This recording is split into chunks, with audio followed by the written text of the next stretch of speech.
winning. Yeah, I made a promise, I keep on winning like see my vision when the world keeps going and it keeps on spinning like keeps on spinning. Got a lot of goals, deep ambitions. Reach my limit, I'm done playing games with the dreams I'm living. They say fake it until you make it, but me, I made it, then I faked it. Acted like I hated haters, but I love them cause they make me greater. Feeling way better than I ever did. If you don't take risks, you will never win. Yeah, I just want a case and a settlement, killing my doubts and leaving no evidence. Weren't gonna give it to me, so I had to take it. I know that I'm on my way to reach greatness. Everything I want is mine, I claim it. Everything I want is mine, I take it. That's when I knew I had to maintain it. That's when I knew I had to make changes. Some people love my life that hate it. It's one thing I'm not gonna play with. I know I've been chasing dreams, now my dreams are chasing me. Now I get to do what I want 7 days a week. I know I've been chasing dreams, now my dreams are chasing me. Now I get to do what I want 7 days a week. Better watch your tone, better watch your voice when you're talking to me. If you get nasty, that's a side you don't wanna see. Been playing chess, it's only right, got me a queen. Know I'm a king, so none of these pawns are prowling to me. Weren't gonna give it to me, so I had to take it. I know that I'm on my way to reach greatness. Everything I want is mine, I claim it. Everything I want is mine, I take it. That's when I knew I had to maintain it. That's when I knew I had to make changes. Some people out my life that hate it. It's one thing I'm not gonna play with. I know I've been chasing dreams, now my dreams are chasing me. Now I get to do what I want 7 days a week. I know I've been chasing dreams, now my dreams are chasing me. Now I get to do what I want 7 days a week.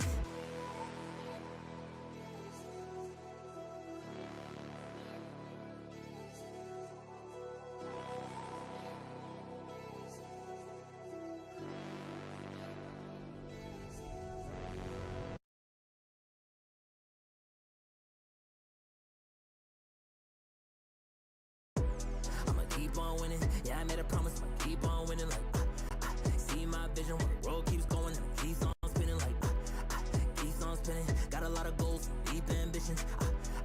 Reach my limit, I'm done playing games with the dreams I'm living. They say fake it until you make it, but me, I made it, then I faked it. Acted like I hated haters, but I love them cause they make me greater. Feeling way better than I ever did. If you don't take risks, you will never win. Yeah, I just want a case and a settlement, killing my doubts and leaving no evidence. Weren't gonna give it to me, so I had to take it. I know that I'm on my way to reach greatness. Everything I want is mine, I claim it. Everything I want is mine, I take it. That's when I knew I had to maintain it. That's when I knew I had to make changes. Some people out my life that hate it. It's one thing I'm not gonna play with. I know I've been chasing dreams, now my dreams are chasing me. Now I get to do what I want 7 days a week. I know I've been chasing dreams, now my dreams are chasing me. Now I get to do what I want 7 days a week.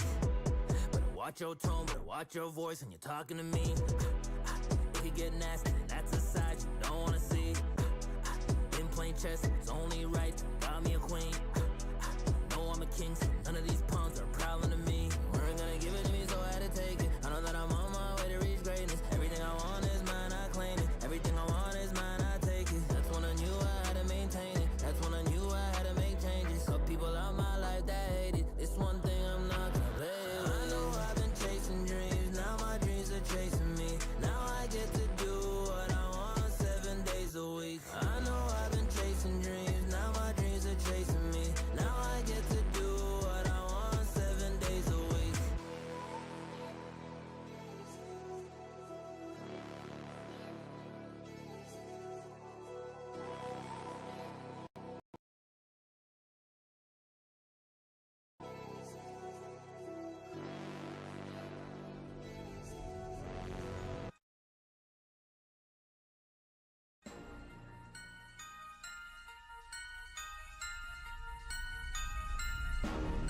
Ice up, son. What's up? Ice up, son. What's up? Carolina, keep pounding. Carolina, keep pounding. The Panthers on a prowl will continue driving down the field to the red zone. We just got a first down and 10. Smitty on the loose, wide open, tear again. Stack 6 more on the board, looking like a win. With the 6-game winning streak put them out their misery. Brady wanna cry when the ref threw the penalty. Panthers got a hot team, Patriots the enemy. Draw the first blood, different team than we used to be. Cam swerving through the traffic, signaling a first down. Fans on their feet and the crowd getting really loud. Offense did a job off the field, there's a towel. Bank of America, stadium is going down. Defense got him pushed back to the end zone. Hardy with the sack, that's a safety and we got the ball. Rushing on your shotgun, staring at the barrel, y'all. All New England fans hear him saying that ain't fair at all. Ice up, son, what's up? Ice up, son, what's up? Carolina keep pounding. Carolina keep pounding, pounding. Ice up, son, what's up? Ice up, son, what's up? Carolina keep pounding. Carolina keep pounding. Better watch the linebacker, he can read you like a book. Run 40 yards just to tackle Luke. Got him shook, Tober like a tank. And D'Angelo with the fake. Stiff arm, out of bounds, 25 to gain. Stewart back, healthy 3 lethal running backs. It's suicide, add the wide receivers, it's a rout. Secret weapon, make plays, Greg Olsen make it happen. Keep pounding on these haters, we ain't playing John Madden. Legion of the hometown go boom. Force and fumbles, Panthers making sure the ball is loose. Jack move, Charles Johnson, yeah, he will come attack you. State of mind, mentally and physically, we pass you. Godfrey in the nickel back, and he making sure we're safe. Panthers on the proud, we gon' come and elevate the state. Hard fought thriller, only 59 seconds left. Panther fans on the feet, heart beating out the chest. Ice up, son, what's up? Ice up, son, what's up? Carolina keep pounding. Carolina keep pounding. Ice up, son, what's up? Ice up, son, what's up? Carolina keep pounding. Carolina keep pounding. Ice up, son, what's up? Ice up, son, what's up? Carolina keep pounding. Carolina keep pounding. Ice up, son, Leo. what's up? Ice up, son. Carolina keep pounding. Carolina keep pounding.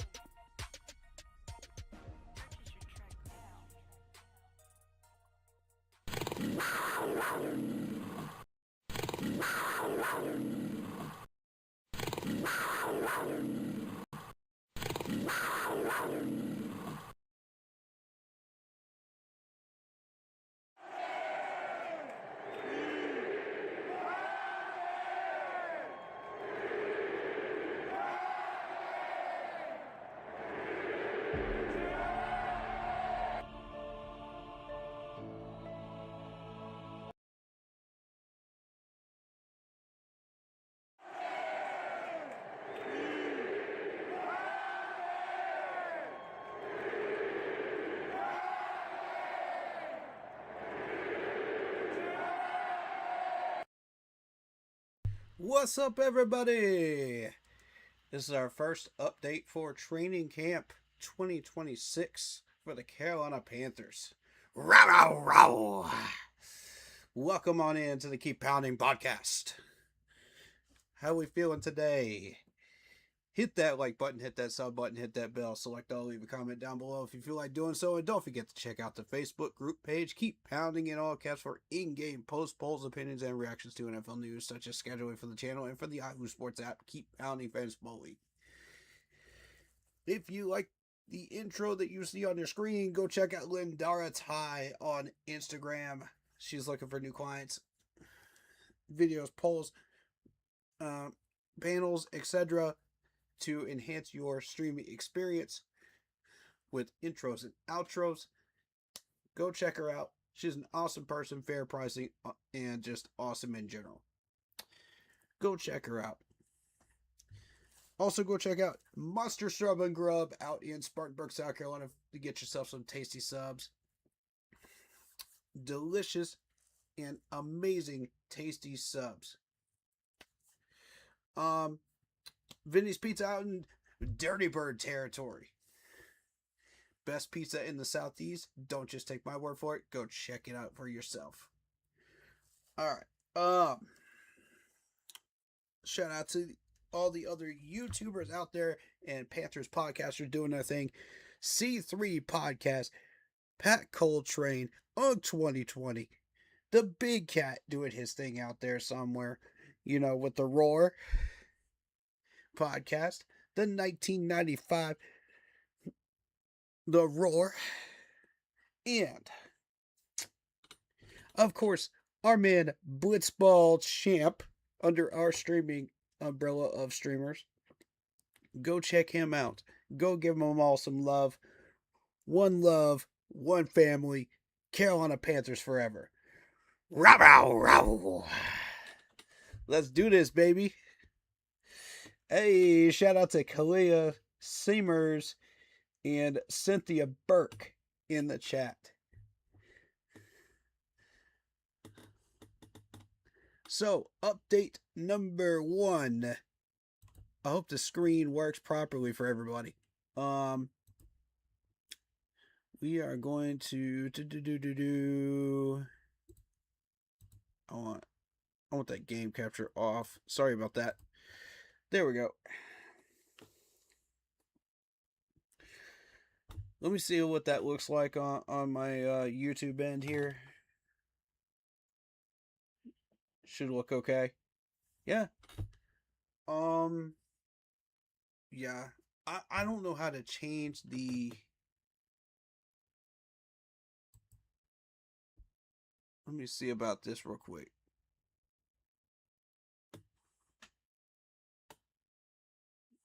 Should look okay. It should work. Should work. On YouTube it works. On the phone, it's kind of weird looking. So, I don't know. But looks fine on my end. Jeffrey Stamper in the chat right now says, "That's right, keep pounding." Yes, sir. Keep pounding. Keep pounding. Yes, sir. So, finally, we get to these updates. And let me share the stream with the Facebook crew, because I told them tomorrow I'd be streaming, but I'm streaming today. I moved it up to today.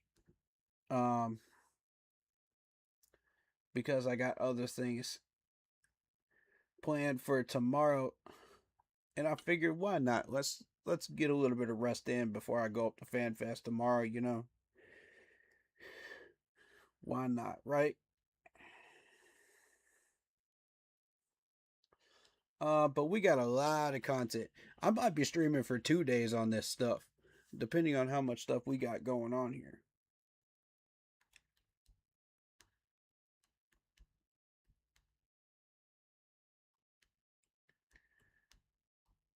Update number 1 is live.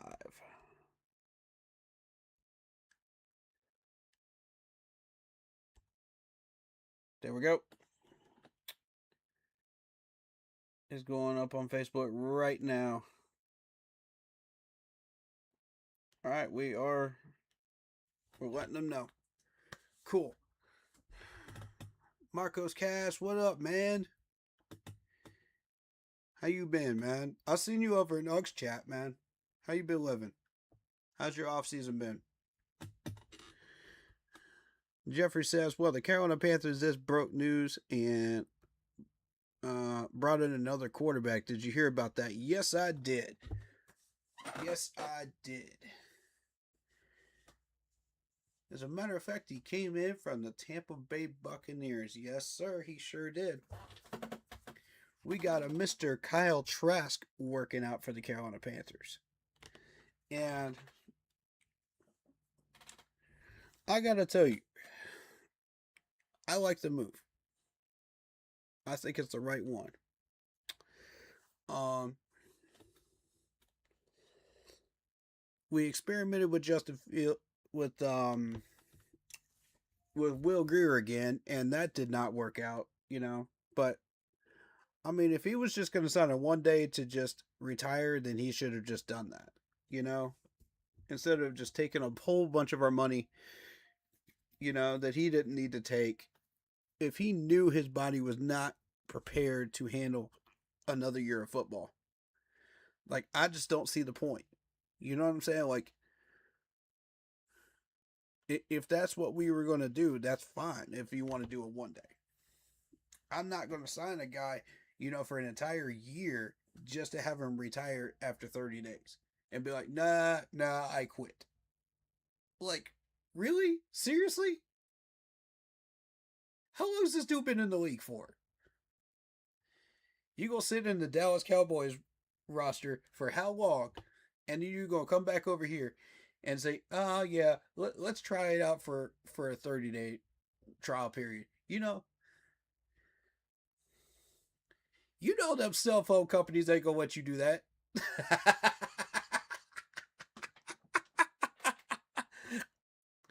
Them cell phone companies ain't gonna let you do that, bro.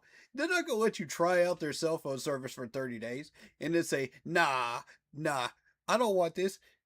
No, you're gonna be paying full price every single time. You trying to play a franchise, man. Bruh, you got away with it. You robbed the front office, man. And you know doggone well you did. Stop playing. How much we pay this dude before he retired, man? Oh my God, bro. See, that's that stuff, man, I don't like. When we're trying to win and we're trying to get a division title and we're trying... Bro, this is that foolishness, bro. Oh my God. This dude was trash before he went to the Cowboys and now he's going to come back and steal our money? Bro, no.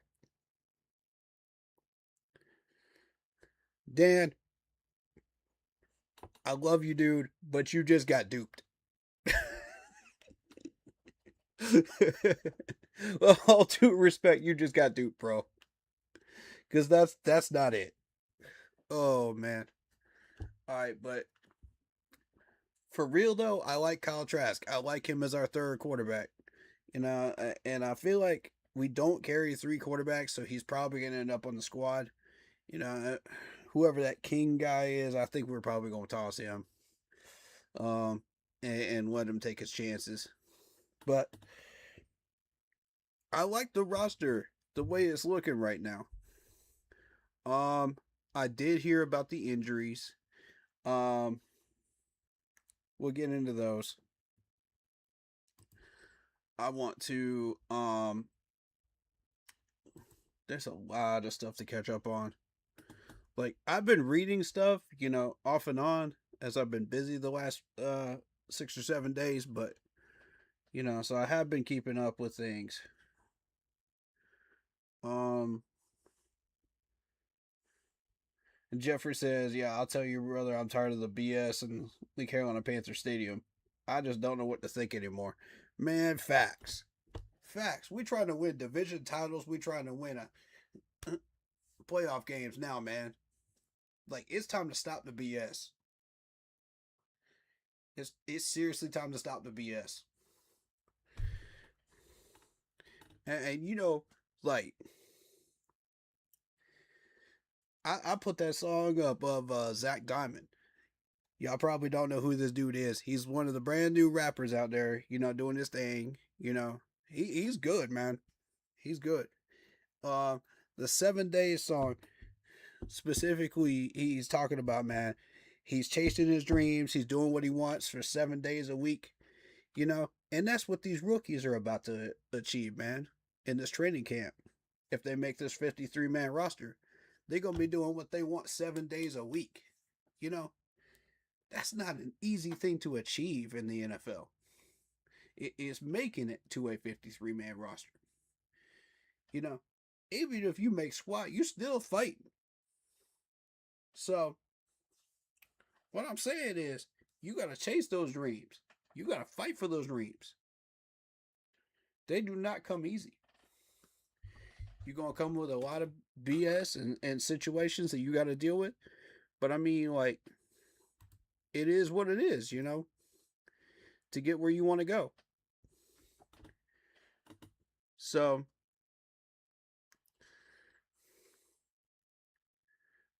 Jeffrey says, yeah, I know I'm already mad about that. It's like every single year. Well, I mean, like, we've cut down the BS a good bit now to where, you know, if that's the worst case situation that we're dealing with, we're doing pretty good. I'll say that right now, because the types of BS we were dealing with during Frank Wright and Matt Rule, oh my God. I was going on several rants a week on that stuff. But we're out of that era now. We're on to bigger and better things. And I'm so excited, you know, to see the future. Me and my buddy Rucker were just talking about that over dinner. You know, last night or the other night. You know, we're talking about, you know, this roster looks amazing. It looks poised to go. You know, we're ready to push, man. You know, for another playoff trip. You know, and another division crown. Now, what happens once we get into the playoffs, once we get that seat at the table, we'll see. You know, but we've got the roster to be able to get there again. And I'm watching Tampa Bay and the moves that they're making right now.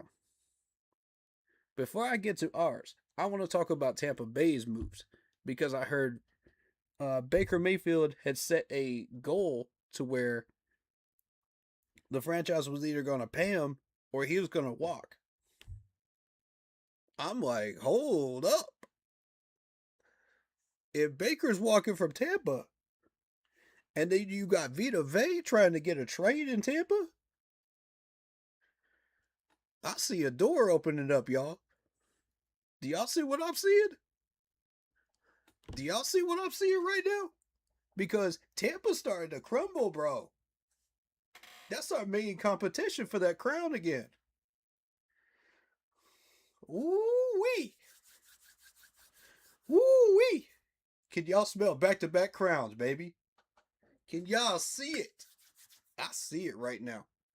It's possible. That little window right there just made it possible. Because who you going to replace Baker with?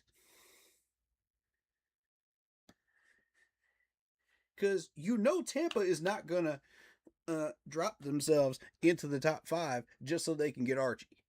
You know they're not. So they're going to be contemplating a trade up. They're going to be one of those teams, if they get rid of Baker, that will be calling the Cleveland Browns for that number 1 spot. Or possibly the Arizona Cardinals. I'm going to tell you, it's going to be one of those 2 teams. That's going to be number 1. Now, I'm giving a little bit of credit to Cleveland because I think they may win a couple of these surprise games that they're not supposed to win. So they may slide out of that number 1 spot. So if Arizona becomes that number 1, Tampa's going to be calling them. And they're going to be trying to acquire Archie. And it's not going to be cheap. So Arizona can ask for whatever they want at that point. So that is going to get spicy around draft time.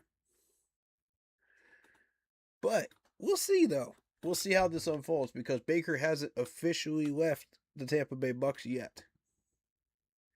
He could, though. He could. It's his contract year. We'll see how that unfolds. I'm going to be watching that like a hawk, y'all, because this is the difference between another division crown and us battling with the Buccaneers for that division crown. It could be a lock or it could be a battle. We're going to find out. I'm going to say this right now. Falcons are not in it. They're getting 4 to 5 wins this year, and that's it. Saints maybe 7 to 8 with that schedule. I'm already looking at that right now, and I think, Saints may surprise us, though, and sneak up there. Don't underestimate them. But ultimately, I don't think they'll be in the battle at the end. It's going to be us and the Bucks again. And if it is, watch Baker's name like a hawk on the headlines. If you're a Panthers fan, watch him like a hawk. And we'll see what happens. I don't think Vita Vea is enough to move the needle, though. That's my whole thing with that trade situation. But Baker is. Baker is for sure. So you don't see the Carolina Panthers keeping Haynes King. I thought maybe he was like our city up with the Super Bowl trophies. Nah, he's practice squad. He's practice squad. And honestly, I like Trask better, to be honest. I've seen what Trask can do when he was in Florida, against Florida State. The dude was a monster. Dude can sling it. So, I mean, I'm not sure what he's going to do in the NFL, though. That doesn't always transfer to the NFL because he has like a 4-11 passing record in the NFL. The only way to change that is to give him a chance. As the third string quarterback. Go see how he does in preseason. Stretch him out. Let's test him out. Let's see what he does. And, the problem is we only carry 2 quarterbacks. And I've had debates with people about that in my team chat, and everybody feels a different way, So it's understandable. Everybody's going to have a different opinion on that. You thought Haynes King would be the right kind of future quarterback for the Panthers? Why's that? He does fit our system. I'll say that. He does fit our system. But as far as like a future quarterback, doubtful. I was going to tell you that the NFL is the one occasion on the Carolina Panthers what's going on with this.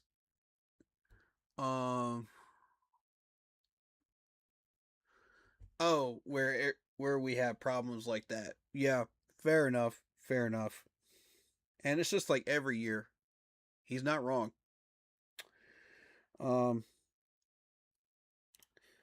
I think we're focused on the wrong thing here when it comes to the issue every year. Yes, it is an issue every year, but our main focus of that should be on Brad Isaac, not on the quarterback battle. Because I feel pretty happy with our quarterback room right now as it is when we get Trask in here. I'm very happy with that. I like Pickett, man. Pickett's a solid pickup. Very solid pickup as a backup. Would I trade him? No. I like him right where he is. I mean, we've got enough weapons in our wide receiver room. We don't need to make a move there. And it looks like Brooks is coming back to full strength. I'm hearing good things about his camp. He's having a really good camp thus far. Fingers crossed that he stays healthy. I know mine are. But I think I don't think we'll see another issue with his feet, or his ankles anymore, or any tears. I think that second one's pretty much it. We've got the training staff looking after him. We've pushed him to full reps now, and I like where this is going so far. I think really Well, yeah, you talk about Brazel, who just got hurt today. He got carted off today. But we've got other wide receivers, that can step up right at the moment. So it's not like we lost anything. Brazel was kind of like a bonus wide receiver, to be able to go deep. So it's not like we lost anything from last year. He was an addition, to our wide receiver core. So when he comes back, he will be just as much of a threat as he was, in the first week or so here. Um, and we finally put pads on Tuesday. Um, I was very happy to hear that the wide receivers are looking good. There's a good, healthy battle between um,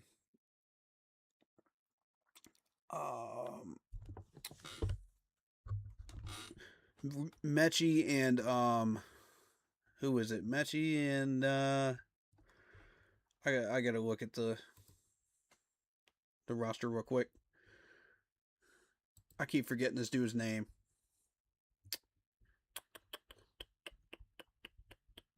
I'll be able to tell you in just a second.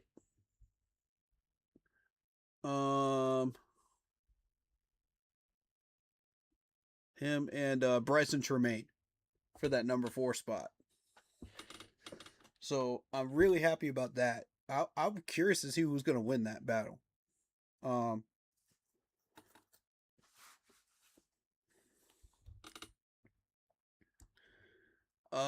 There was talks of putting one of these wide receivers in slot, and I don't remember which one it was.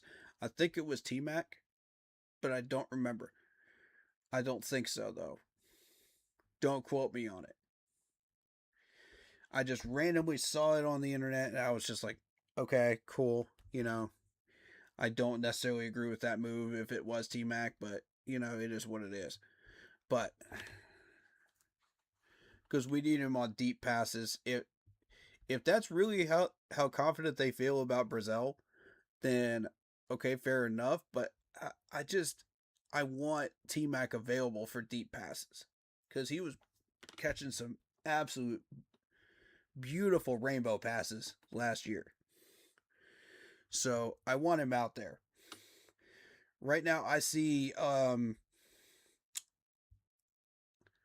T-Mac and Coker as our number 1 and number 2 right now. With the progress of Excel, we will see as far as that goes.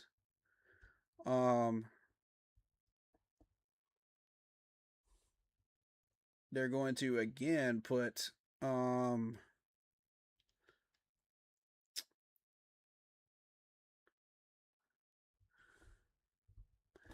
Jimmy Horn Jr. into some trick plays and whatnot like that.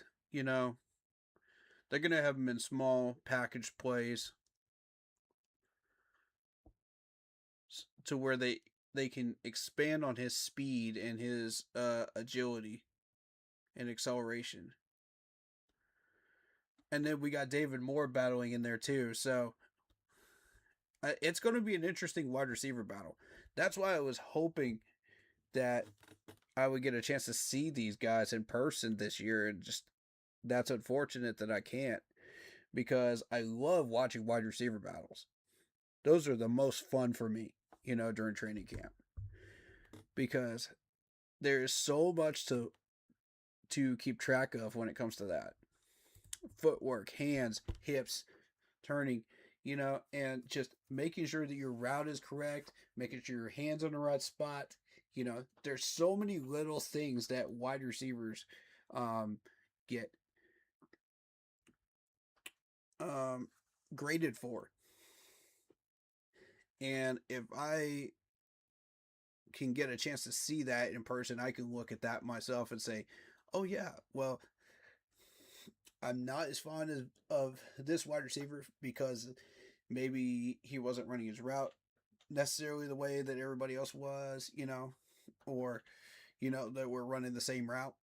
Or maybe they weren't catching the ball at the high point like they were supposed to, like everybody else, And the ones that stand out will stand out.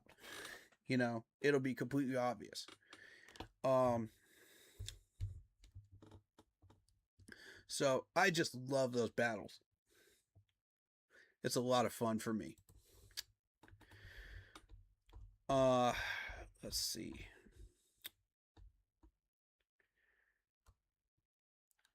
So I'm trying to figure out.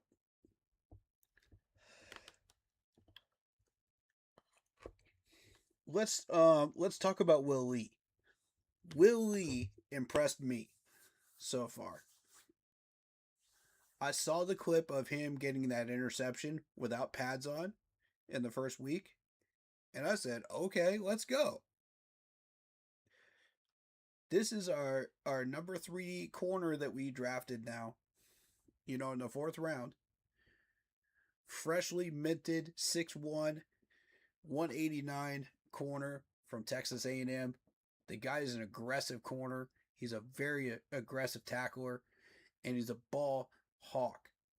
And that's what I like to see, is him pushing that, in the first week of practice, and yes, it is limited contact-wise, and that's why I liked hearing that news, is you're already hunting for the ball. You're already undercutting routes. You're already in position and catching the ball like you're supposed to and using your hands.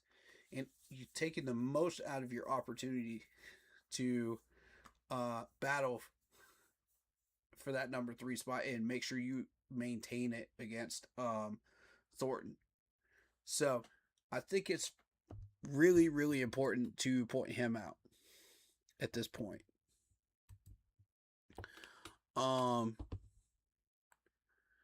Let me address this question. Why are we moving on from Bryce Young if he doesn't make no progress before the deadline while trading in the NFL? He will make progress. I'm just going to go ahead and say that right now. He will make progress. And he already has. Guys, the fact that he put up as high of a showing as he did against the Rams both times, is that not enough progress for you? For anybody that's on the fence right now, is that not enough progress for you? Or do you want more? As far as like, you take records, numbers, championships out of it, and just watch him on the field. Watch him execute. Is that not enough for you? Like, it's enough for me to say, yeah, let's do an extension. I'd say 2 years. Let's see where we're at after 2 years. I'm down. He showed me enough to do that. If I'm Dan Morgan.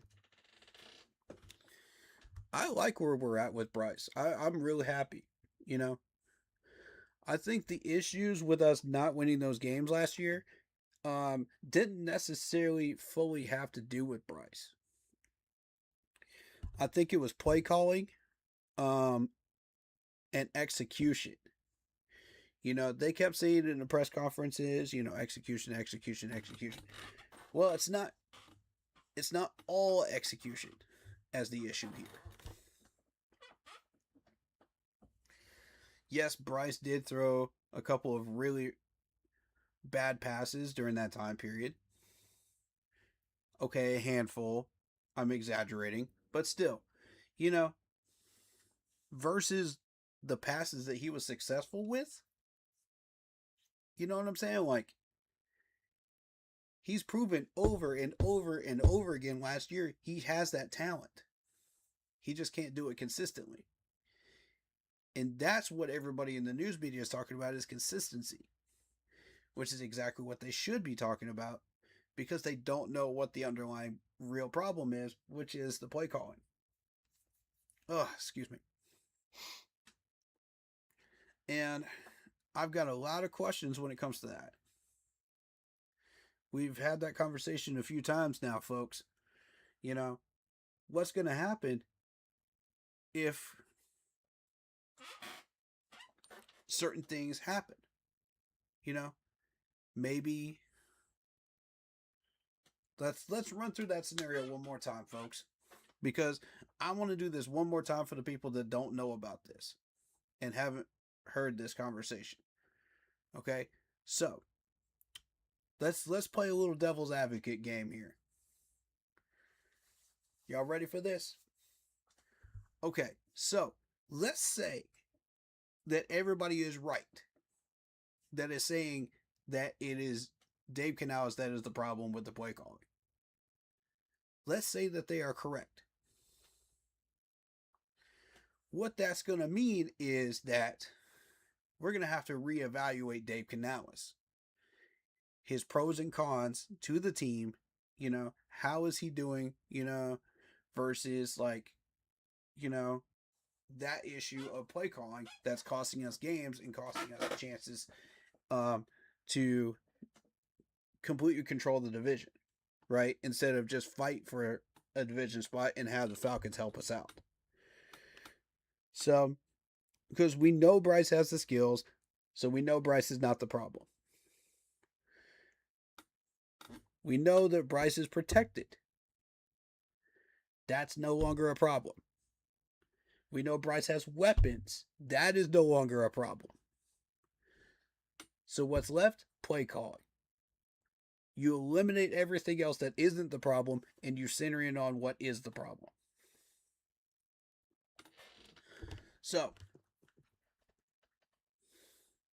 door number one, Dave Canales is the problem, right? And we're going to address all these scenarios, right?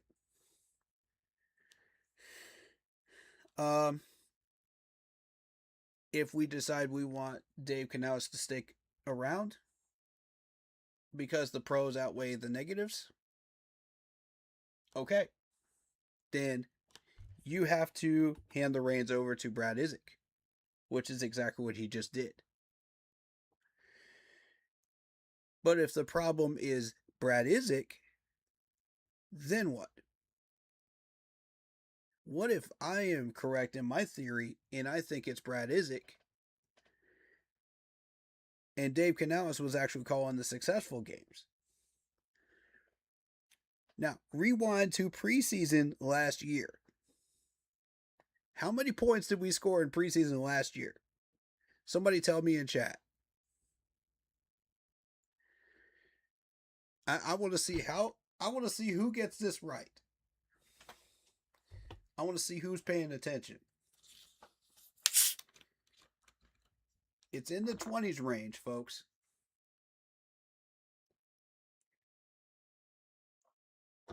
For the entire preseason.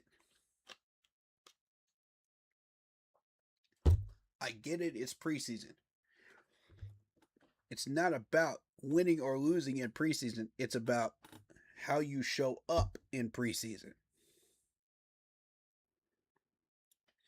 Is your offense scoring enough points to keep up with other teams in preseason?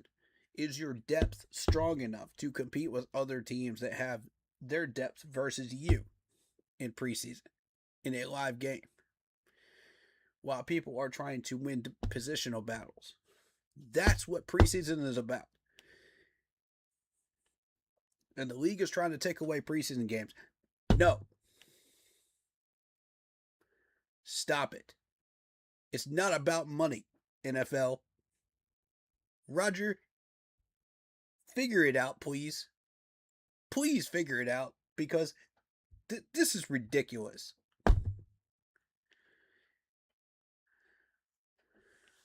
It used to be 4 preseason games. 4. Before COVID. Before all this BS happened. Now you knocked it down to 3. Now it's gone from 90-something roster to a 70-something roster, and then all the way down to a 53. It's 2 cuts now. It used to be 4. That is making these coaches' jobs so much harder. And you don't even realize it.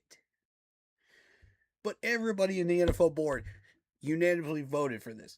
I refuse to believe that they unanimously voted for this. I refuse to believe that.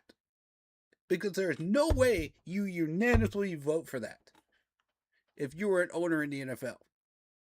No way. Understanding what it takes to get these rosters set in stone to 53 from a 93. There's no way. You know, I don't believe that. I'm not buying it. So, back to my original point.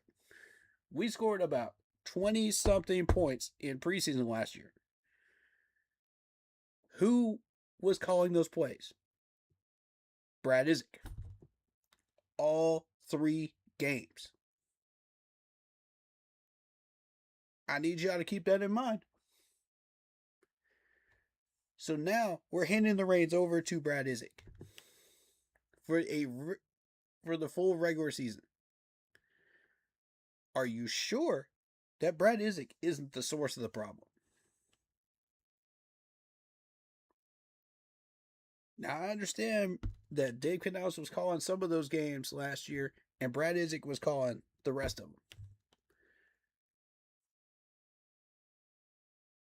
Keeping that fact in mind about preseason last year, 23 points. Thank you, Jeffrey Stamper. 23 points. Keeping that fact in mind. Do you see where my theory is going, guys? Do you see why I have this theory? It's not based in just random guessing. I don't random guess when I throw theories out here, folks. If I do that, I'm not going to make it public. You guys know how I roll. You guys know I roll like that, man. So, when I say that I think the problem is Brad Isaac, that's what it's based on. And if that is the case, we are rolling the dice. So let's say it is Brad Isaac. Here's our options. Let's play a little devil's advocate for the people, and I know the people that want to believe it's Dave Canales and their tunnel vision on that. They're not going to want to listen to this, so they're tuning this out. That's fair. But for the people that want to hear this theory, that believe that it might possibly be Brad Isaac, and then I might possibly be correct. If I'm wrong, I'm wrong. Fair enough. You know, I'll be the first one to eat that crow on stream if I'm wrong. But if I'm right about this, and I've been, and I don't like to use my track record, but it is doggone solid. I don't like doing that. But I'll do it here. Because I believe this might be a positive fix for us if it is Brad Isaac. Here's why I say this. This is going to show us who Dave Canales is as a head coach. If the problem is Brad. It's going to tell us, okay, are you going to keep protecting your buddy that you've been going fishing with, that you've been going on yacht trips with, golf trips, barbecuing, by the fire, whatever, kumbaya, whatever you do, during the off season, as best friends. I don't know what y'all do. That doesn't concern me. What concerns me is what goes on during that football field, on Sundays and training camp and the draft room. Beyond that, y'all can roast weenies over a campfire. I don't care. But are you going to protect your offensive coordinator and your best friend, or are you willing to sacrifice and put everything on the line and get an offensive coordinator that you work with that will allow us to go to the next step and win a championship? That's the question that Dave Canales will have to answer if Brad Isaac is the problem. And we'll know after the first 4 weeks of the regular season, folks. We will know. I want you to watch that point total like a hawk. And you tell me. You tell me. After we get done, after the first 4 weeks of the regular season, you tell me. And that's with Bryce Audible. Bryce audibly, like Peyton Manning out there. He's going to make you look good, Brad. But you can only put a lipstick on a pig for so long before you got to address the problem. You know what I'm saying? If he really is the problem. And I'm not saying he isn't a good guy. This isn't personal. The dude is a good guy. He's a great person. And I would have lunch with him. I would have conversations with him any day of the week. But when you in the football field and you in the management and you step into that room, you got that playbook in front of you, that's what I care about. That's what you're being paid to do as an offensive coordinator. So, I'm going to wait till everybody gets back in here because I got something big to tell y'all. Big. That a lot of people missed in the last 3 days. I saw it. And it caught my attention fully. My eyes were wide open when I saw that. That one statement. Can y'all guess who it came from? If you've been paying attention like me, you already know what I'm about to say.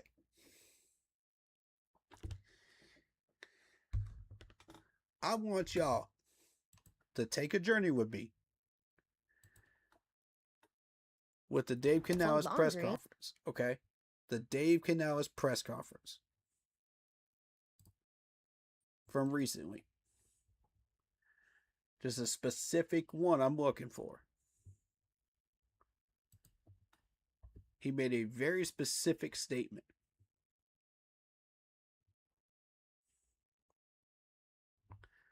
And no, it was not the one from today.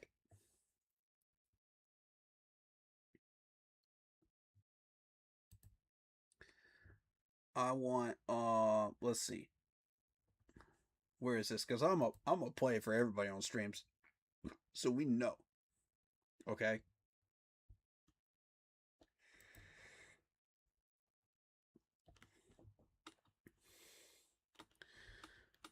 Let's see. Where is it?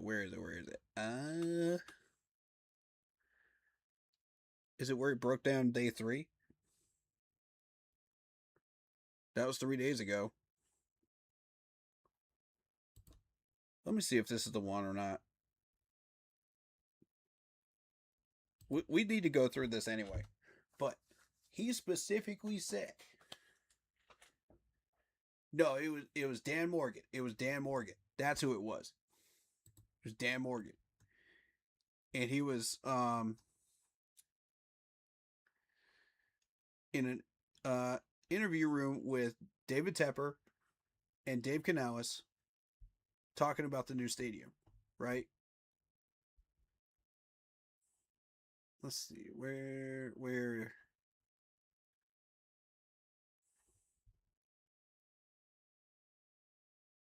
don't tell me they didn't post it.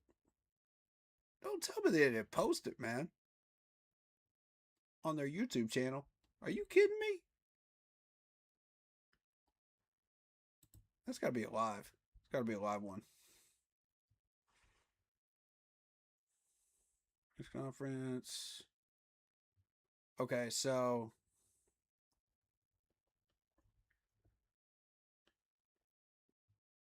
that had to be recently.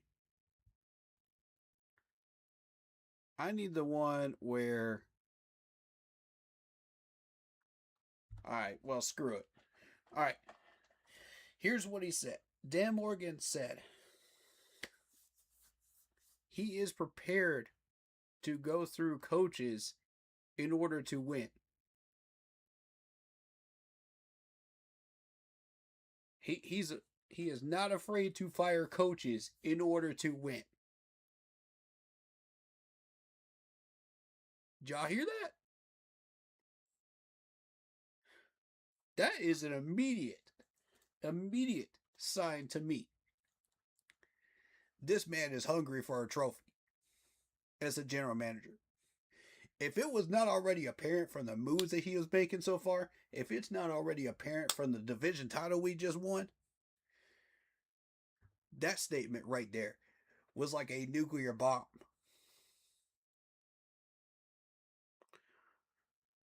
Of a statement saying, this team is about ready to pounce.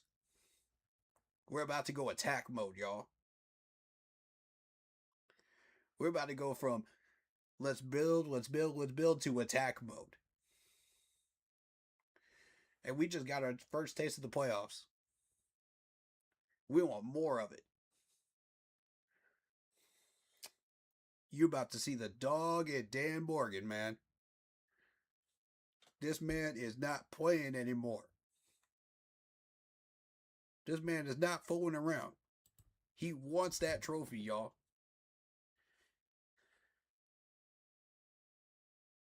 He said it in general, meaning that, let's break that down. That means that he is not afraid to say goodbye to Brad Isaac or goodbye to Dave Canales in order to win a trophy.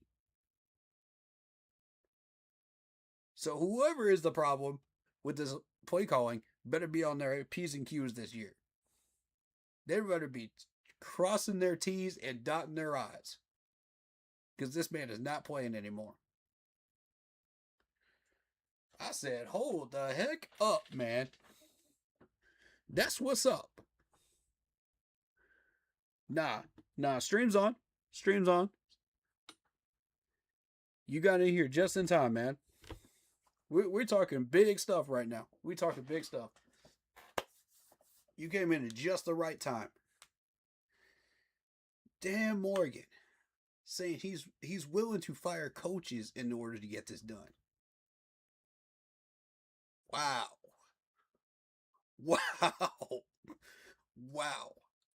That's what you need to hear from your general manager. That's championship energy. And if y'all ain't seeing it, you're seeing it now.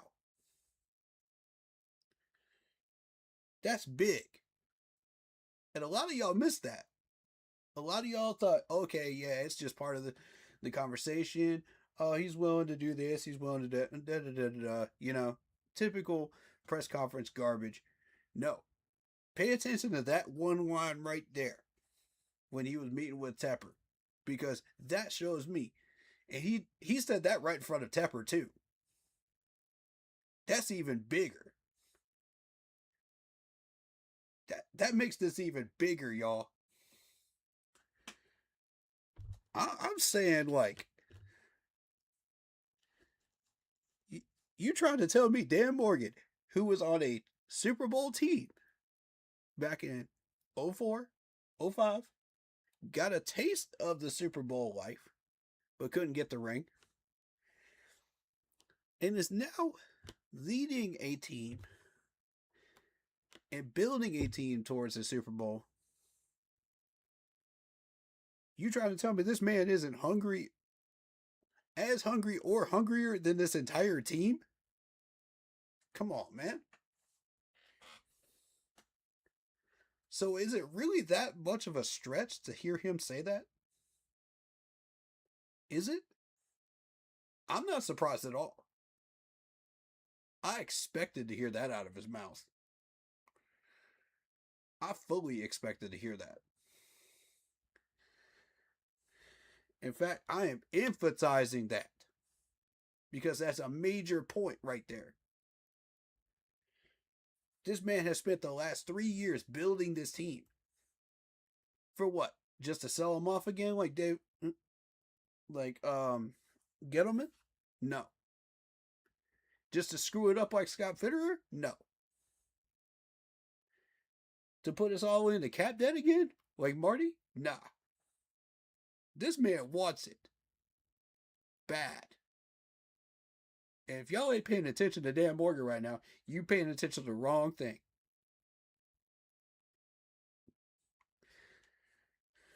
Dan Morgan is the center of it right now. He is the eye of the hurricane right now. Y'all see what I did there? Them Hurricanes with the Stanley Cup, baby. Love it, man. Love it. But yeah, Dan Morgan is the eye of the hurricane. And if y'all are not paying attention right now to him, you're watching the wrong thing. 3 years, and it's going to take one more offseason before we're ready to make a run. And when we make that run, we're not going to be scared of anybody. Bring them on. Once we fix our consistency problem, once we fix all of our depth and all of our weaknesses on this team, we're not going to be scared of nobody. I want the Chiefs. I want the Ravens. I want the doggone Bills. I want the Rams. I want them all. Once we get this team set up, I want them all. I ain't scared of nobody in 28. Nobody.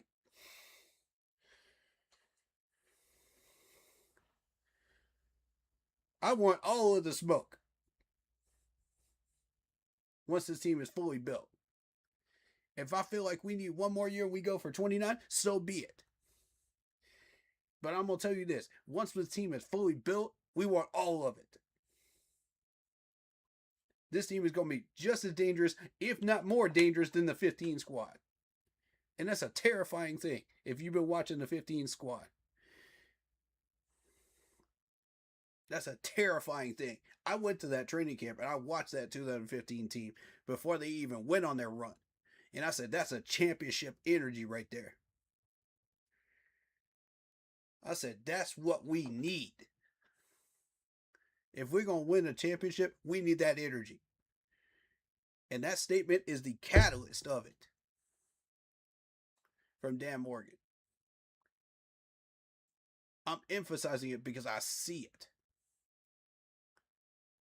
I see it, man. I see it. I saw the vision in year one of what this team was going to look like. And this is exactly what it's supposed to look like in year 3. Dead on the mark of what I predicted. Every single year, everything I predicted about this team has come true. And that's an excellent thing because we are finding success. We are climbing the ladder and we're doing it the right way. We got Ocho Cinco visiting the training camp saying that exact same thing. That's not a fluke, folks. That's a fact. We've caught Ocho Cinco's attention. And this man does not just randomly go to training camps for no reason. He will support a team. He will rock with a team if he feels that it is being built properly and winning properly. And this team is. Y'all listen to what this man just said. He said, we are going to make the playoffs again. And we're going to win. He said that in an interview. I saw that today. I said, hold up. Hold up now. Ocho's saying that. This is not a fluke. This is real. This hat that I got right here, this is real. Because we fought for that. Every step of the way. I mean, yeah, he was there for a soccer skill competition, but he was there for the team too. Make no mistake about it, this dude is a fan of the Panthers. He has said it in multiple interviews.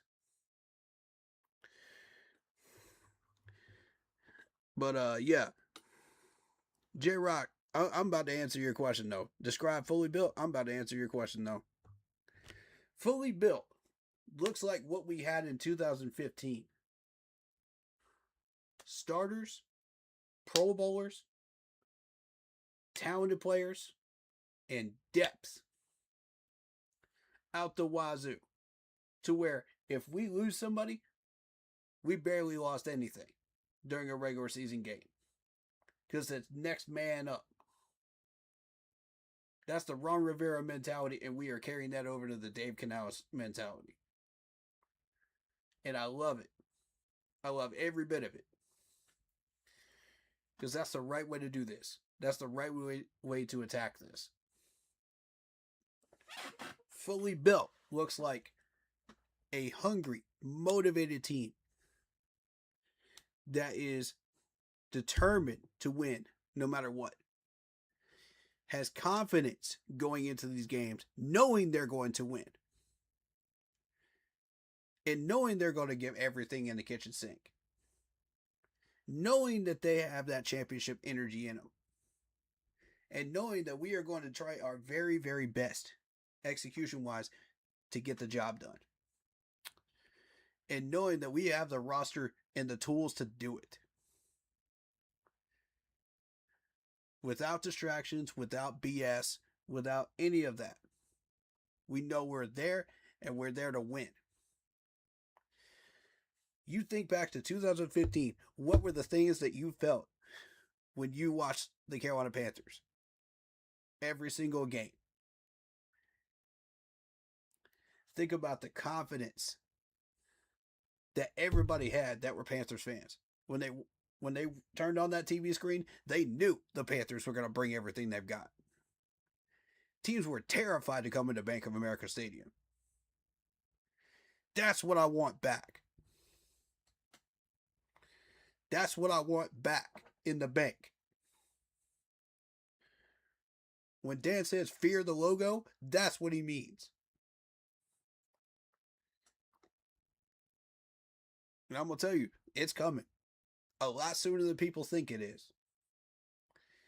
And it started coming last year when we played the Rams in our home stadium. Everybody counted us out. Everybody bet against us. How many people put money on the Rams last year? I want to know. Even Panthers fans bet against us last year. Some Panthers fans did. And this team said, hold up. We ain't done. Y'all know who we are. Y'all know who we've been all year long. You know how much energy we're putting into these games. You know what we're putting into these games. You know that we have the talent level to match these guys. We didn't know that. We came in thinking, okay, this is going to be a 14-point loss, to the Rams at home. Not a big deal. We'll just eat this loss and try for the rest of the division. You know what I mean? Not a big deal. But Dave Canales got in that locker room and he got in his players' ear. He said, y'all hear that? Y'all hear that noise out there? Ignore that. Channel that 2015 energy. Come out there and play like the 2015 Panthers. Even though we don't have Greg Olsen anymore. Even though we don't have Luke Kuechly anymore. Even though we don't have all these legendary players anymore. Channel that energy. And they played like it. And we won. Don't let anybody tell you that we don't have that type of talent anymore. Because if anybody tells you we don't have that type of talent to battle the Rams again, they lying. We had a chance because of our quarterback. We don't have the same energy. Oh, we absolutely have that same energy. We absolutely do. And they're going to prove it against the Bears. In the first game of the regular season, they're going to prove it. They're going to show everybody they still got that energy. They're going to carry it over. Momentum is a powerful thing. When you play a game like we played against the Rams in the wild card last year, and we come that close, knowing we put everything into it, and you carry that over into the very next year, with the same squad, plus some additions, and you've solved a lot of problems, such as the offensive line. We are fully built on the offensive line now. We've never had that before. Not even in 15 have we had that before. That's a difference, man. That's a difference maker. you're going to see little differences and advancements in this next year that you didn't see the year before. It's like, okay, say you went to the gym and you barely noticed the difference in your muscles, right? But after a day or so, if you keep pushing, you keep training, doing those same muscle memory exercises, man, it's going to show up. Not that I'm a gym person myself, but you know what I mean? Still, point being, muscle memory. And that momentum will carry into the next workout, right? And into the next, and into the next. That's what we're doing. Yeah, we've had an entire offseason to sit on it. And yes, I'm about to address the Bears in just a second. J Rock, I appreciate you for putting that comment out there.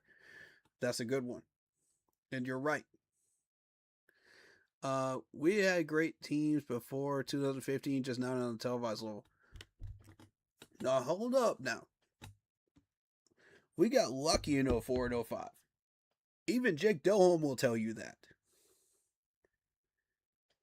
Now, the first 3 years of the franchise, I can't speak for because I became a fan in 04. You know, just before the 04 season. So I can't speak for the teams before that. But I can speak for the 2015 squad because I know that team inside and out. I was at the training camps. I was watching them, you know, during preseason. I was watching like a hawk. And I know every inch of that team. So when I say I don't think that we have had a better team than in franchise history than that 2015 team, I mean it. That's my opinion. Everybody's got a different opinion, and that's fair enough. You know, everybody's welcome to their own opinion, and they're welcome to give it, you know. But that's my opinion. And, you know, I back mine up with facts. You look at the stats of 2015, just the regular season alone, it will blow your mind. Look at what we did to the Cardinals in the NFC Championship game. You trying to tell me that the 04 team can do that? Nah. I'm not buying it. Not to the level that we did on that day. I'm not buying it. We had way more talent. We had way more depth than we ever had in franchise history in 15. And that's what we're building up again. All right, so fast forward to the Bears game. Now let's say, let's play devil's advocate and say the offensive play calling is going to be solid with Brad Isaac, okay? Let's say that everybody's right and Dave Canales is the problem, right, with the play calling. Then we ought to come in there guns a-blazing against the Bears and keep up with them bar for bar, blow for blow. You know? And this is a Bears team, let me remind y'all, that went blow for blow with the Packers last year for 3 rounds. 3 tough rounds with the Packers. And whoever was the home team won those games. Those were nasty games. They're still showing them on NFL Network today. I seen one a few months after, you know, the regular season was over. I saw him replay that. I was like, see? I'm not bluffing, y'all. I call it like I see it. You know, I knew that those were tough games. I bet in those games, and I won. 2 out of 3 times, I won money off those games. Because I bet on the home team. I knew. The second time around, I knew. And the playoff game, I knew that if I put money on that home team, I was going to win. And the Bears are a nasty, nasty team. So, yes, we are going to have to bring everything we've got. So, Yes, you are correct with that statement that the Bears are not an easy win by any means. And they have Caleb. That's correct. We're going to have to bring that championship energy into that game. And we're going to have the crowd involved too. That's something we haven't had, to the extent of the energy that we showed in a wild card game last year.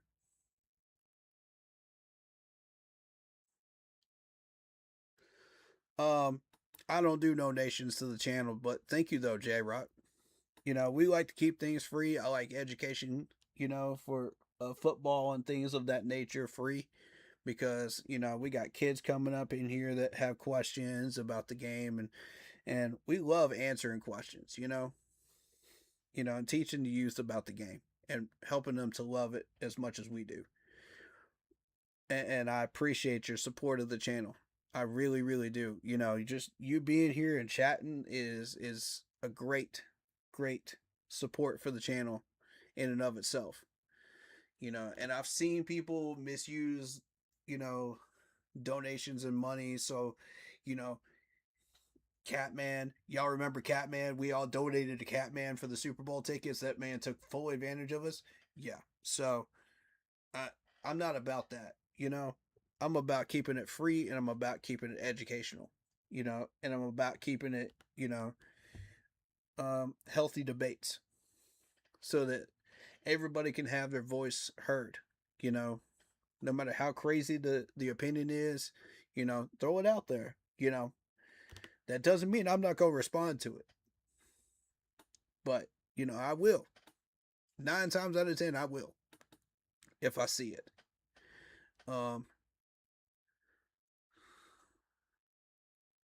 But yeah, I appreciate that. If you want to join the stream, we could do that. I do have Zoom. I have Zoom, but I haven't fully paid for it. I have Discord. We can do Discord. You got Discord?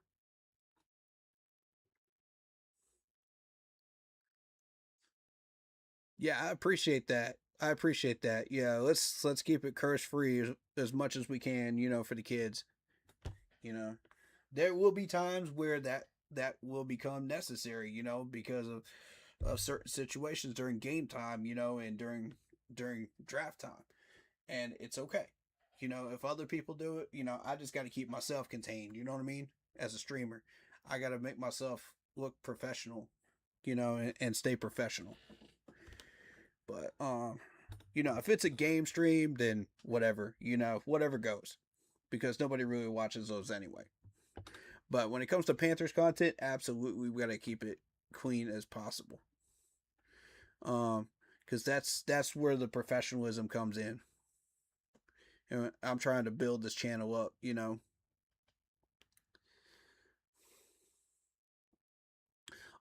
Jeffrey, I forgot to get to your comment. When does the Panthers play the Arizona Cardinals in the preseason coming up? Ain't it this Thursday? It's the next Thursday. It's the next Thursday because this week is FanFest, buddy, and I'm going up there for that. Is Brazil out for the year? No. LCL tear, I think it is. He'll be back in a few weeks. He'll be fine. Let's see. Oh, you don't do Zoom? And I do have Teams out also. Okay. Yeah, do you have Discord? I can do Discord. I definitely welcome in people that want to do Discord and jump into streams. Absolutely. If we're not reacting to games, then I have a lot more free time to, depending on how much content we have to get through, to bring people in. So that's fine. We're going to be reacting to several videos from camp. We're going to be reacting to a couple press conferences. It's probably going to be a 2-day stream thing. We're probably going to come back tomorrow and finish up the rest of that before FanFest. And then whatever I don't get to, I'll get to after FanFest. Because there'll be a lot of new news coming out after that. But I'm trying to get it to as much as I can because I've been busy the last like 5 or 6 days. So off camera, like crazy busy. So like this is where I'm finally starting to get into training camp stuff here. It was so wild that like 2 days in to training camp, I didn't even realize it was training camp started because no, they didn't post anything. They didn't post the dates, did they? You know, so it came kind of as a complete surprise to me.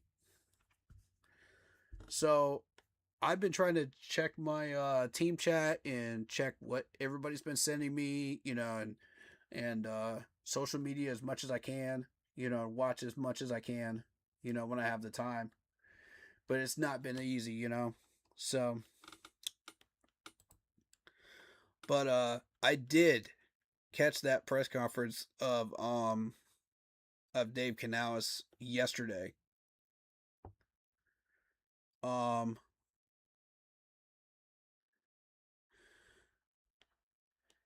And I believe the one 3 days ago as well. No, just the one yesterday of the press conferences. Are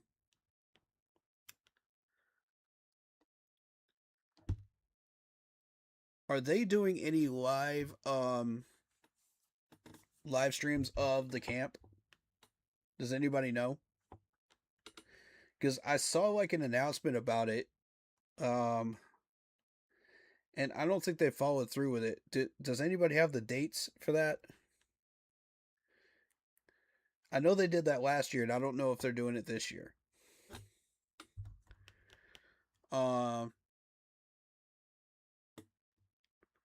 We already reacted to the blueprint of the draft. We've reacted to pretty much all the blueprint stuff. I'm trying to see what we haven't reacted to, except for press conferences.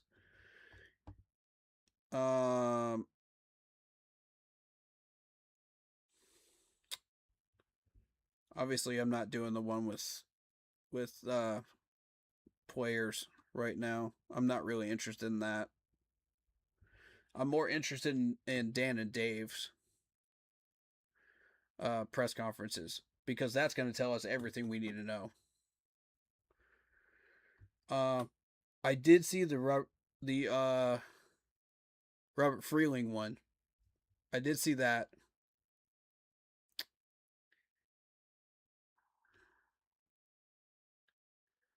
Let's see, what else did I catch? I caught Derek Brown was in that same presser. So it was like 3 different players in one presser. So I did catch that one like a week ago. You wish you had a way of going with us to the Fan Fest? I would go in there and support them and show love for them. Yeah. I mean, we already bought our 2 Fan Fest tickets.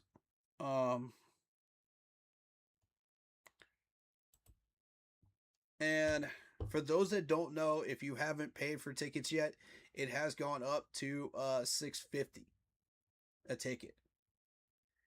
I saw that on Ticketmaster, so be aware. It did go up to $650. It was $5 last year.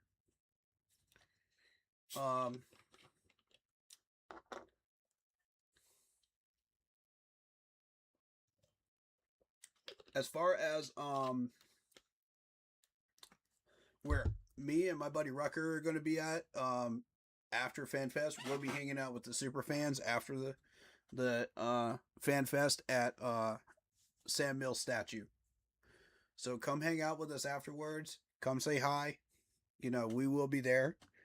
If you want to find us in the stands, I'll have to double check what ticket it is. Hold on 1 second. I'll be able to tell you what section it is. I usually post that. I don't know why I didn't this time. Just had a lot to do, I guess. I don't know.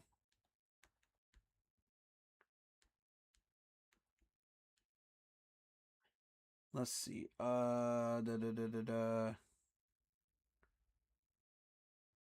I not put that on here? Is it? Oh, there it is. There it is. Section 514, row 31 is where we're going to be at. So, for those wondering where we're going to be at, section 514, row 31. So if you want to come say hi, if you're going to the Fan Fest and you happen to spot us, or you could just hang out with us after the Fan Fest and at the Sam Mills statue. Either one is fine.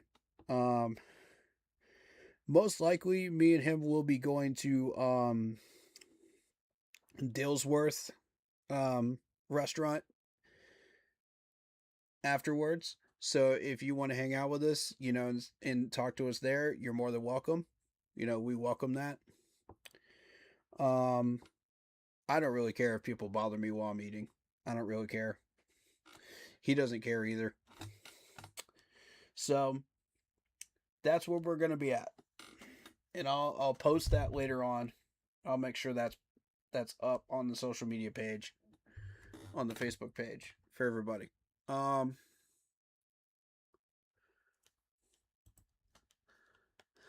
We also need to look at the new stadium design as well. We'll talk about that. So all of that is on the agenda today or tomorrow.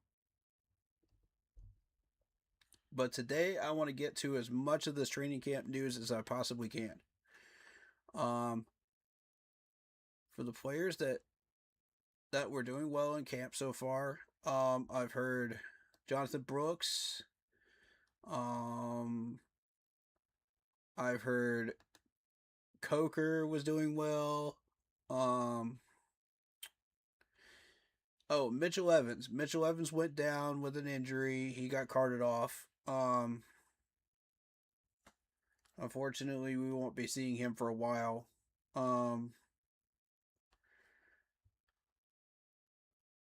But he'll be back. He'll be back. I'm not too worried about that. I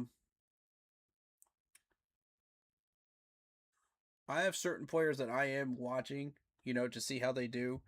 I'm not going to say who they are until after training camp because I do feel like there are players watching these streams and I don't want to give away like who it is so that they like go the extra mile, and go crazy, with their drills and whatnot, just to impress people, that are watching, that are streamers, That's one of the reasons I don't like doing that, because that'll get people injured. But I mean, if they're doing what they're supposed to be doing, that shouldn't be a problem anyway. They're not too concerned with us as streamers. They shouldn't be.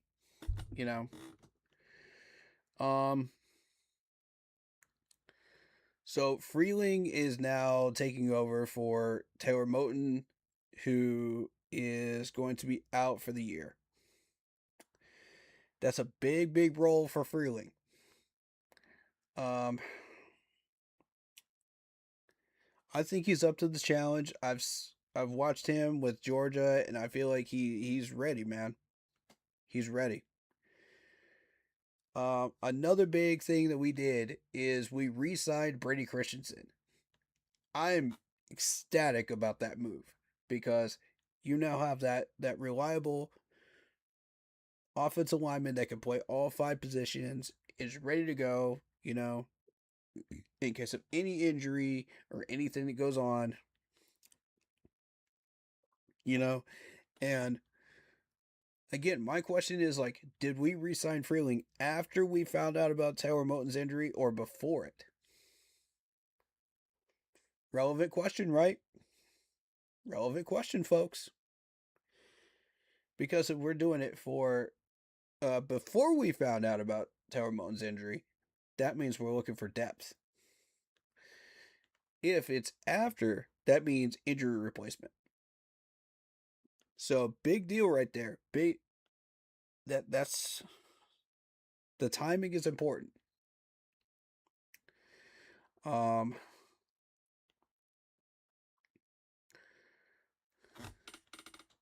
I don't know why we're still messing around with Felipe Franks. I don't necessarily approve of that move, but you know, you can have a perfect roster. You know what I mean? There's always going to be that one player you just don't agree with that on the move, but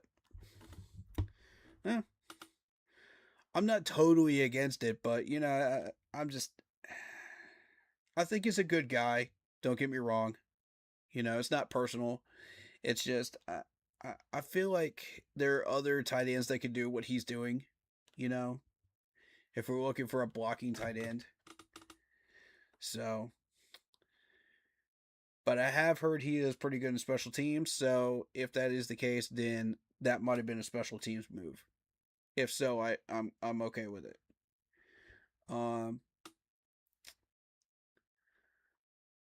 So we go down this roster, and J.C. Horn is doing J.C. Horn things in training camp, of course. Nothing new there. The dude is an animal. Come on.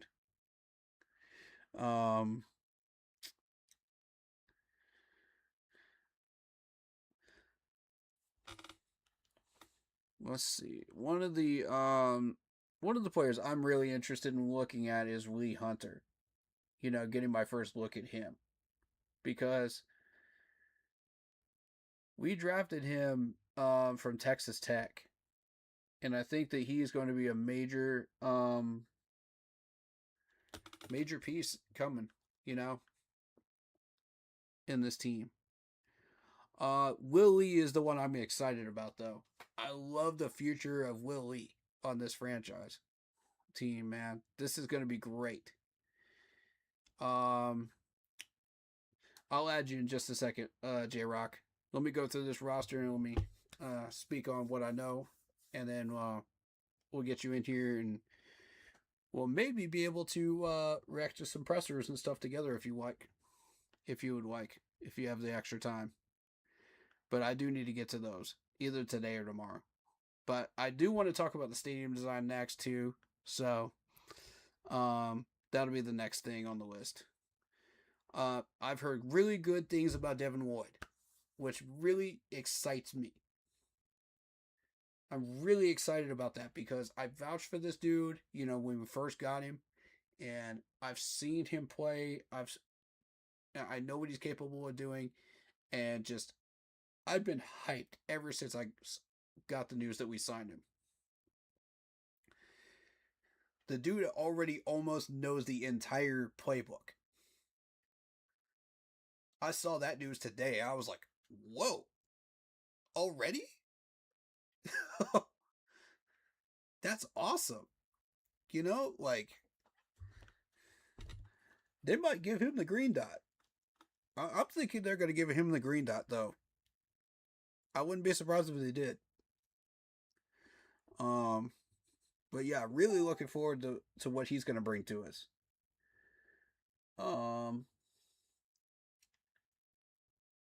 Ooh. Butch just asked a really good question. Hold up.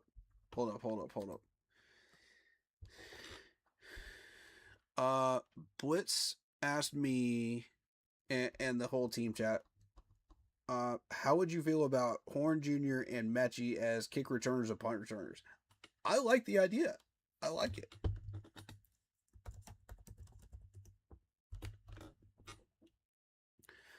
I feel like Mechie is good for that role.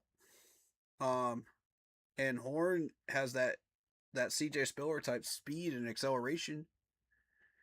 So I feel like that's a great place for them. I approve of that. Definitely. All right.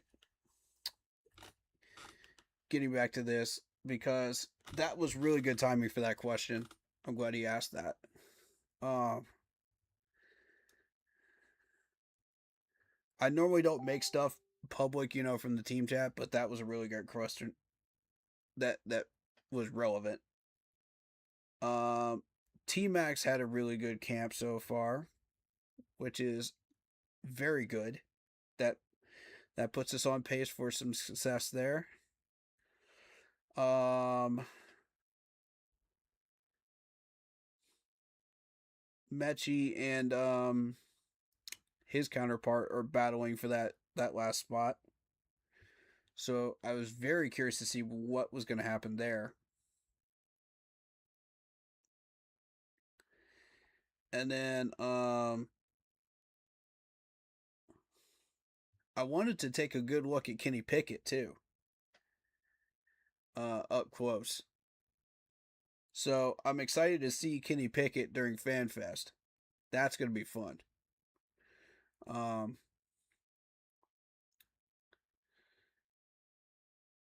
let's see who else. Who else have I heard about so far? Um, kind of going through the roster here as far as what I remember hearing about, and I got a pretty good memory, so give me a second. Um, I'm interested to see the progress on Trevin Wallace too. As he's coming back from injury from last year. This is going to be a lot of fun to see what that offseason did for Trevin. Workouts wise, progression wise, speed, acceleration, just knowledge of the game overall. I'm excited to see his progress. I really like him. Um,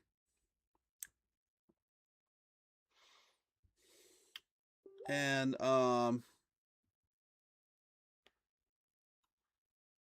heard Mike Jack actually got a pick too. Uh, during the first week without pads as well. So, congrats to the two corners that got picks, without pads.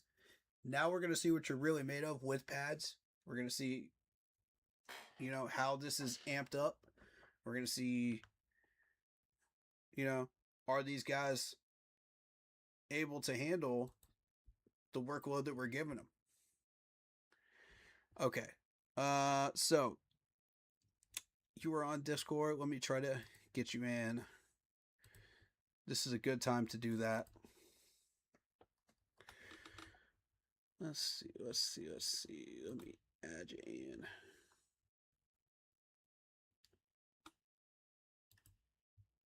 I need to just add you directly.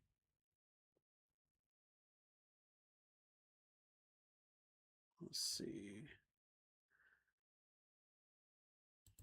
Discover. Nah. I don't know. I'm just learning this platform a little bit better, every year. I'm not used to it. You have to forgive me if I'm not used to how this works. How do I find new people on there?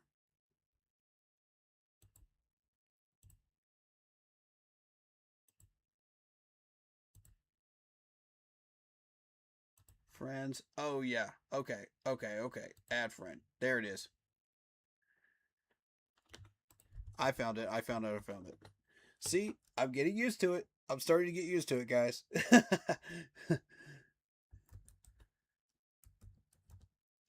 Because I mean, like we used Discord all year long for the team chat, reactions and stuff like that too. So it's free, so that's the best way to do it. Okay, so Stick City 910.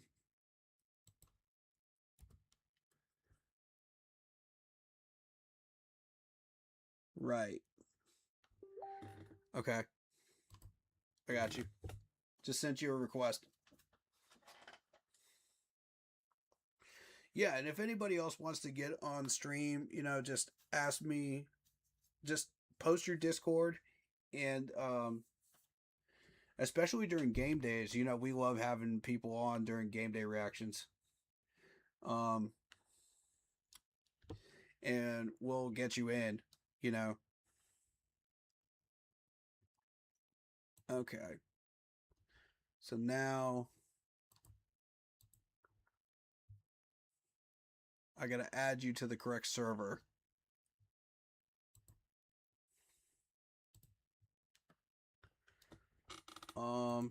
Direct message. Is that you? That's okay.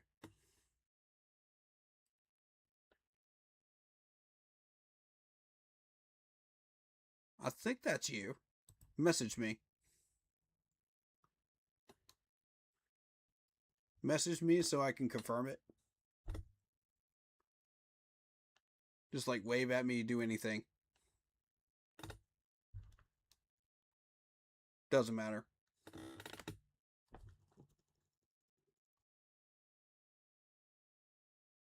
Because I think I found you. I'm going to send you a wave. You can confirm if you got it or not.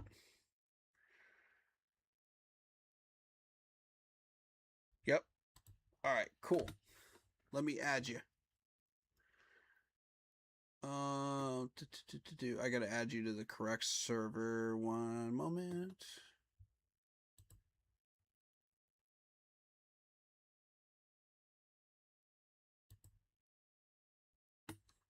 Yeah. Yep. Boom. All right. You are officially in the server. Let's go. I'm gonna start up.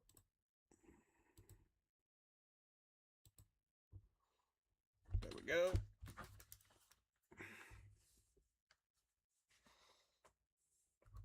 And let's get you in here.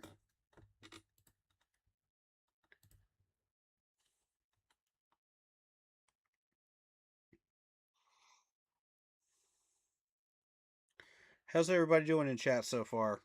Y'all having a good day? Y'all having a good summer?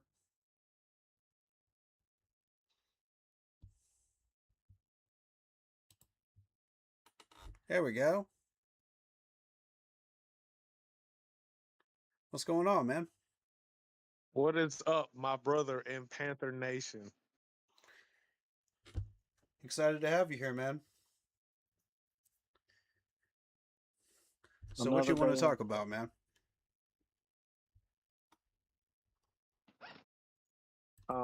Dirt bikes and ATVs, pretty much. That's about it.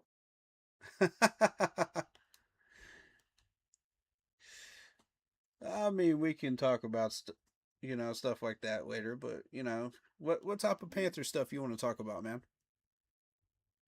I'm getting like an echo thing going. What do I need to do? I think Just mute the don't. stream. Hold on. I'm doing something wrong here. Nah, just mute the stream.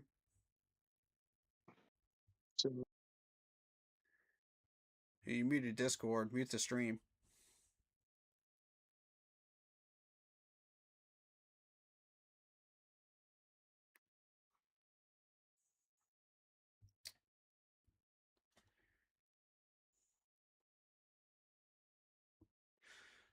All right, while he's figuring that out, I'll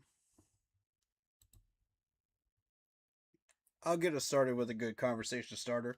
This new stadium that we've got, the stadium upgrades were approved.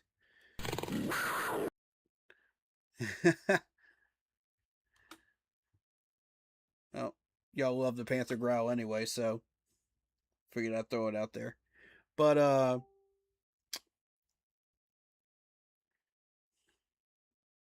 yeah, this new stadium upgrade. I've seen it. I've seen the video for it. And I also saw part of the interview with Dan, Dave, Tepper, and one other gentleman. which I believe was Roger Goodell, if I'm not mistaken.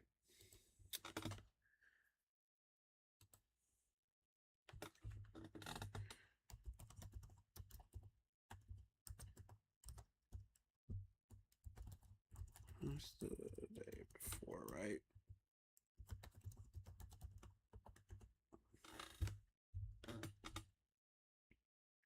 Okay.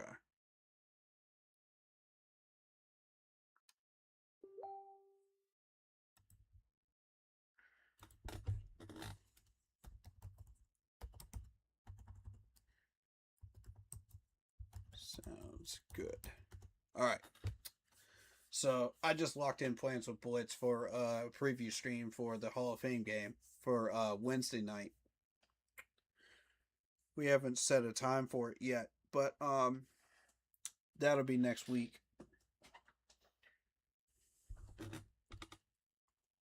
Looking forward to that.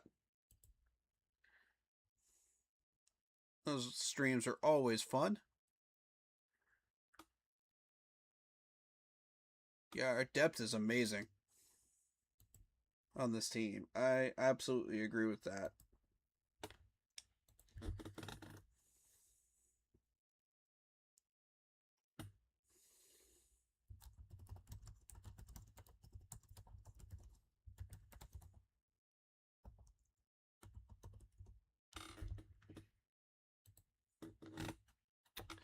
Um, did we get him in here?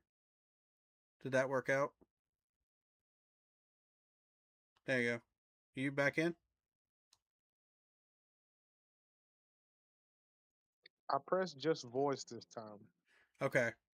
Did you mute the stream?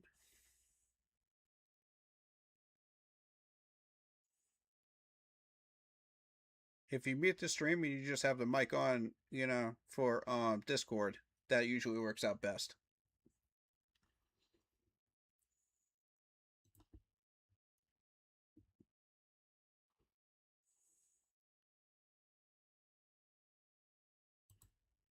Not sure if you heard that, but I'm gonna start going through a few of these clips. Where's the one with the new stadium on it? It was video, right? Was it a video? Yeah, it was a video. It was a 1 minute 17 video. Let me get that up on screen. Just in case people haven't seen this yet. Some people haven't. I know people have really busy lives, you know what I mean? I know I do. All right. There it is.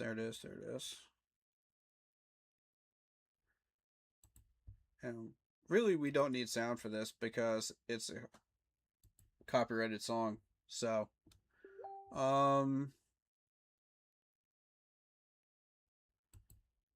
yeah, let's take a look at the outside of this building. It looks like it looks really sleek.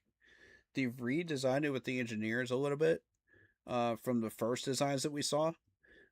New bigger board up here, it looks like, video board, which is awesome. I like it. I think it's sleek, man. You got the Panthers out front, where those statues are. One thing they did was they made this a 3-gate entry now, which I don't know how I feel about that. Versus a 4, because you're gonna have people jam packed trying to get into the entrances now. And that's gonna be a little rough.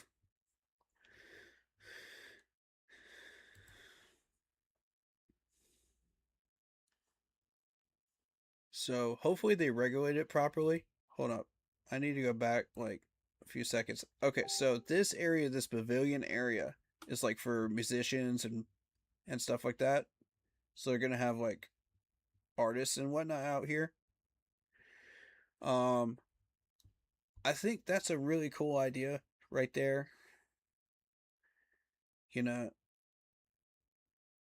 Tapper's been trying to get like a new music venue going, along with the stadium upgrades. Is this what he's referencing? If this is what he's referencing, I'm okay with this.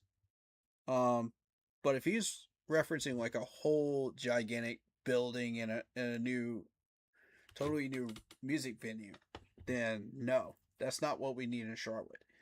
We need more hotels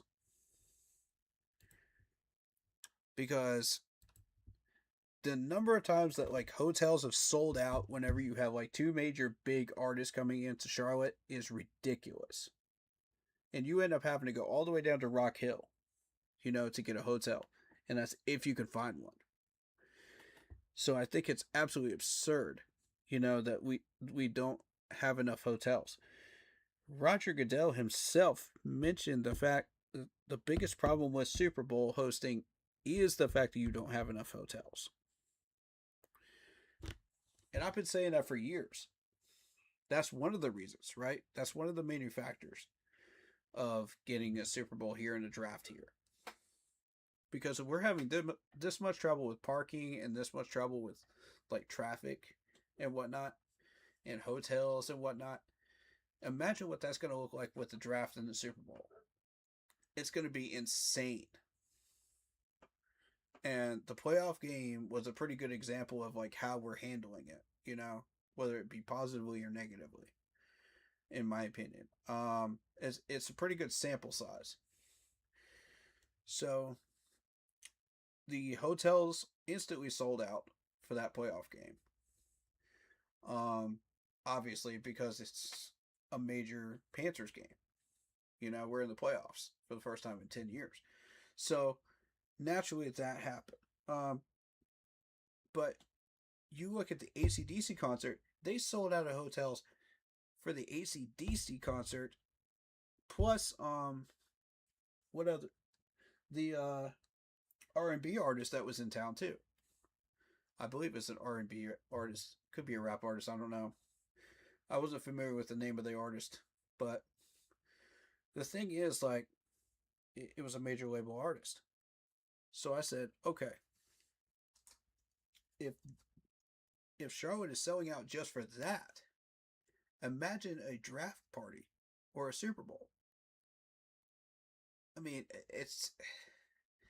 you're going to have people selling out the hotels throughout the entire western side of North Carolina. And maybe part of South Carolina. Just to make it up there. Because you got to think people are traveling from outside of the country. People are traveling from different states to see these events. And it's a thing that needs to be addressed, in my opinion. It's a major problem, and it's been that way for a handful of years now. If you're talking like one concert every night, where it's a major label artist, at like PNC Park or something like that, it's not a big deal because they have their own parking lots. So it won't sell out the hotels that bad. But if you have like a second event going on at the same time, that's where it becomes a problem. Like a Panthers game or like an AC/DC concert going on at the same time as, say, a major label artist over at PNC Park. So it becomes a problem very quickly, even if it's within 30 minutes of the city of Charlotte. And, part of the issue of trying to get the Panthers to stay in Charlotte was the fact that we had to sign a contract to make sure that happened and get stadium upgrades at the same time. Both at the same time. I don't mind that. But the issue becomes, how much stadium upgrades are you trying to do? When you're not addressing the main problems, such as parking and hotels. Um,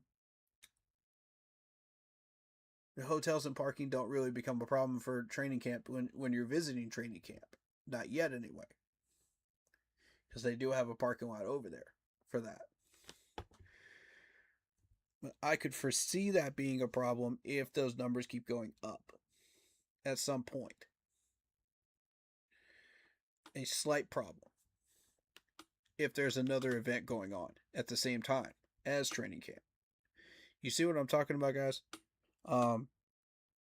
And people are charging out the wazoo to park near the stadium. It's like 60, $70, to park near the stadium. It's insane. It's insane. Then you got the golf carts that are going around. They want like 30, $40 to travel you like right up the street. It's like come on.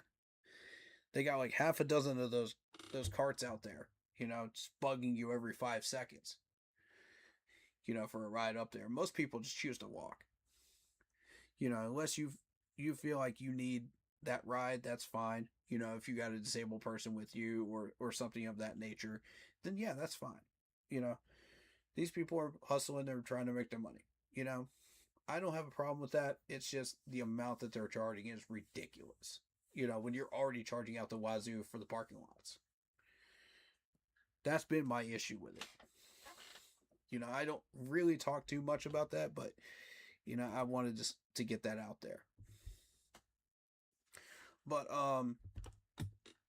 continue on with the stadium tour here. You got the tables and benches out here, and then you got a little venue here, music venue out here. That's fine. It's fine and dandy, Get some music going on game day is cool. I like that. That adds to the vibe, definitely. The Roaring Riot definitely loves that. They're big on that. They get their bands and people, out there for the Roaring Riot tailgates and stuff. But you got a big flat screen right here near the south lawn, which is cool. So people can watch the game while they're chilling out and eating out here, which is cool. Outside when the weather's good. You get in here and you get greeted with the main sign here and the elevators and staff and people here, which is cool. I like the lighting. I like everything about this. This is cool. Of course, the tunnel looks the same. Field looks the same. But let's look at this. They've replaced the PSL seating with these extra viewing seats up here, bars and whatnot up here, which is kind of cool. They got the awning and covering up here, which is what I wanted to see happen. So thank you, management and engineers, for listening. I appreciate that and hearing my opinions on that. I do realize occasionally, people from the management do hear our streams and hear what we're talking about. So I greatly appreciate you hearing that suggestion and taking that into account and putting these up here.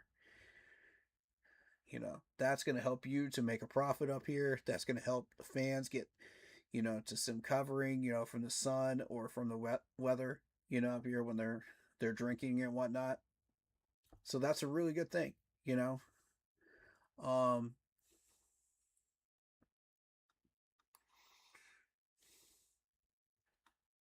and of course the rest of the stadium looks pretty much the same. It's just newly renovated, you know what I mean? Two things I would really like to see is with the stadium seating and stuff like that is, one, please repaint the numbers onto the seats and the sections onto the walls, because there were so many complaints about that. Oh my god, there were so many complaints about that. It was ridiculous, especially during concerts. If you have assigned seating, it's horrendous. So yeah, please work on that and try to get those relabeled and set up, because I'm asking for everybody. You know what I'm saying? Everybody, not just myself. All of these suggestions are for all of us. You know what I mean? The second thing is, I would like to see the keep pounding mantra somewhere on these walls somewhere. You know what I'm saying? On the outside of the stadium, on the inside of the stadium, put it somewhere, where it is visible. We need that out there to show people, this is who we are. This is what we do. This is our mantra. This is our source of our motivation and what we do, and to honor Sam Mills, of course, respectfully, because he was the one that created that mantra, and the reason why I carry it today on my channel name. And I feel like it's an honor, man. It really is, to carry on that legacy of that name. As long as it doesn't become trademark, I'm going to continue carrying it until I can't anymore.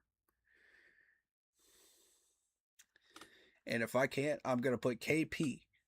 That's going to be the channel name. Because I'm not losing that channel name, guys. I'm not. So, you're going to know what that means. Every time you hear my channel name, you're going to know what KP means if you're a Panthers fan. So, that's the backup plan, if that should ever happen. So, I want y'all to know, I'm going to carry it for as long as I can. But I like the extra banners up here, electronic banners up here, and the extra box seats up here. This is kind of cool. The issue is, the people that lost their PSL seats have to rebuy those PSL seats. I heard about that when I was talking to a couple of people this week, and it frustrated me because, some of these people have had these PSL seats for 30, 40 years. Or 25 years, right? Since the inception of the team. Some of them have had them like 15, 20 years, Some of them have had them 10, So, no matter how long you've had them, it still makes a big difference, for the people that are longtime Panthers fans that have had these seats and they want to make it generational, for their kids, that will eventually grow into adult Panther fans, that'll be sitting in those seats. It'll be a generational thing. So, it is frustrating on that front, to see that happen. But, that's one of the main reasons I was opposed to these bars and viewing areas up here to begin with. But, let's continue. So that's what you're going to see on the field there. And again, I would love to see that black background on the end zone with the blue lettering. That represents a golden time for this team and what we were doing at the time. During 2015, we had those end zones the entire time, and it motivated us because it looks so sleek. It looks professional. It looks like we mean business, And I really love that look. That's my favorite look, of the end zones that we've seen so far. My second favorite is the one we had in 04. Going back to the OG end zone look, it's cool every once in a while. But, when we got a big divisional game or something like that, big game, I want to see these black end zones, man. That's going to make the people pumped up on this team and want to win. All right, so here is the inside club area. We've kind of seen these looks before. You got your bar in here.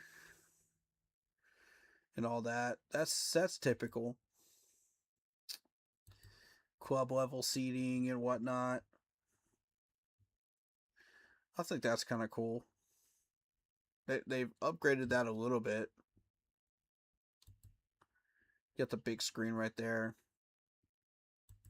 Got the lobby over here. The front desk.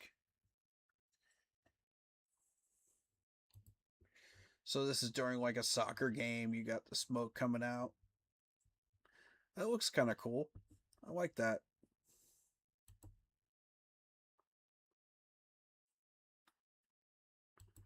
So this is the main atrium area here, you know, inside of like box areas. People got their food, they got seats in the tables and whatnot. That's kind of cool.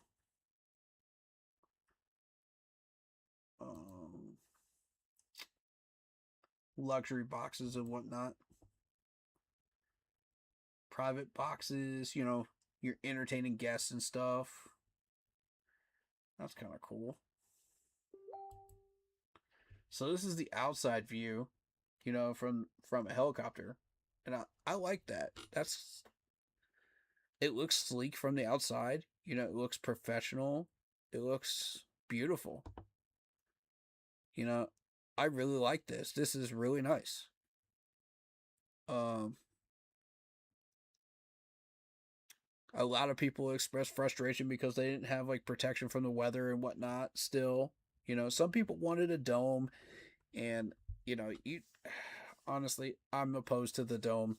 To be real with you, because I would rather us be exposed to the weather. You know what I mean? At during games and whatnot, because it makes us a tougher team. You know, people come in here and that gives us an advantage. You know, a tactical advantage in games.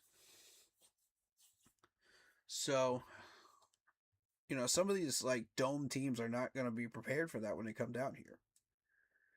So I think that's a big plus, you know, to have that. But at the same time, I understand people's, you know, concerns about that and whatnot. I get it. You know, I'm not downplaying it at all. You know, um,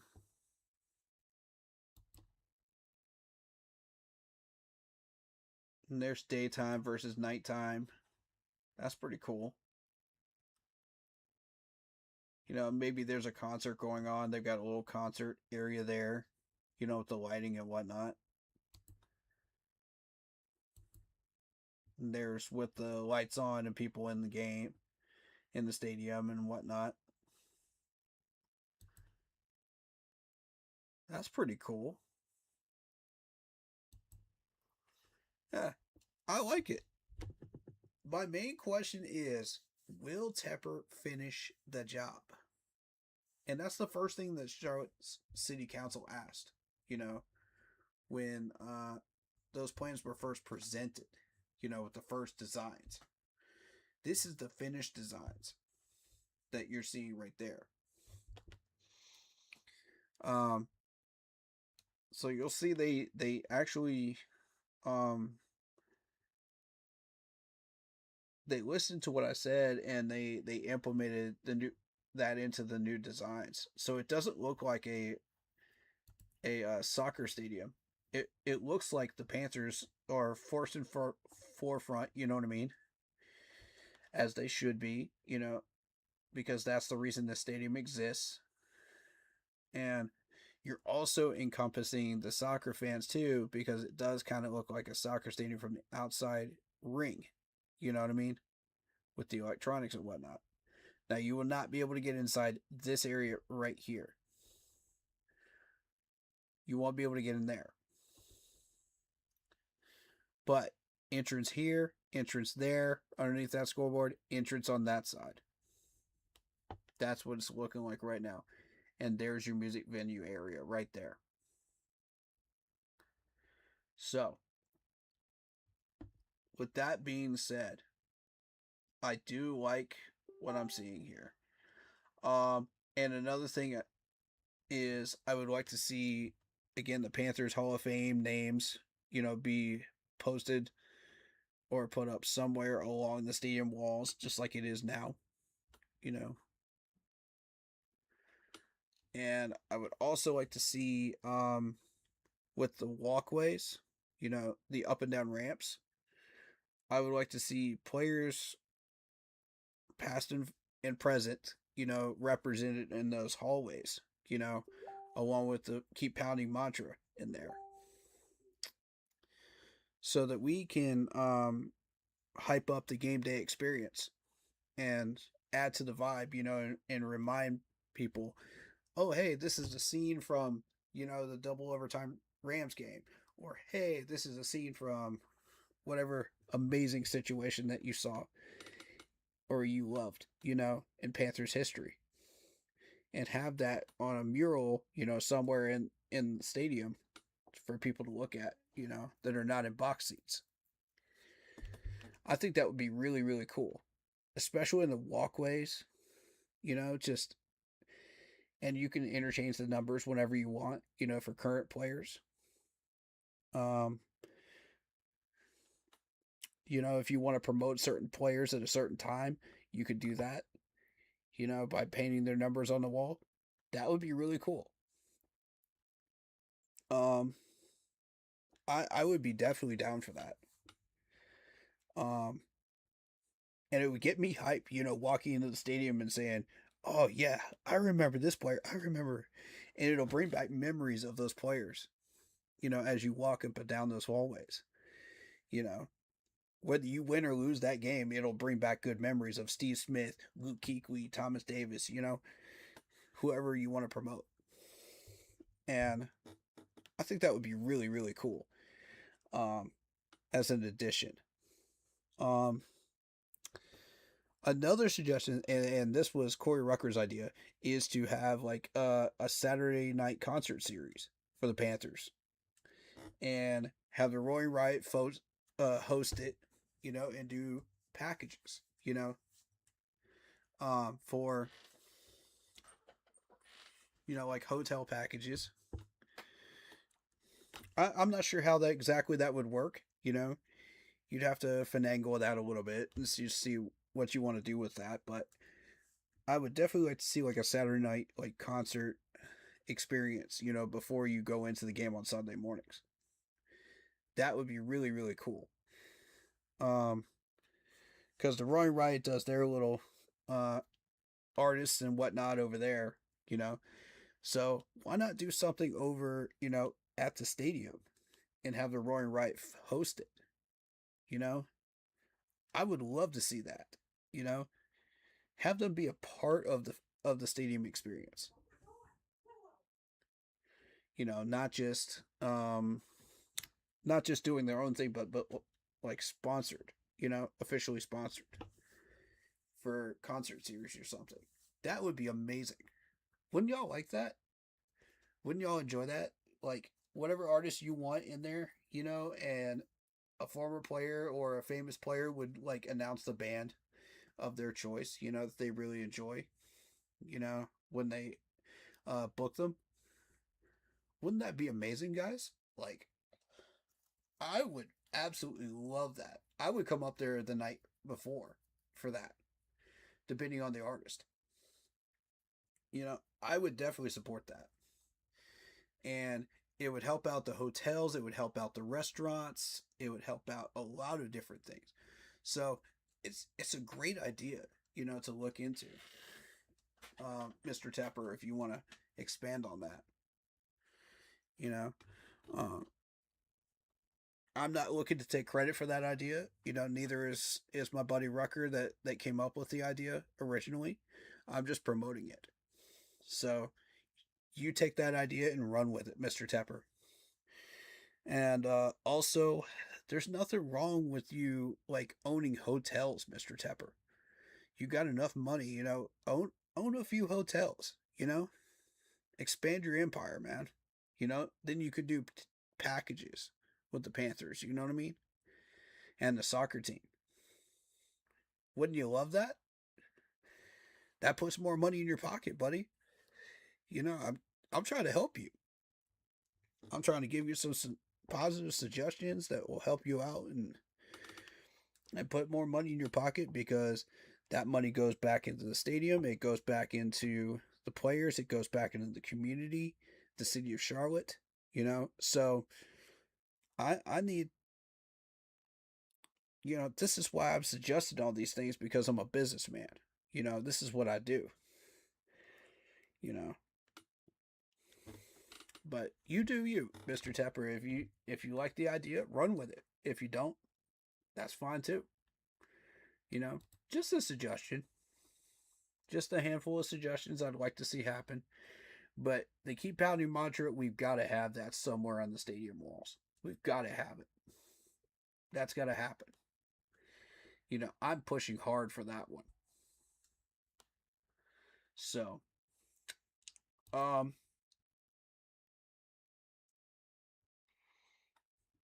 and I'm guessing J-Rock just wasn't able to get on Discord, but that's okay. So that is the stadium upgrades there. What do y'all think? Drop some thoughts in chat. What do you think? I think it looks good with the night sky. Look at that. With the city of Charlotte night sky. That's a really good representation of what it looks like in Charlotte right now, outside of the stadium. With the blue sky. That's beautiful.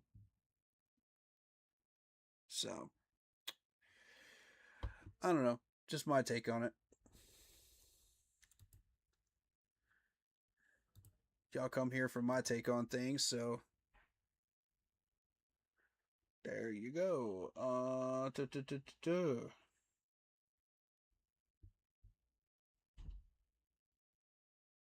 Okay, Queen City News is posting that now. They're announcing something about that in their video. Day 5 training camp. Okay, yeah, Blitz is going to be joining us for the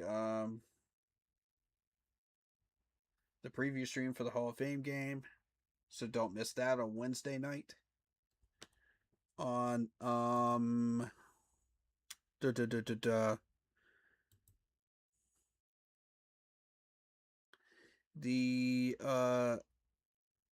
5th, Wednesday the 5th. So be looking out for that about 8 or 9 o'clock, probably.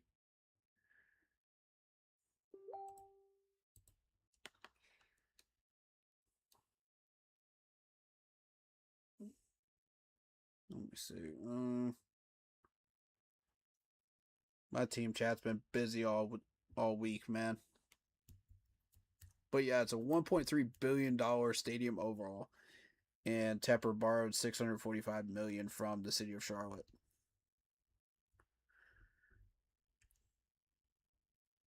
To make that happen. Fly through renderings. Yeah, there it is.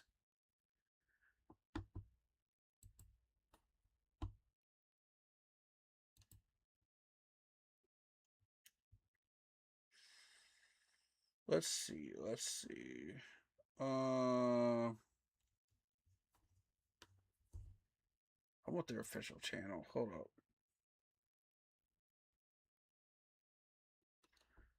Why am I not seeing their official channel pop up? Where y'all at?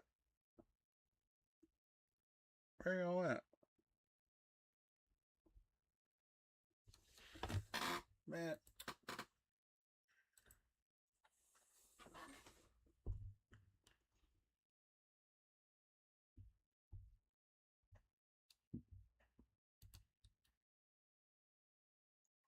There it is.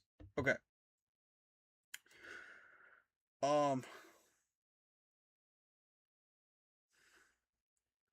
I might be interested in doing one player presser. One or two. If I was to do one or two player pressers, which ones would you want to listen to? Type it in chat and let me know. And I also plan on doing the 2015 stories reactions as well. So that will happen too. Before the official start of the season. I'll make sure to make that a priority and make sure to do that too. All right. But right now, I'm interested in the Dan Morgan and Dave Canales pressers. Okay. They got Mike Jack. Okay. I might be interested in that. I might be. Would y'all want me to react to that one? Would you like to see that reaction to Mike Jack? Let me know. Or JC Horn. I'm gonna do this one. I'm gonna do this one. This is the most recent one from Dave Canales.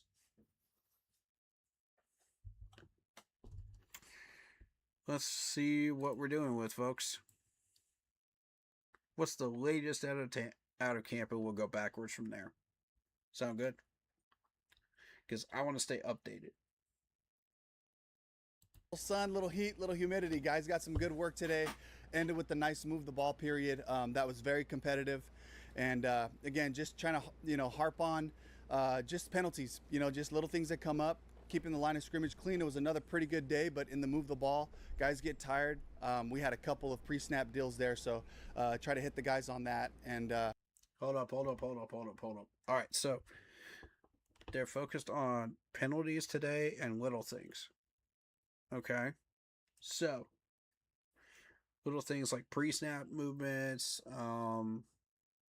things of that nature. False starts, maybe an offside.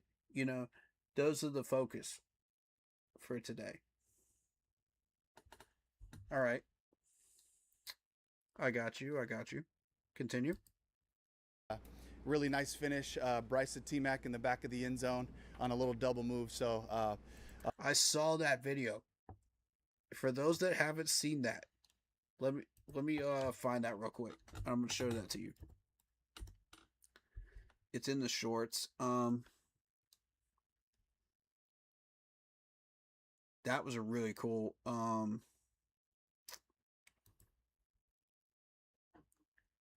really cool play. Where is it? JC is back. I see that. Okay. And we'll go through all these too.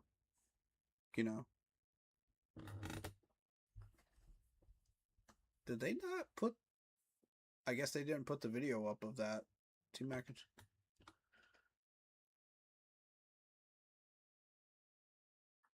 Oh, one-handed catch, Jalen Coker. Let's do this one.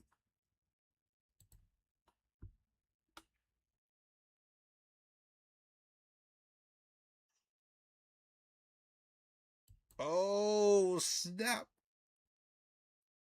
Jalen with the one-handed catch, y'all. Ooh. Ooh. Jalen's got those hands, bro. As you can see, they got pads on, too.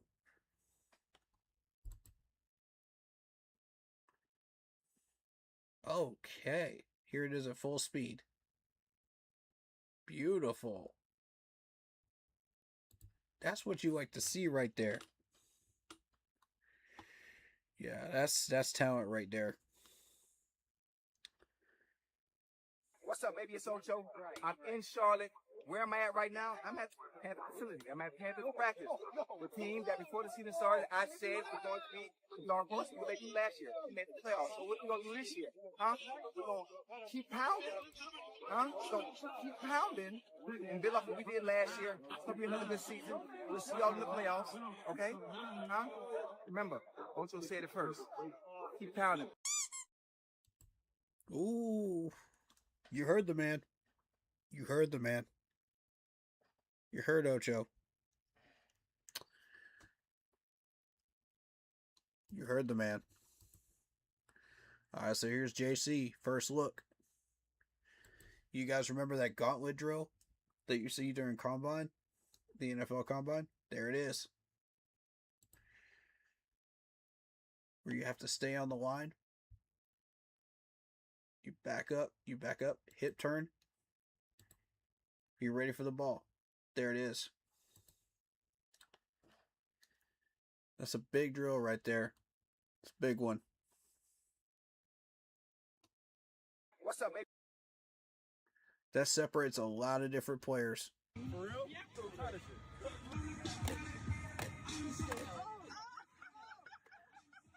That's the hands challenge right there. I'm super tough. Y'all just get games at very Hand-eye coordination. Yes! I like that. Where you even get something like this from, bro? Third time to charm. There you go. There you go. That's actually a good idea. These players should get one of these and just like work on that, you know, especially if you're a receiver. And then it can keep going. For real? Yeah.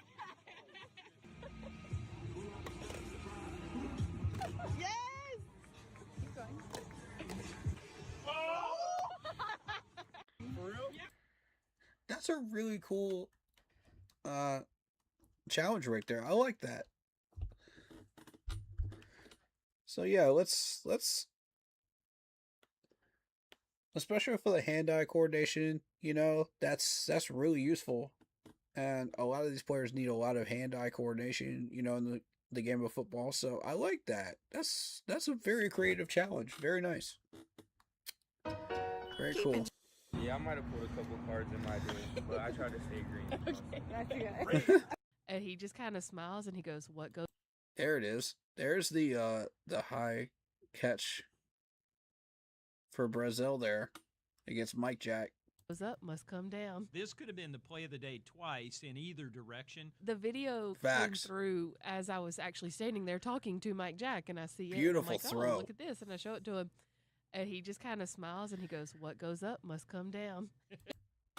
That's the difference between a hospital pass and a pass where the wide receiver has to extend for the ball like in a regular season game. That's the difference right there. So as you're watching this again, like, hold on. And he just kind of Look at the distance he has to go up for this ball versus like a hospital pass, which would be like 2 feet higher.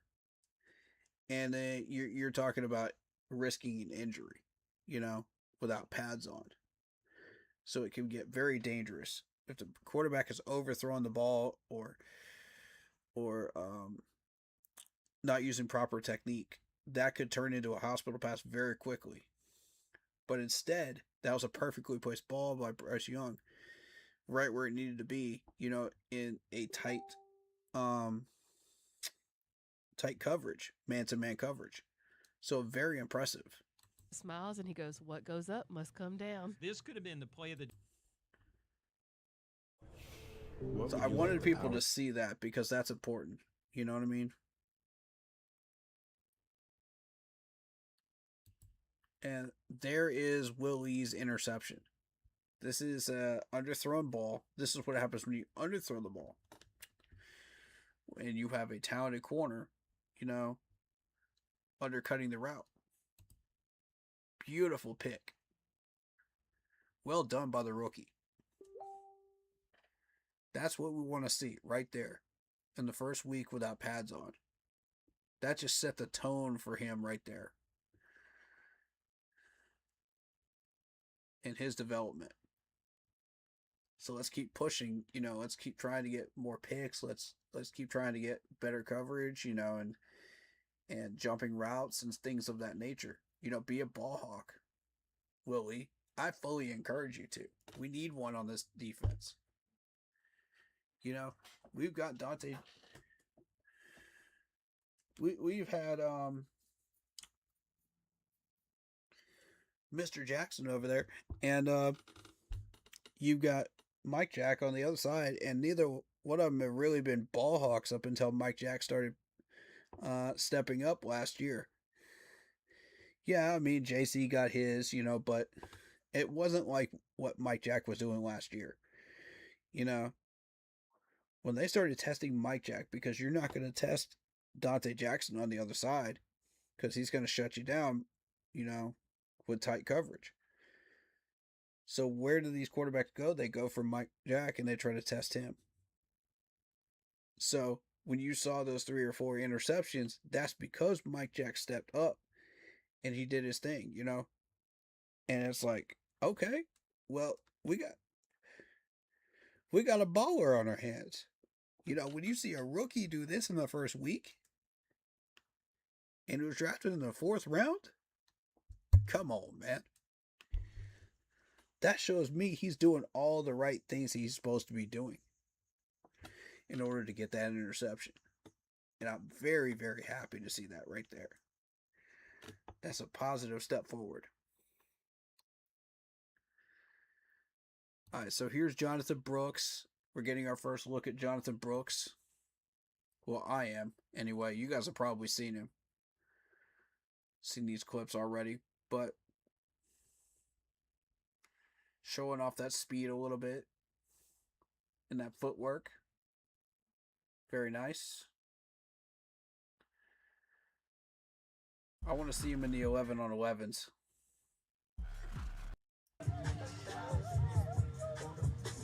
Alright, so this is T-Mac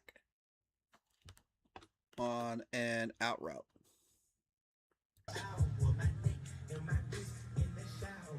Okay, cool.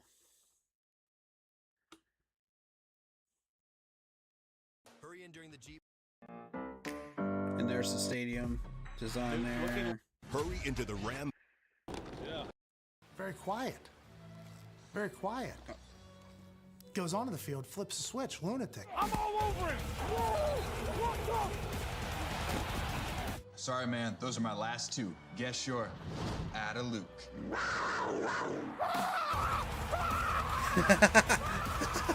We have all this curly hair and glasses, and people were like, yo, is this guy for real? Ain't nobody know you. You get more out of him. I don't have anything good for him. I knew that was coming. You okay? You okay? Very quiet. Very quiet. Goes onto the field, flips the switch, lunatic. I'm all over it. Whoa. Sorry, man. Those are my last 2. Guess your add a Luke. I love it. We have all this curly hair and glasses, and people were like, yo, is this guy for real? Ain't nobody know you. You get more out of him. I don't have anything good for him. Hey. I knew that was coming. That's my guy right there. That's my guy right there. Very quiet. That's my guy. Luke is Walmart a Express beast, delivery dude. is fast. See the dark clouds starting to roll Luke in. is a We legend. had a bit of rain during halftime, and the radar doesn't look too good. Well, this game is about to change. It is like a monsoon just Turning back rolled time through right here. there. Crowd's hanging in 2013. there having fun. Here's Pierre Thomas, left side. Guess who? Here's a family before the weather rolled in, just enjoying themselves, waving. And then this. It's like a Oh my waterfall God. coming into the lower deck. How about this guy right below the booth? Who all was at that game? Was Mission anybody in chat at accomplished. that He's game? on TV.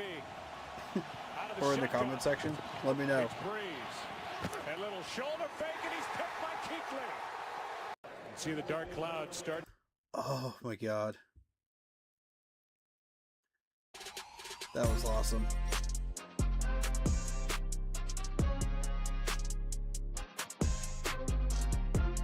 From editing and uploading to 90s movies Panther. and streaming.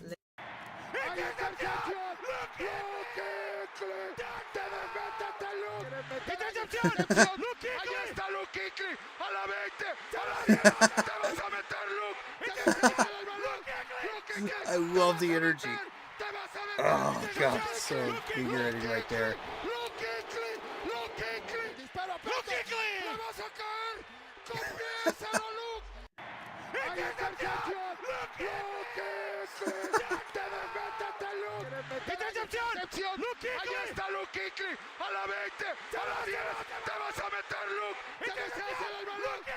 Oh man, this has become one of my favorite shorts right here. This is beautiful. Short videos. I love this. Man, Luke Kuechly was an animal. Now even sloppier with this weather as the heavens The have monsoon opened up game here of in 11. downtown Charlotte. Look Who at was the at that water game? now. Some amazing pictures inside the stadium. Some of the areas of the field here that is just beyond the end zone. He's using a cup to get rid of the water. And I'm not sure even the best. The Panthers will face 3 playoff teams in succession over the next 3 Oh my weeks. Here's God. Gabbert. Too far in front, and it's intercepted. That's Sherrod Martin, the safety on the pick. Martin still looking for some yardage there out past the 35 and brought down at the 37. As Gabbert, 2 rookies up front. Some unproven aspects of this Panthers defense. They wrap up Kareem, surround them in the backfield for a loss of yard. Now even sloppier with this. Good lord. That reminds me of that 2015 Colts game that went to overtime. Oh my god, just constant monsoon all the way up to Charlotte. Through the whole game and overtime and all the way back when I was driving back. It was horrible. It was horrible. You had maybe like 15 minutes of sunlight at the end of the third quarter. That was it. That was crazy. Check it Worth out. every second, and I would do it again. Worth every second. And every penny I spent on that game.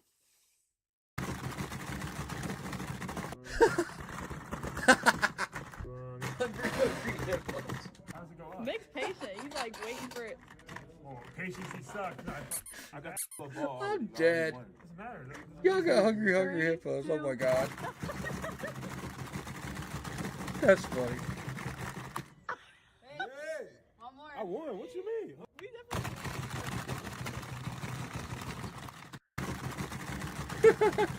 Which foundation is good for us? Oh man. Hold on, I'll be back. Oh. How do I go straight? Bumper cars. I'm fine. My dude leading.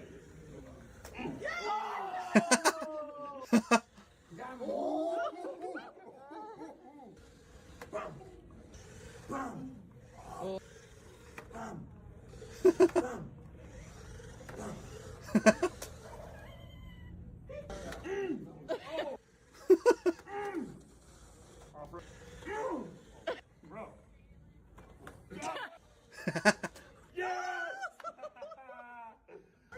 I'm actually gonna buy this.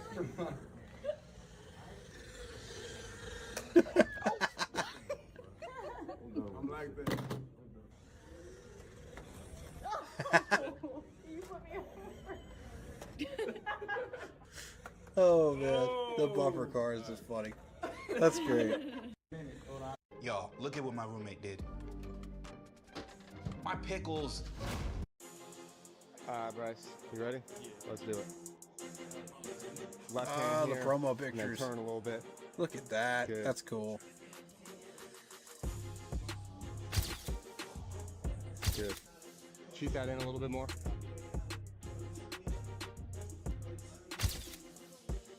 Ah, that's cold Just right out there. of That's these beams cold. This way. Hey. You're gonna stop and turn. Good. I love those promo pictures. Those are cool.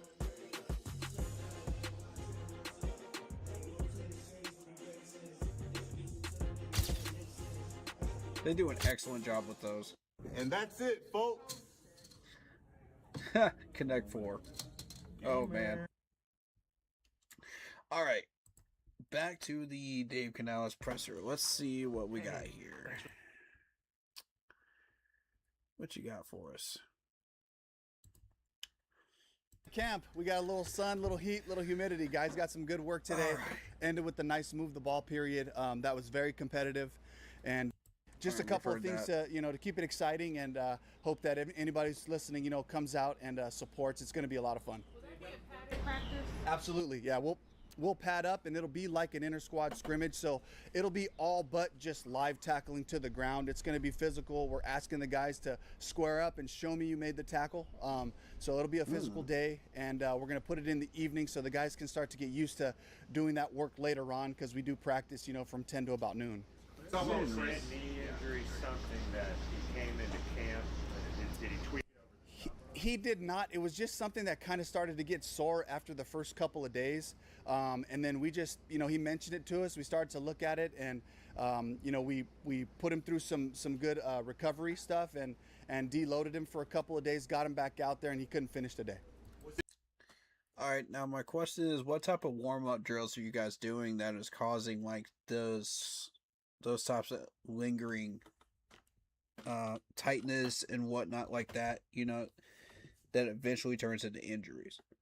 So I feel like it could be the drills that we're doing in camp, but it could also be the warm-ups that these players are doing too. So just be aware that if you're a player, maybe it could be either one. If we could start to like cut down on how many injuries we have in training camp and preseason, if we can, it would be very, very helpful towards preseason games, and towards the regular season as well.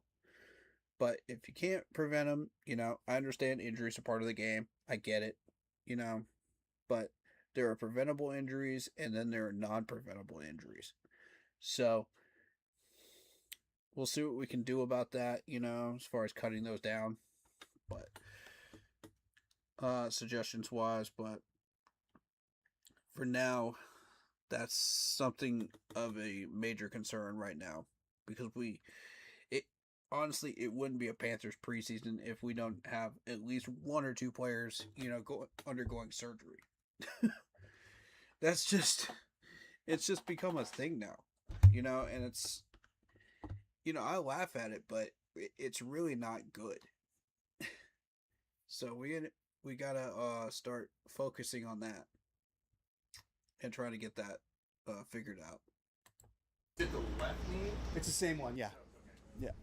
Dave, it seemed to an untrained eye that Bryce had a pretty spectacular day. I wonder if you could talk about Bryce, and then also what JC Horn has looked like to you so. Yeah, I mean, first off, it's great to have Mike and JC back out there for the full practice. It makes things harder out there on the perimeter, and makes you have to, question whether you want to target that receiver out there. And so that's what we're used to. And with the pressure unit that we have, the different packages we have, to be able to have those guys sitting out there staring at the quarterback, I can tell you from personal experience, it's not comfortable. And so it's good to have them out there. Bryce is continuing to just take the next steps. What I see from... Hold on. So what I'm gathering from this is you got Bryce versus Mr. Jackson out there taking care of business. And then JC Horn. I apologize. I totally... It slipped my mind that Dante Jackson's no longer a Panther, but I apologize about that one. I've had a long week, guys. Forgive me. But JC Horn. Hey. JC Horn doing his thing versus Bryce Young. And JC Horn is making Bryce think twice about throwing it there. That's just Horn doing Horn things, man. That's what he is. That's who he is. That's why we love him. From Bryce right now is just ownership and mastery of the concepts, and now I just see the timing, the rhythm, and just the me to you factor with his guys. And watching him timing and the rhythm. And he's starting to master this offense? Ooh. Did y'all hear that? I get it's training camp, but wow.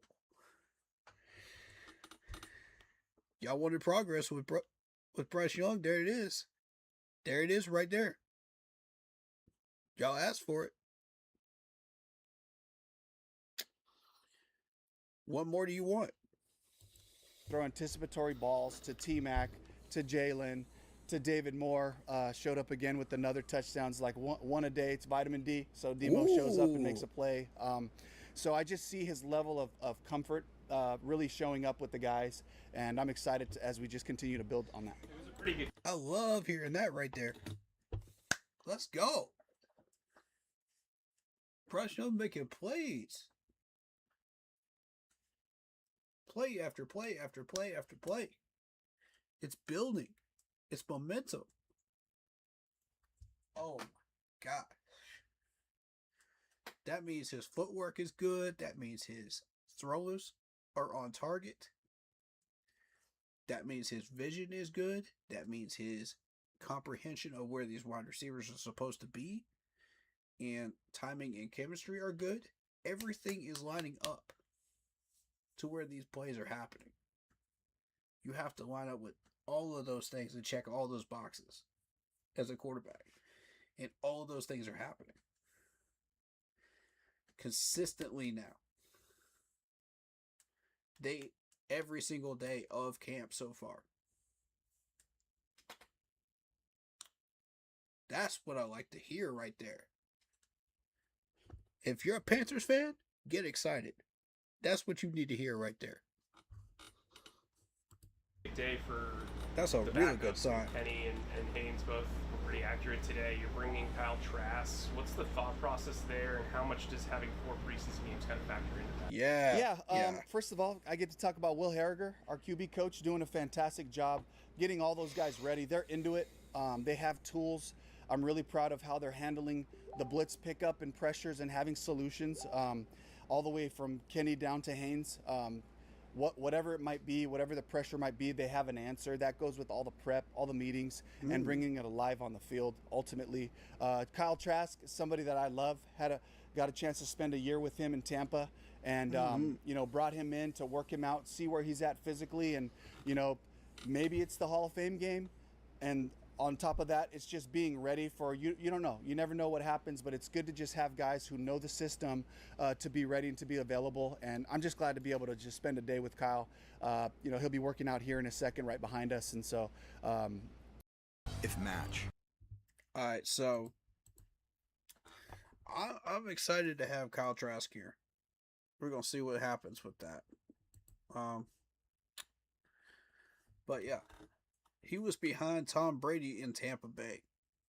He was the backup to Tom Brady. So if Tom Brady and Dave Canales both think highly of Kyle Trask as a backup to Tom Brady, that's a sign. That's a sign right there. If this workout goes well, yeah, sign him immediately. Because I got a good feeling about this. Don't y'all? That's 2 green lights right there. 2 big green lights. You mentioned the chemistry between Bryce and his guys and the late touchdown to T-Mac. He also had one a few plays earlier that when Mike Jack was on T-Mac. It looked like Bryce just kind of bought him time and got it in there. How much exciting is it to see plays like that where it's trust, it's timing, it's just all of that building up? Yeah, it feels great. Excellent question. Excellent question. This is a reporter that has done her homework. Put some respect on this reporter's name. I don't know who that was, but I like you. Ask more questions like that. It feels great to know that these guys they put the time in, they put the work in, and through the off season, they were able to get together on their own this summer and just continue to work on those connections. And then also the defense, a couple of really great rushes, and Bryce had to move off the spot, and that's where he's special. He was able. Ooh. So we got a couple of good rushes too, despite not having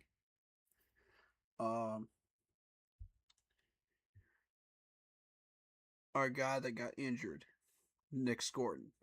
Interesting. Very interesting. That means Princely's stepping up. That means Jalen Phillips is stepping up on the offensive line. Fascinating. All right. If they're doing 11 on 11s, that's exactly what that means. That's what we translate that to. Because the starters have to face the starters. Second string has to face second string. Third string has to face third string. So what that told me is that the starters, Phillips, Lloyd, and Princely, are starting to step up. Very good. And you might have seen a little bit of it from Derek Brown. Who knows? I'm not going to say that the rookie has stepped up yet because we haven't put the rookie in, against starters. But I'll say that's impressive already. I like that. Able to kind of slide to the left, buy him some time, and get the ball down the field. So, but those are the ops that we need, and it brings out the best in all of us. Whoa! Slide to the left. Hold up. Are you talking about the offensive line? Are you talking about the offensive line slide to the left? Slide protection? Through the off season, they were able to get together on their own this summer and just continue to work on that those connections. Let's hear that and then again. Also the defense, a couple of really great rushes, and Bryce had to move off the spot, and that's where he's special. He was able to kind of slide to the left, buy him some time, and get the ball down the field. So. Oh, okay. Context matters. Cam Newton, Bryce sliding to the left, buying him some time. Very good. But those are the ops that we need, and it brings out the best in all of us. Our Correct. outside guys going against Mike and going against JC every day is fantastic, and of course Will Lee having to deal with our guys as well. It's going to bring out the best in him, and that's what we look for competition. Back on the Right, talented players versus talented players. In one-on-one drills, 11-on-11 drills, it brings out the best in these guys. Facts. corners, you guys obviously locked up JC. Mike Jackson in contract year. How would you describe the level of priority for getting him locked up? Mike's one of my favorite guys. Again, this is just a negotiation thing. This is really not my world, and so I think they'll continue to go through that process and make that decision when the time's right. What answer did you expect him to give you? Like, that's Dan Morgan's question. Come on.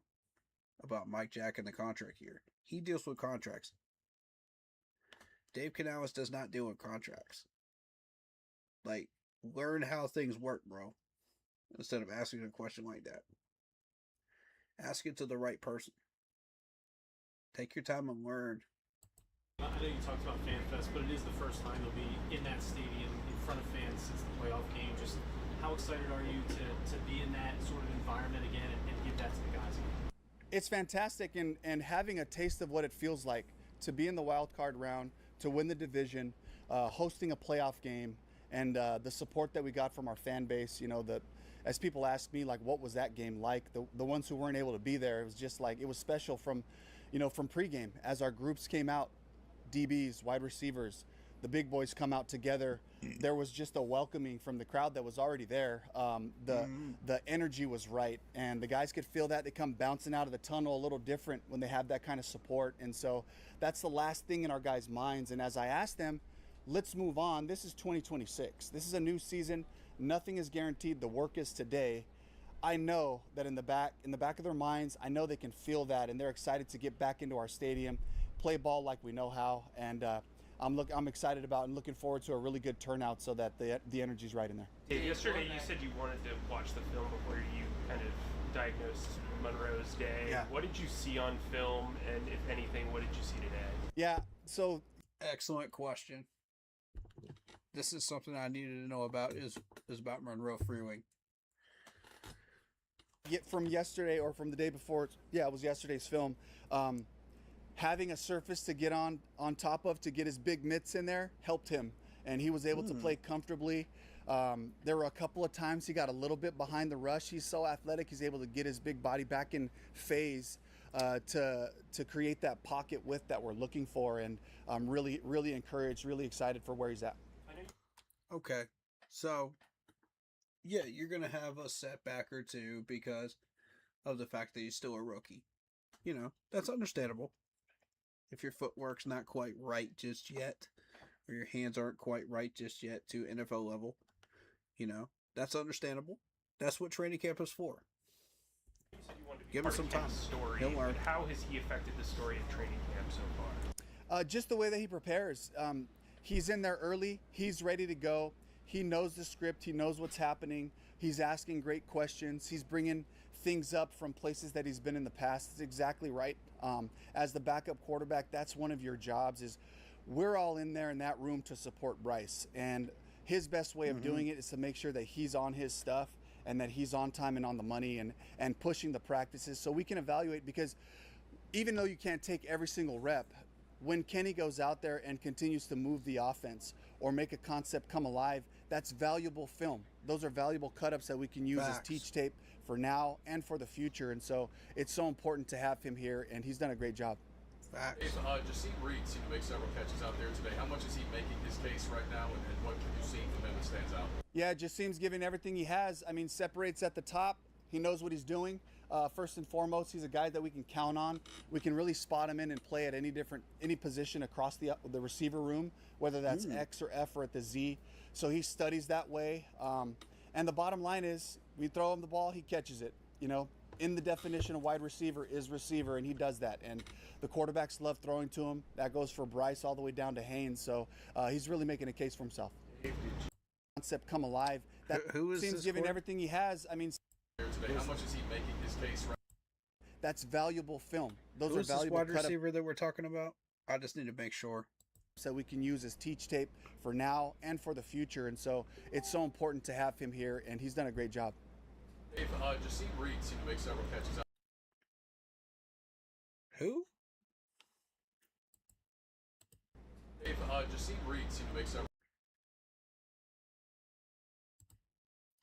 Who did he say? Did y'all catch that? I couldn't understand what he was saying. Hold up. He was trying to point out a wide receiver, and I'm not sure who it was. Oh, Jasim Reed. Okay. Now I know who we're talking about. All right, 6'2", 195 from San Diego. 1 year in the league already. All right. Okay. Now I'm on the same page. Let's go. Catches out there today. How much is he making his case right now, and what have you seen from him that stands out? Yeah, Jasim's giving everything he has. I mean, separates at the top. He knows what he's doing. First and foremost, he's a guy that we can count on. We can really spot him in and play at any position across the receiver room. Ooh. So you're trying to tell me that you could put Reed anywhere in the wide receiver room at any spot? Interesting. So we got a multi-tool wide receiver now, y'all. Interesting. Whether that's X or F or at the Z. So he studies that way. And the bottom line is, we throw him the ball, he catches it. You know, in the definition of wide receiver is receiver, and he does that. And the quarterbacks love throwing to him. That goes for Bryce all the way down to Haynes. So he's really making a case for himself. Did you have to breathe a sigh of relief today on that special teams drill when Jonathan slipped and was down momentarily?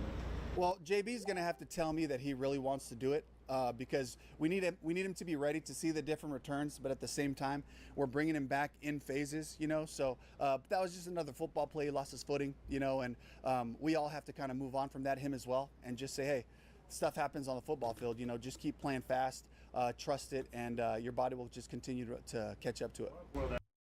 Yeah, I mean, like, you're going to trip on the football field. Come on, man. Running backs do that too. Come on. That's what training camp is for. You know, you can make mistakes in training camp. Once you get onto the football field during a game, you know, you can't be making those types of mistakes. That's what training camp and practices are for, is to iron that stuff out of your game. So, you know, and perfect your game. So that when you get into a regular season game or a preseason game, you're ready. You know, you won't be making those same mistakes twice. That conversation being like with him, you said about the return possibility. He's going to have to beg me. He's going to have to beg me to get out there because I know what an impact he can make on our offense, and we feel very confident in Trevor in what he's done last year as a punt returner and a kick returner. And we have some other young guys too that we really want to evaluate. So I would not anticipate you'll see Jonathan Brooks in the preseason returning any kicks. And once we get into the season in a competitive moment, he's going to have to come up to me and grab me by the shirt and say, I'm taking this one with Trevor. So, but yeah, Jonathan's doing a great job. He had another great day, full day of practice, played physical, made an. Okay, so when he refers to, oh yeah, you got to beg me to put you out there, a kick returner, is he talking about Brooks or is he talking about Travis Etienne? About Mr. Etienne back there, Trevor Etienne. I don't know why I keep wanting to say Travis because that's his brother. Anyway, yeah, Etienne, or is he talking about Brooks? Like, what's the context here? Because I think he's talking about Brooks. And yeah, you can't risk him at kick return right now, or punt return. Not off that injury he just came off of. I completely agree with that decision. That's a good idea. Unbelievable catch on a go ball. If you guys saw that along the other sideline, got his feet in, which just goes to show some of the other things that he can bring to our offense. Why has it been important for Luke Fortner to get all the first team reps, and what has he brought to the protection calling and just kind of the O-line in general with all this moving and shaking there? Yeah, the center position. Ooh, good question. Nobody's been talking about Luke Fortner. Very good question. Position is about command, and that's what Luke has. He gets up there, he gets us directed, and we play fast. And he's connected with Bryce. They've talked a whole bunch about just working on different cadence usage, protections, things that they're going to do, having a plan. Cadence usage? He's a very cerebral guy, so he's always asking those questions. Now, what if this happens? How do you see us handling that? And so we've had some great conversations as a staff with him as well, not just with the players, but whether it's the quarterback or the center, they are kind of that liaison to the rest of the group as they go in there so that we're on the same page. Oh, okay. So Luke Fortner and Bryce are working on cadences. They're working on chemistry now. This is a step up, man. This is a step up. He was not doing cadences last year. Y'all, this is the progress right here. Little things like that. Do y'all remember who was a real good cadence quarterback? And it's not who you think. Peyton Manning. He was very good at it. So was Cam Newton. Y'all keep an eye on that right there. Because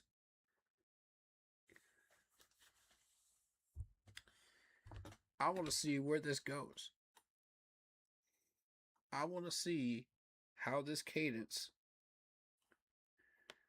that he is learning right now is going to help him. This is going to be fun. Now we start having some fun, y'all, with Bryce Young. Because this man's already like enjoying himself out there and he's having fun. He's winning games. Now he's about to get a cadence. Ooh. Let's see it. Let's see it. Coach, you brought up Demo earlier. Yeah.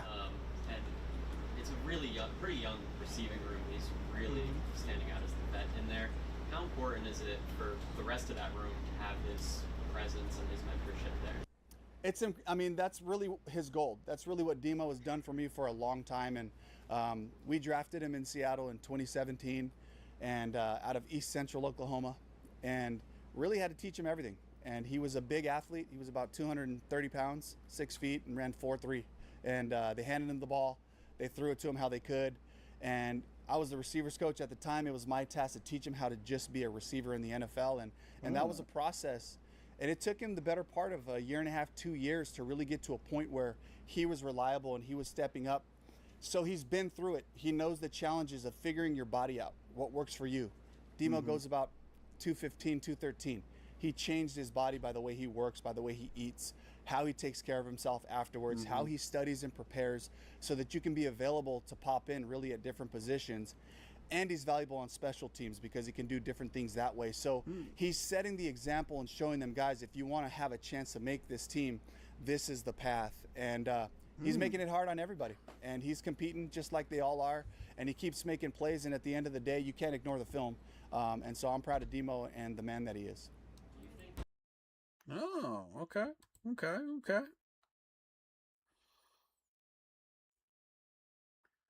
So they're talking about David Moore here. Okay.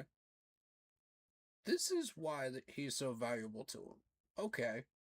Now I'm starting to see. Now I'm starting to understand what y'all are seeing in David Moore.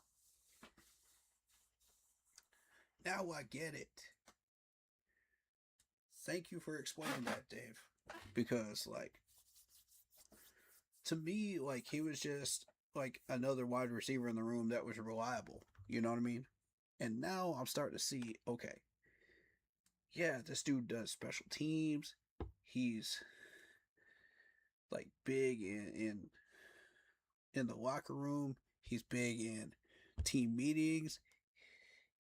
You know, he sets the bar on, like, making the team and understanding,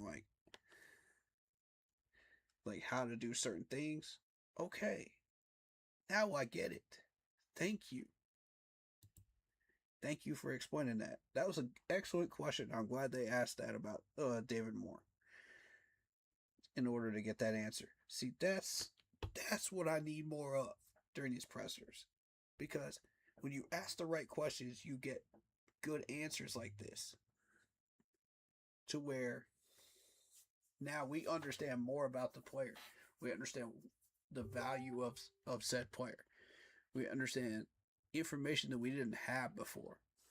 You know. All right.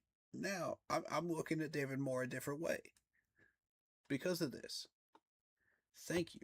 That's great. That's a great question. Good job. The fact that you kind of built him up as a receiver helps him tell the other guys, like, this is what coach is going to want out of you. Absolutely. Mm-hmm. He knows what to expect. He knows the standard of work, and he knows how to approach it every day. So, and, you know, anybody can prep themselves all summer and do it for a couple days. But when you get 13, 15 days into camp, your routines are what save you. And that's where Demo really is one of our best examples of how to handle yourself. All right. Excellent. Excellent. So we kind of learned a good bit there. That's cool.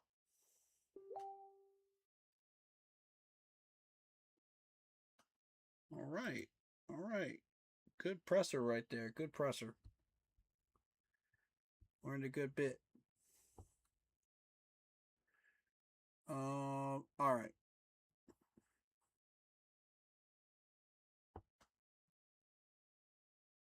Do we want to do this one? Let's do this one. Okay, what a beautiful day. Back in pads. Really near and dear to my heart. Just okay, so this is Tuesday. This is Tuesday's pressure. It's one of my favorite days from high school, Pop Warner, whatever it is, and now we're all the way in the NFL, getting back to banging and playing a physical nature. I would not say today was to the standard that we're capable of, and the practice got better and better as we were playing more physical, the more guys getting comfortable just being back out there, and kind of challenged them halfway through, and we got more attempts on trying to punch the ball out. We got more physical play as it went on, and that's to be. So more attempts of punching the ball out. So Tuesday was a rainy day, right? Yeah. Am I right about that? Up in Charlotte? Be expected, but we got to make sure we capture all these opportunities. They're few and far between to get into pads and to make sure that we're in the right place to be able to play game time football. So, but again, just a great day. Offense won the day, so bounced back. Defense took the first two. Offense is taking the last two. So it's starting to even out a little bit. But I can't wait to watch the film to kind of see some of the things I was looking for, especially up front. You know, as we get in pads, what do guys look like when they're in those one-on-one opportunities? Yeah. Yeah. Especially like offensive line versus defensive linemen, one-on-one drills. I remember that being prominent when I was up there at training camp 2 years ago. And also down in Spartanburg. the year before that. Yeah, just the physical nature that we play with. The way that we're used to practicing, it just didn't start that way. That was really the first period. We had 3 team periods, and right in the middle of that period, I kind of went over to the defense and said, "Hey, you guys drive this thing. Like, we got to show up, and everybody's got to get to the ball." And so they took. Okay, here's my thing. The first drive or two, when you first put on the pads on Tuesdays, is going to be a little bit rough around the edges, so that those first drills aren't exactly going to be, up to the standard, and that's okay. That's to be expected. But once they settle in and get used to those pads and they start hitting and doing what they're supposed to be doing, getting into a routine, that's when you start to see these guys like show up, and that's when you can start properly really evaluating the movement. To the challenge, and they responded well, but I want them to drive it, and they know what to expect. They know what to expect from each other, and so I want them to make sure that they take ownership of that part, and we'll remind them as coaches, but we got to have it. That's the way this game is played. David, an update on Mitch? Yeah, they tested him. It was an ankle injury, rolled it up. They're pretty optimistic, but we're going to do a full evaluation just to make sure there's nothing happening in there. But they were pretty optimistic coming off the field, and I'll give you more information as we do the full evaluation. And that ended up being a MCL sprain, I think, something of that nature, right? Let me double check.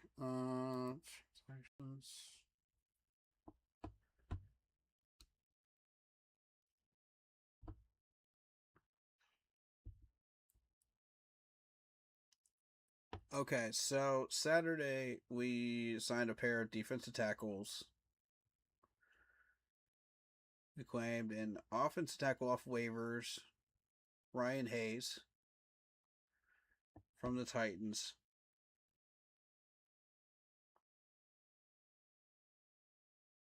Second tackle of the day they added. And we made a change at wide receiver. We signed Casey Washington from the Falcons and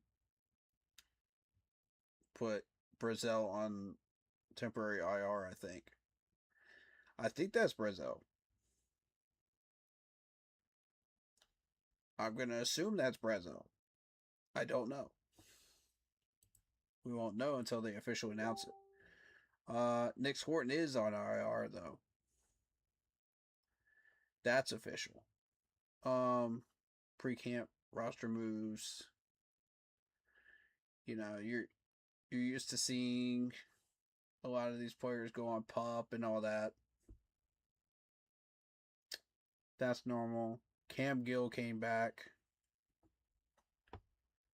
So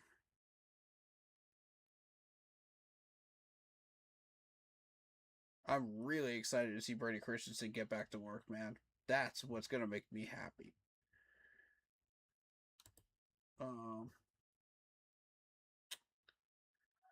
3-year extension with Jalen Coker. Really excited about that at the beginning of June.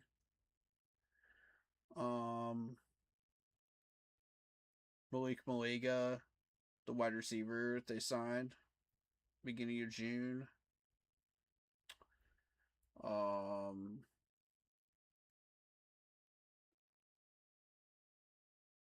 Henrik Harburg. I'm not too familiar with him. Probably a squad guy.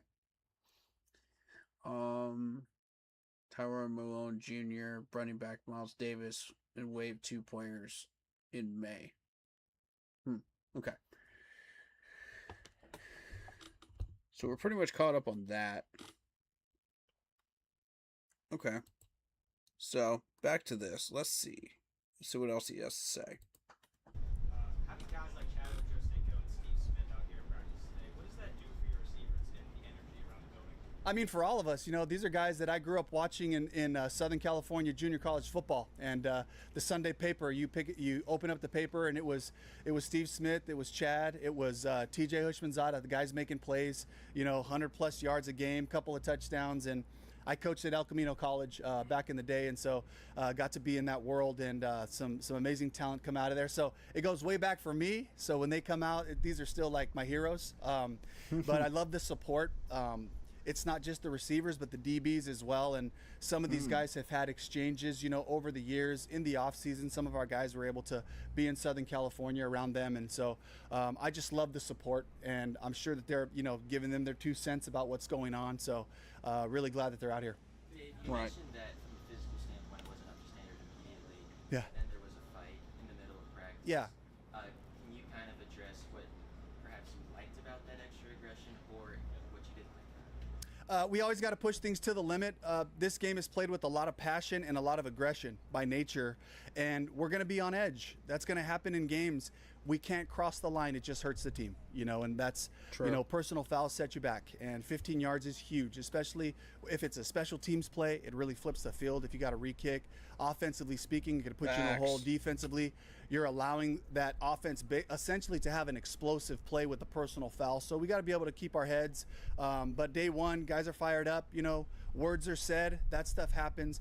We just got to make sure you go to the line, you can't cross it. So we had good conversations about it, and I don't think that'll happen again. He's talking about Felipe Franks that got into a fight. And the thing is, didn't he get into a fight last year too? During training camp? Or am I mistaken? Man. Oof. If it's the same dude, he's got to learn how to calm down that temper. Because that's just not it.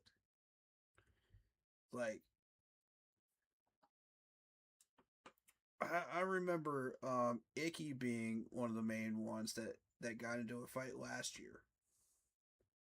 And he's just always been like that since he came up into the league.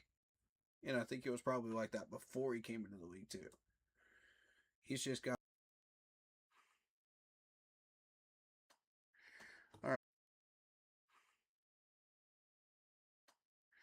All right.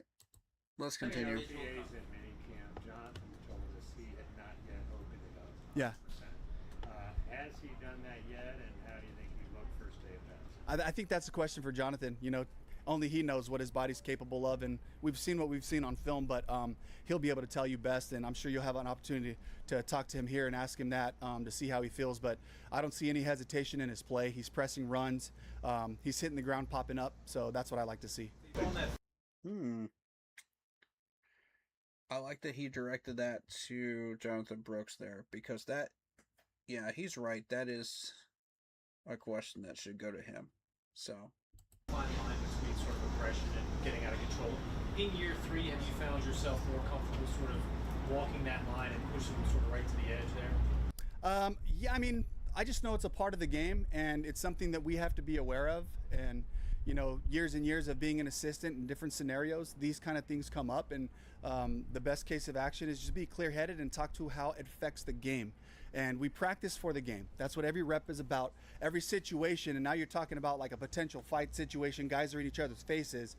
The first person that throws a punch, you're out of here, and you're gone for the game, and that can hurt your team. So it's a good teaching moment. On Jonathan Brooks, talk about the evaluation process going back to college and how utilization in the passing game. How excited are you to get him back into that bowl? Yeah, it's a fun YouTube watch if you ever get a second to just go back and, they got a bunch of his plays, and I would say half of them are on screens and, check downs in the flat where he's able to make somebody miss. And, when he gets a beat on it, he can finish. He's got finishing speed, so that's a big part of his game. And, while we know we can utilize that part, first and foremost, he's a running back, and just making sure that he's on the right track, he's reading the runs the right way, pressing the blocks to help his O-line out, stay connected and all that. That's first and foremost, and then all the other things will come off of it. This was Monroe Freeling's first training camp day in pads. How do you think he fared against Jalen Phillips in the line? I have to watch the film. I watched him off and on a couple plays, and he looked good. And he looked stout and all the things you expect. But I can't wait to get into the film and really see how it panned out. Did you consider throwing Felipe out today for the fight, or did you not feel? Not at all. I think with Felipe, with anybody else, my conversation with them is always okay. you got to get your wits about you. Now, if you can't get it together in the next couple of plays, I'm going to have to send you in. And that's kind of how I share with any of our guys. Like, things happen. Okay, are we good? And I'm looking at them in the face, and I'm watching what happens the next time they're out there in the 11-on-11. If they're playing within themselves, they're not headhunting and trying to do something out of character, then let them play ball. You're going to have to bounce back from different adverse situations throughout the season. And so I want to see guys respond in the right way. He certainly did. Went right back to a special teams period, came back and made another play later on. And so he was able to get himself back together, and same thing with the defensive guys. Oh, Dave, what you see out of Interesting. JC and thoughts of getting him back up there on the field?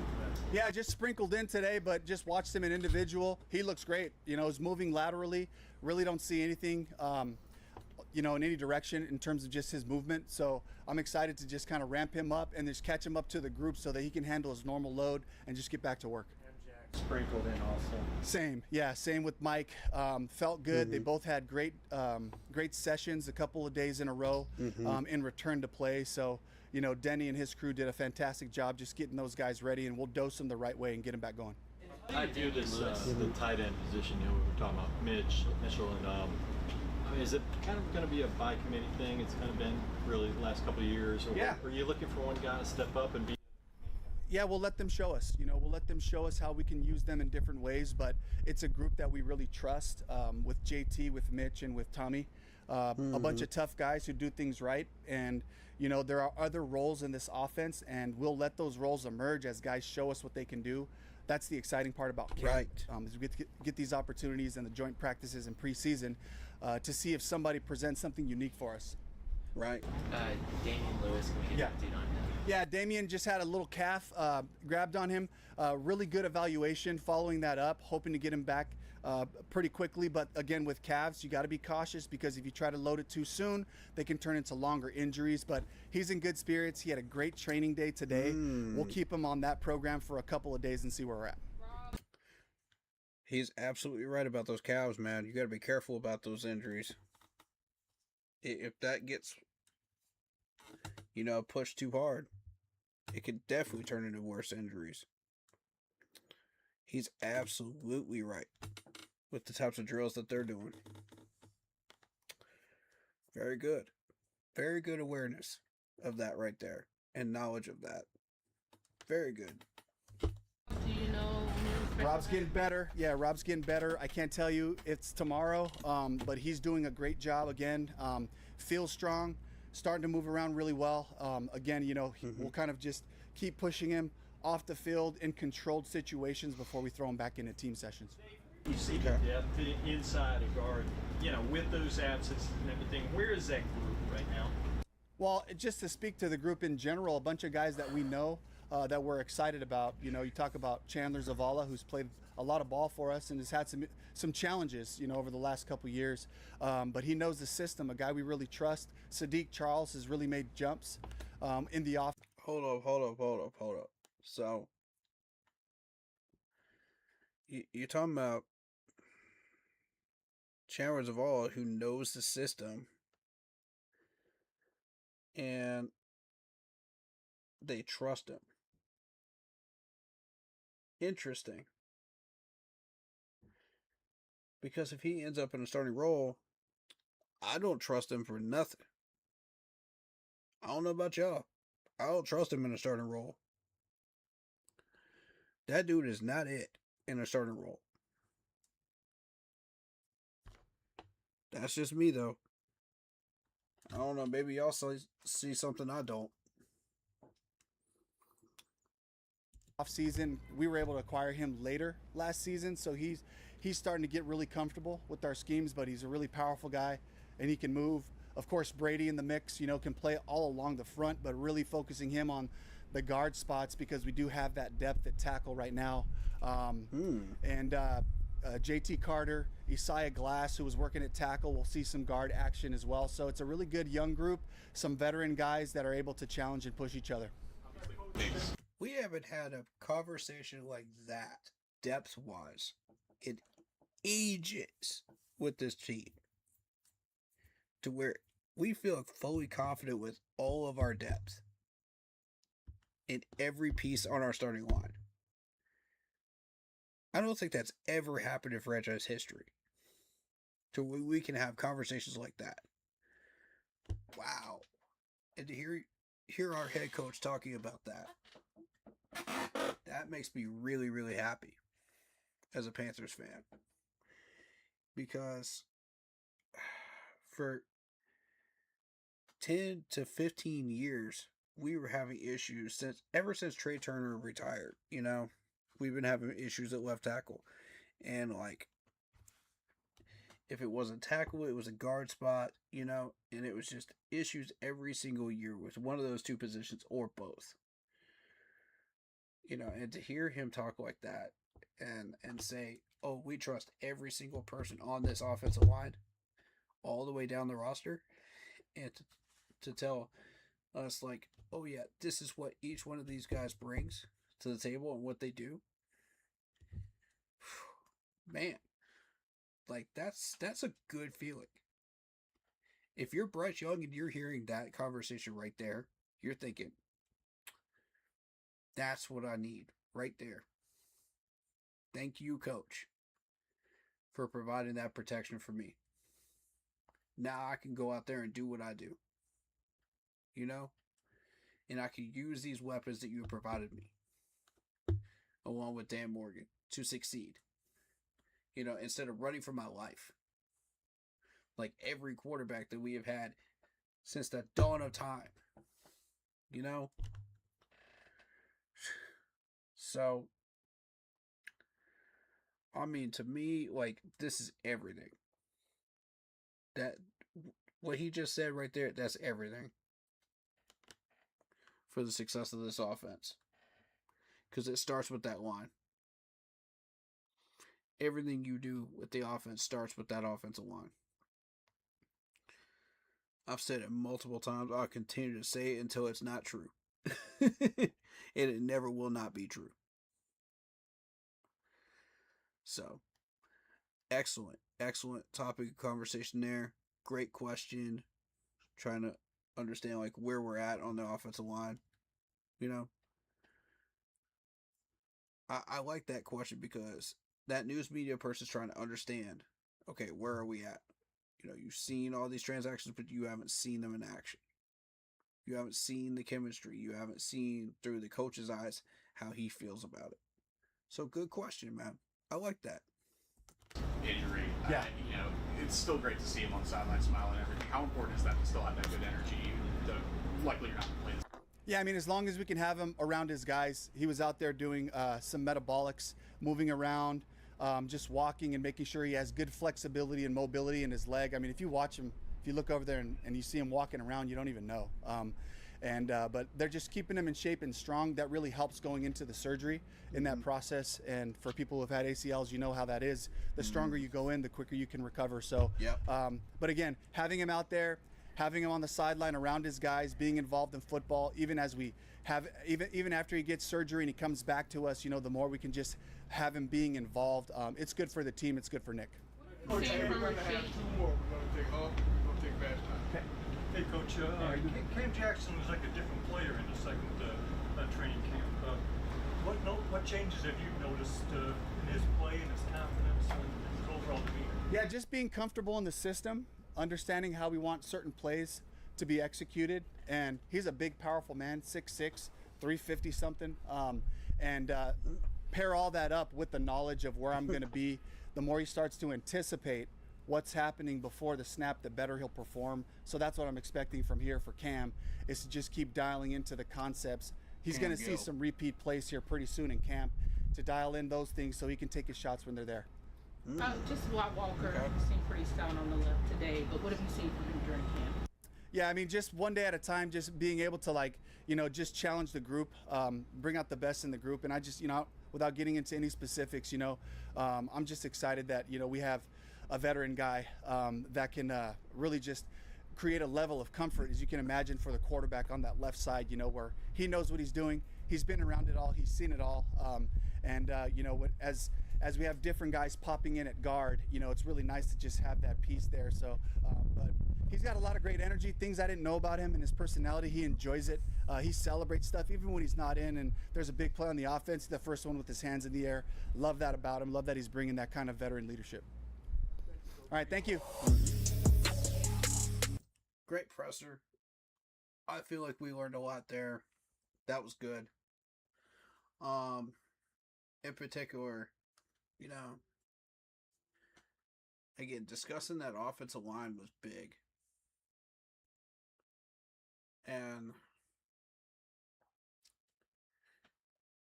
I think just learning about how he processes things as a head coach, what his standards are, what he wants to do, you know, and just where we're at, you know, head wise in general.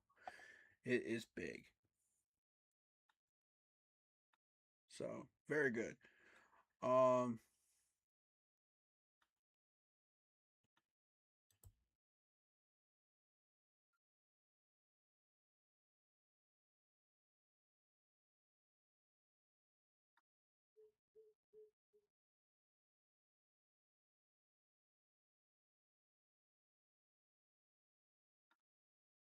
Let's see.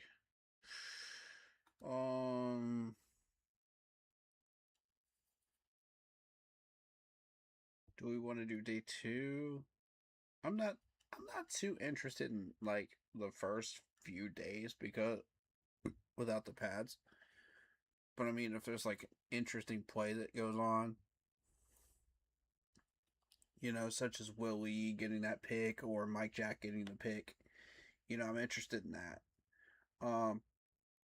But the first few days they're just getting into the rhythm and just getting into the exercises and the drills and just getting into a system of continuity, you know.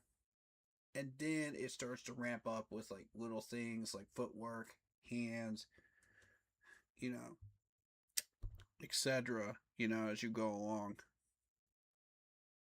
So, realistically, the first few days before pads come on, I don't pay too much attention to that unless somebody like really stands out in a positive or negative way.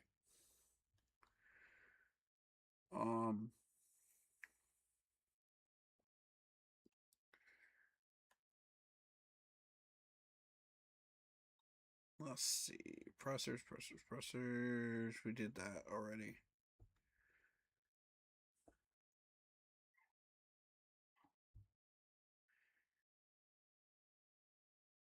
Guys mean so much to each other. Okay, so is that training camp? No, that's not training camp related. Okay.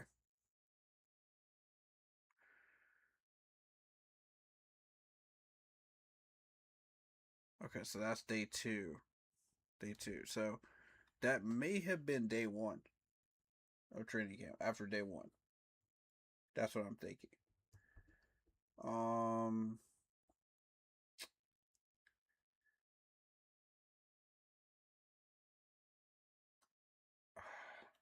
Do we want to do day 3?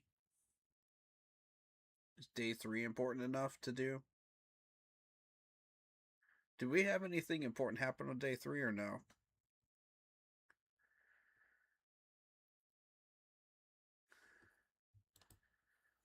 Let's just see what's going on with this one. Period. And the defense, pretty dominant the first 2 days with some flashes by the offense, but a good response by Bryce and the guys. Got the run game going a little bit, hit some balls down the field, and you know, did a decent job in the move the ball at the end. So pretty much every phase was really productive, but the defense showed up mainly. Got it. Okay. And I just love that. Love the competitiveness that's happening, that they're bringing out in each other, and that's the way we get our best football is by challenging each other every day. The matchups up front, the matchups on the edges, all those things. So really pleased with the work that way and the bounce back. Pretty great day for Xavier Leggett. Okay, good matchups. Good work put in. Good. What have you seen from him so far during the first week of camp? Yeah, just a great carryover from the spring. At this point now, X knows the system.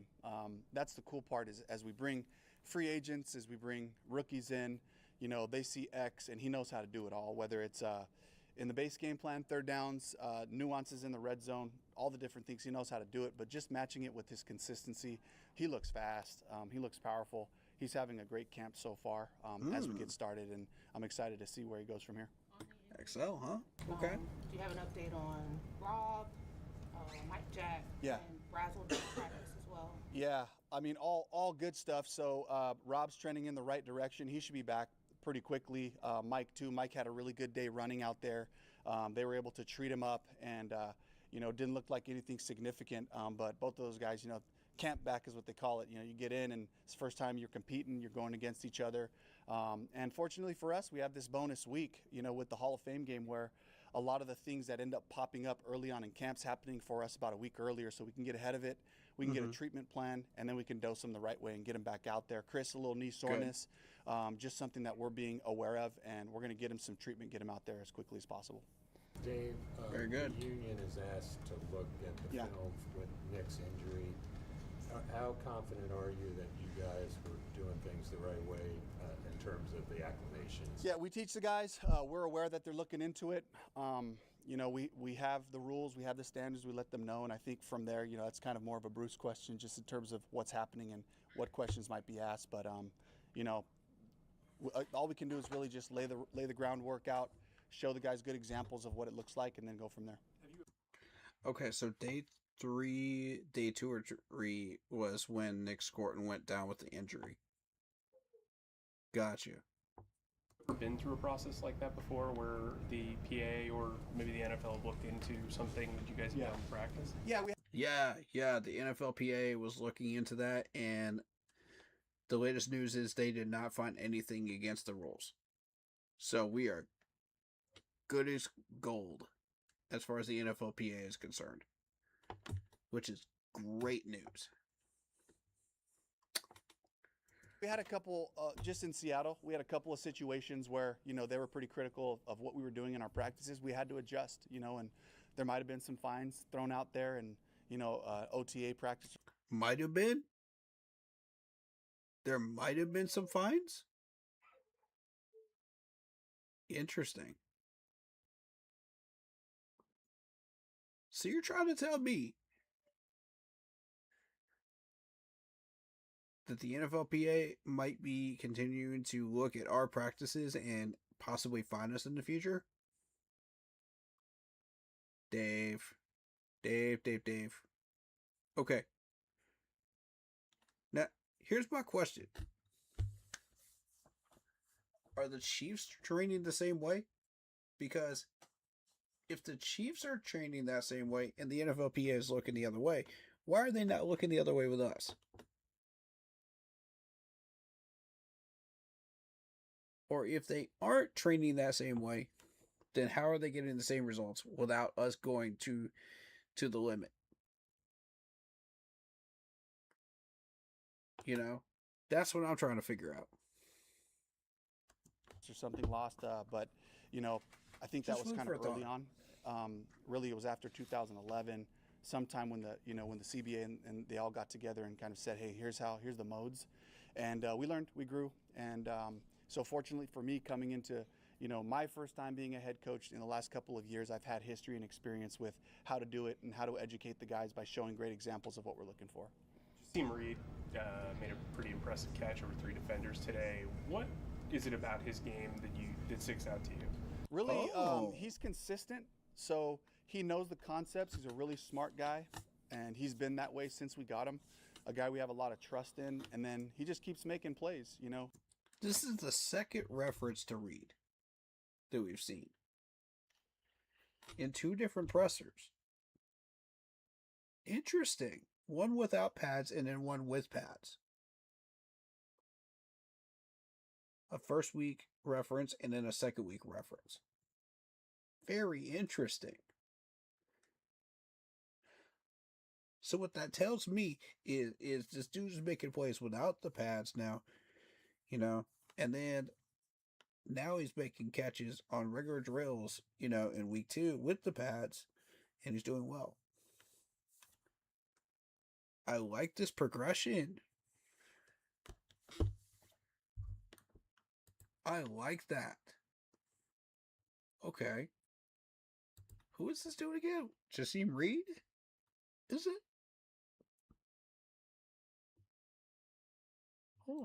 Hold on. Okay, Mr. Reed, you got my attention. 6'2", 195. 1 year in the league from San Diego. You got my full attention, good sir.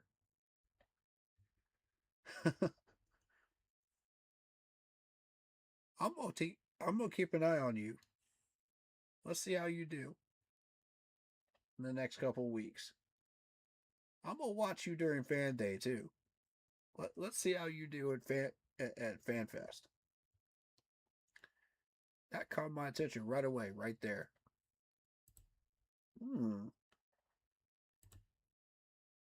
Number 86, huh? Y'all mark that number down. If you see him make a play in FanFest, know that I'm going to be talking about him afterwards.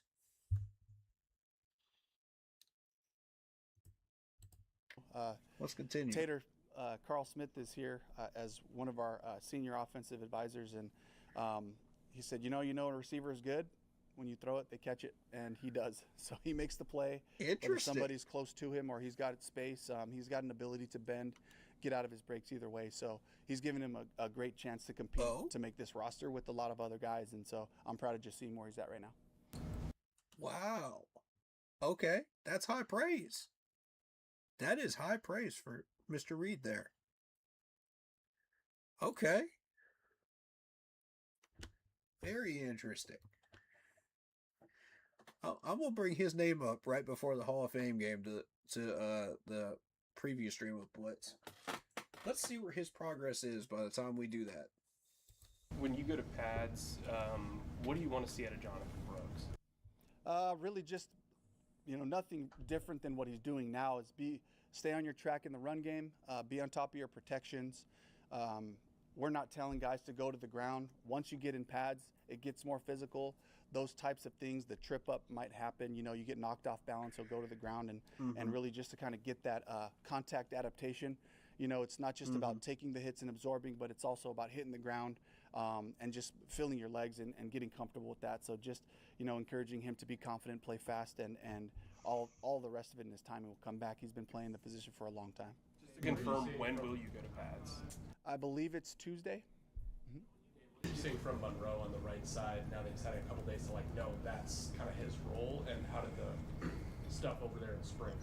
Yeah, I've seen great physical ability. I've seen his athleticism, length, sheer strength and power.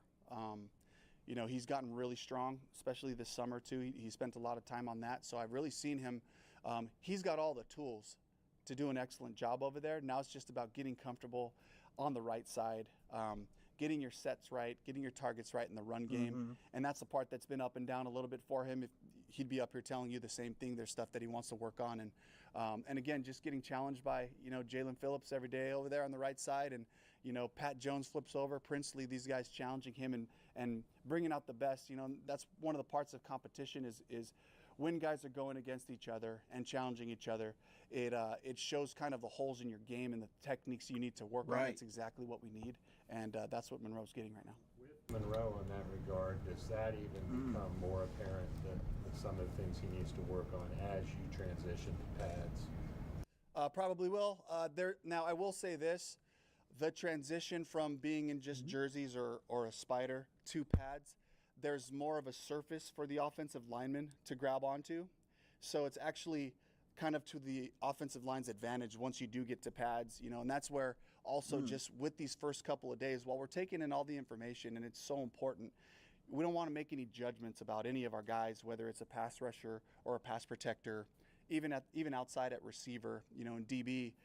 once there's that extra surface, can the guy continue to play this combative type of football? This is a little bit different, Right. So that's where we really get to have, the clear picture of people that are going to be able to help us. Talk to Devin Lloyd next. Yes. And you talked about him, I guess, a couple of days ago and how impressed you were. Yeah. What have you seen from him?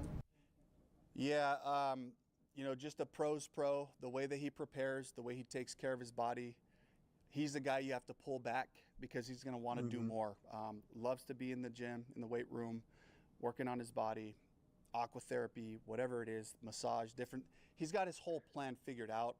And then just as a player on the field, there's an energy about him. There's an excitement. There's a focus and engagement that he brings to walkthroughs, to the practice. That's great. And especially when it's coming from that inside linebacker position, and we've had some great ones here. And he's one of the guys that really brings the whole group together and has them all talking and communicating, and great leadership. When you're back on a new Wow. That is high praise for that gentleman. Very high praise. I'm excited to watch his progression and see how he does. team, it's kind of hard to kind of establish your voice immediately. Has he begun to do that? From the time he got here. And first of all, his reputation precedes him. So a lot of the guys knew who he was and the type of football that he was capable of playing. But then just the way he carries himself, it's a posture where you want to respect the guy, and you know that he's here to work.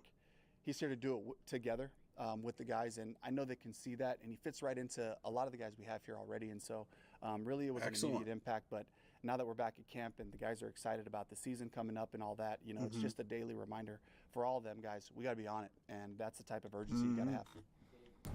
John Mechie and Bryce obviously played in college. Yeah. Have you seen that chemistry kind of manifest itself in camp so far, and then just generally, what are your early impressions of John? Yeah, absolutely. There's a big time trust factor there, whether it's just knowing he's going to break the route at the right time, or even after the play with some of the scramble opportunities Bryce has found him on. There's this immediate chemistry, and then just from a personal standpoint too, another veteran guy. Another guy who I love that's here because, again, just talking about Devin, I got to talk about John too, just the way he approaches every day and regards this opportunity and is willing to, compete, but also willing to talk to guys and help. So I love that he's here, and I love that he's bringing a lot of competition to that room. Going back to Devin, how does he kind of rub off on Trevin or the guy next to him? How does he sort of change their role? Well, it takes some pressure off, first of all. Excellent question. But it also sets an example for this is how the position is played. It's meant to be played cerebrally. Got to know what's happening pre-snap. And then once that ball snapped, do your job. But at the end of the day, go attack the ball wherever it's at, whether it's on the perimeter, whether it's up inside. And it's that urgency. It's the aggressiveness, the way he plays. That's such a great example for that room. Yeah. But it also just allows Trevin, allows Claude, allows Bam to just play ball. Because he's getting everybody sorted out. He's making the calls. He's got the command in the huddle. And what I've seen over the years is that's very comforting for guys. Dave, we always talk about how players develop, but from your coaching staff, who's the guys that have grown the most with you since you came here to it? Well, I got to talk about our coordinators first. Brad's doing a fantastic job of just putting the whole thing together, building concepts off of concepts, making sure guys are prepared to go out there and in our move the ball periods and situations, one of the critical things is make sure you get that call in early, and he's been on top of the personnels, the D&Ds, and doing a great job of maintaining that rhythm. I love just where he's got the defense and the guys talking and communicating, troubleshooting different concepts, run concept, pass concepts. There's a lot of familiar language that's carryover, and so I feel a lot of preparation there. And then with Tracy, just continuing to push the envelope. Okay, so from what he just said about Brad Isaac, the dude is coming up with the concepts for this offense. Okay, so it's ideas and concepts, and the execution is there. And other times it isn't. So it is conversations like that make me stay open-minded to what everybody else is saying, and thinking that Dave Canales is the reason that we're play calling, our play calling issues were there last year.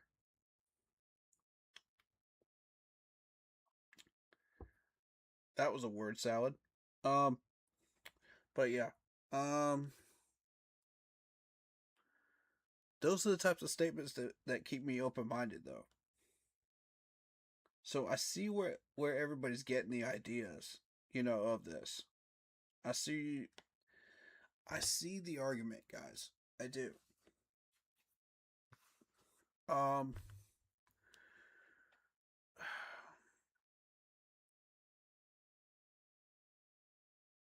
And I mean, like, Dave Canales is a man that speaks truth. You know what I mean? Like, he's not going to lie to you. But he's also not going to give away the store. When he's not supposed to. Like, he's a head coach. That's a head coach mentality. And the right way to do this. But he's also gung-ho where he needs to be. It's like a Dabo Sweeney type. And that's the type of head coach I want here. So when he's talking about Brad Isaac, knowing the history that we have, I'm looking at it like, I don't know what to believe here, because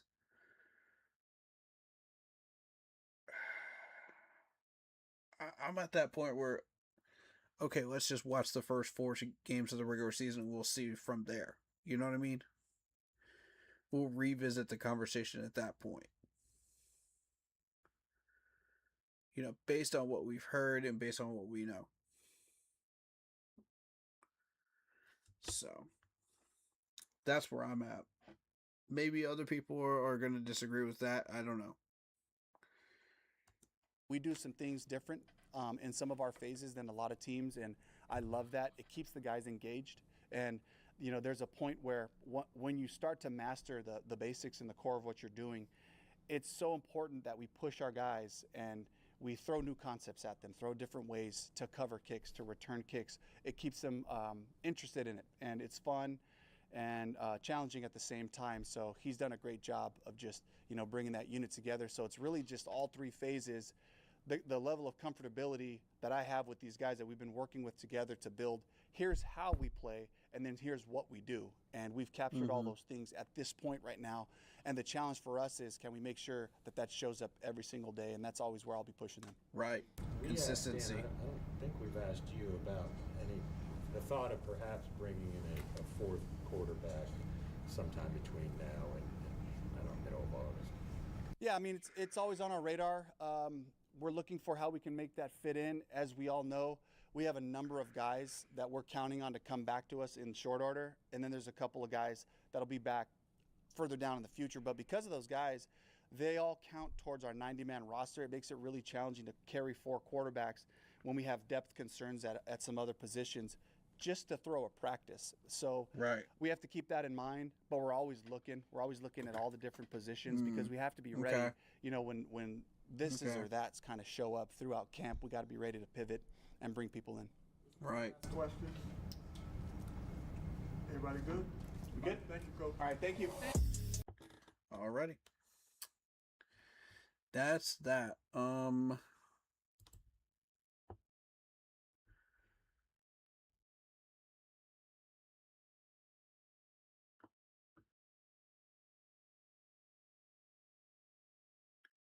That concludes all the important pressers here. There's day 2. Do y'all really need me to do day 2? I could do day 2, but I don't. Honestly, I think we're pretty much caught up.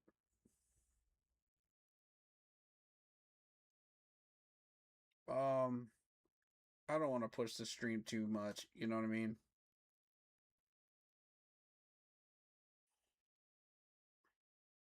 I do need to prep up for Fan Fest weekend tomorrow. So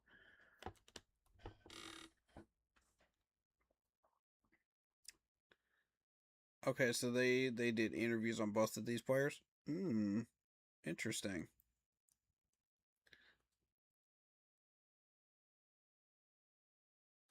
Wait. Devin Lloyd got called by Luke Kuechly?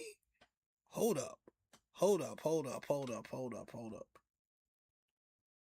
You trying to tell me that's how Devin Lloyd found out he was going to come to Carolina? Is Luke Kuechly himself? Dang. Okay, I did not see that coming. Nobody told me that.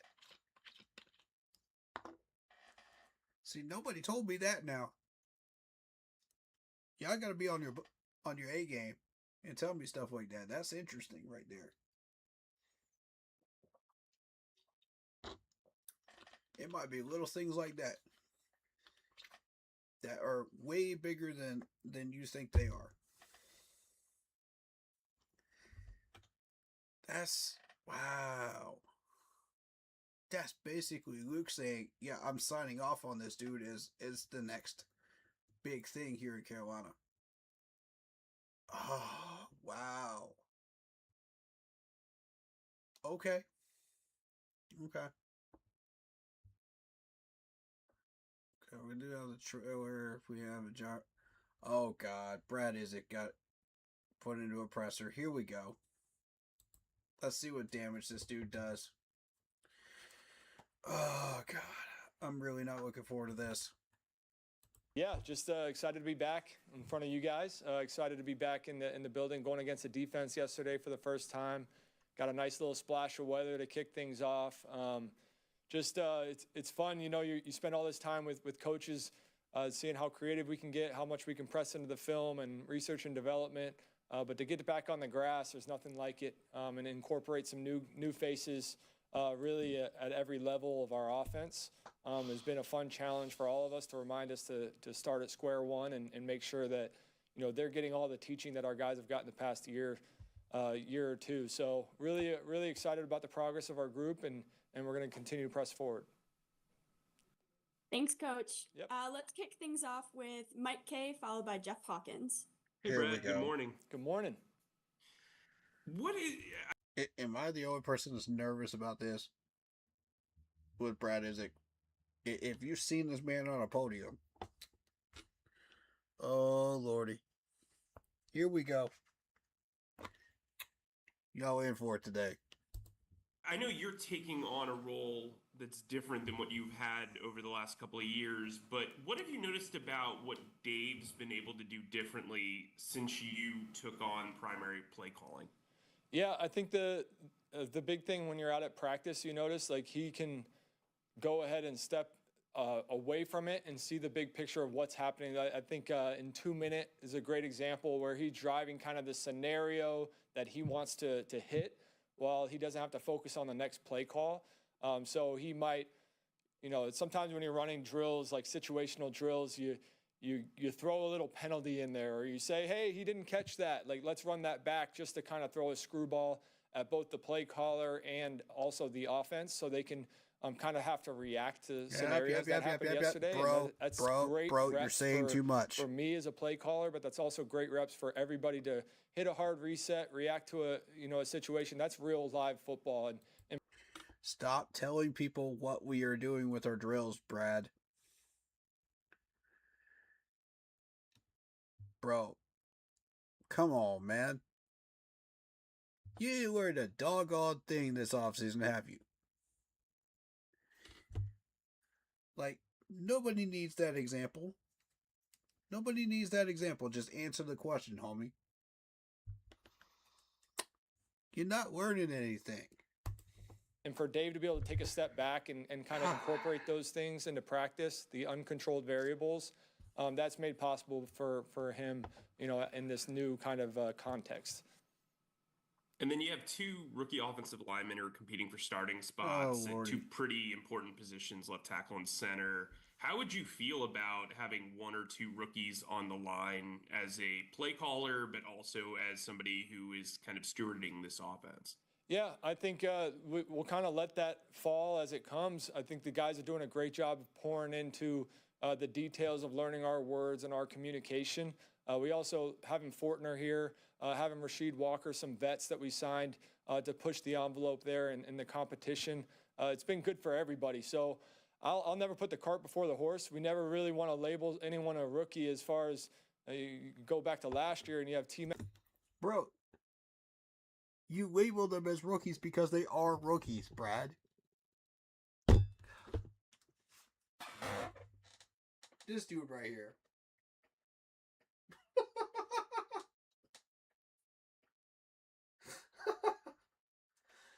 Oh my God.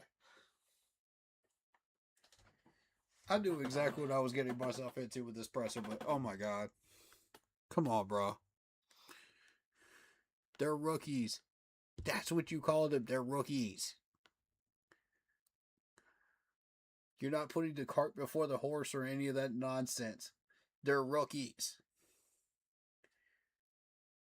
Mac come in and take hold of this offense. They're going to show you their ability to be comfortable in what we're trying to accomplish. So that happens over time, and we'll just continue to grow with them and then let them kind of show us when the live bullets are flying in the fall.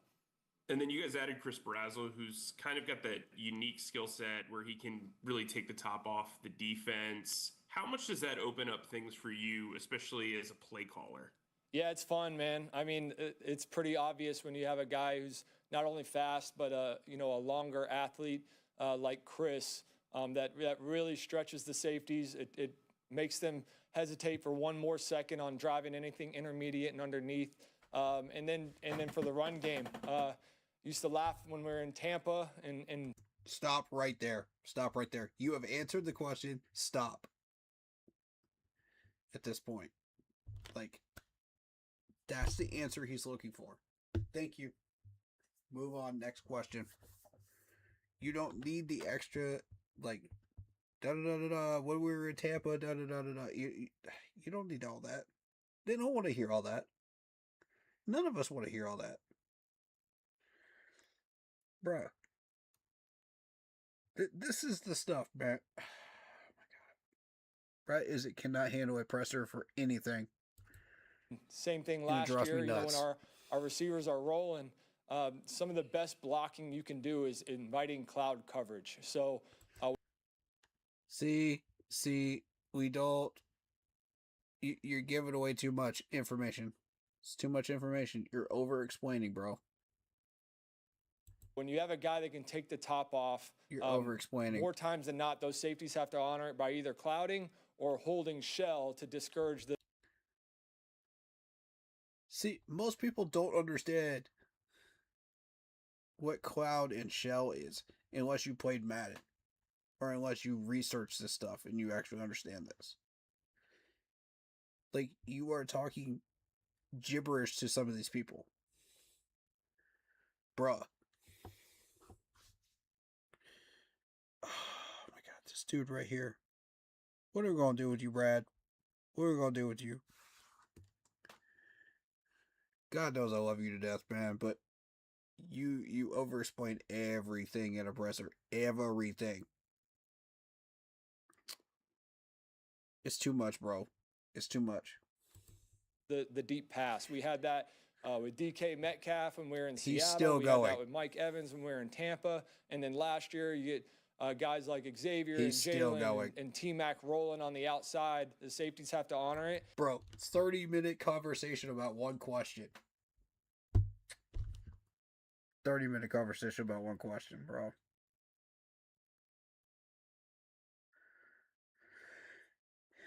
You're going to overload these poor media people's brains, bro. They're not going to understand half of this. And nobody loves that more than Harold Goodwin and the running backs. He's finally done with the question. Oh my God, 3-minute conversation, bro.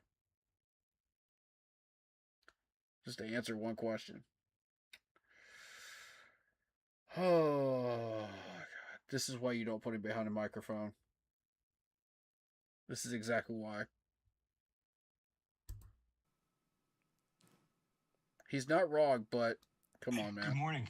Morning. Morning. Hey, left tackle is going to be one of the more interesting battles. That's well publicized. Number one, how is Icky's recovery going? And could you talk about how important it is for Walker to stay claimed to that position, and allow Freeling to have a quote unquote like a redshirt year this year? Excellent question. See, the media is on point here. They're asking the relevant questions. And the fact that it took us how many years to finally start focusing on the left tackle position? How many years? This is what happens when you put a competent head coach and a competent GM in the office. Versus the rodeo clowns that we had before. Give him a wig and a red nose and put him in a clown car. Every one of them.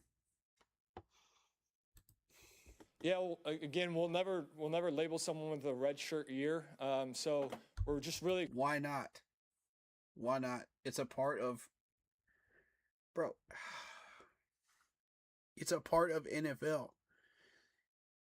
It's called redshirting. It's literally called redshirting.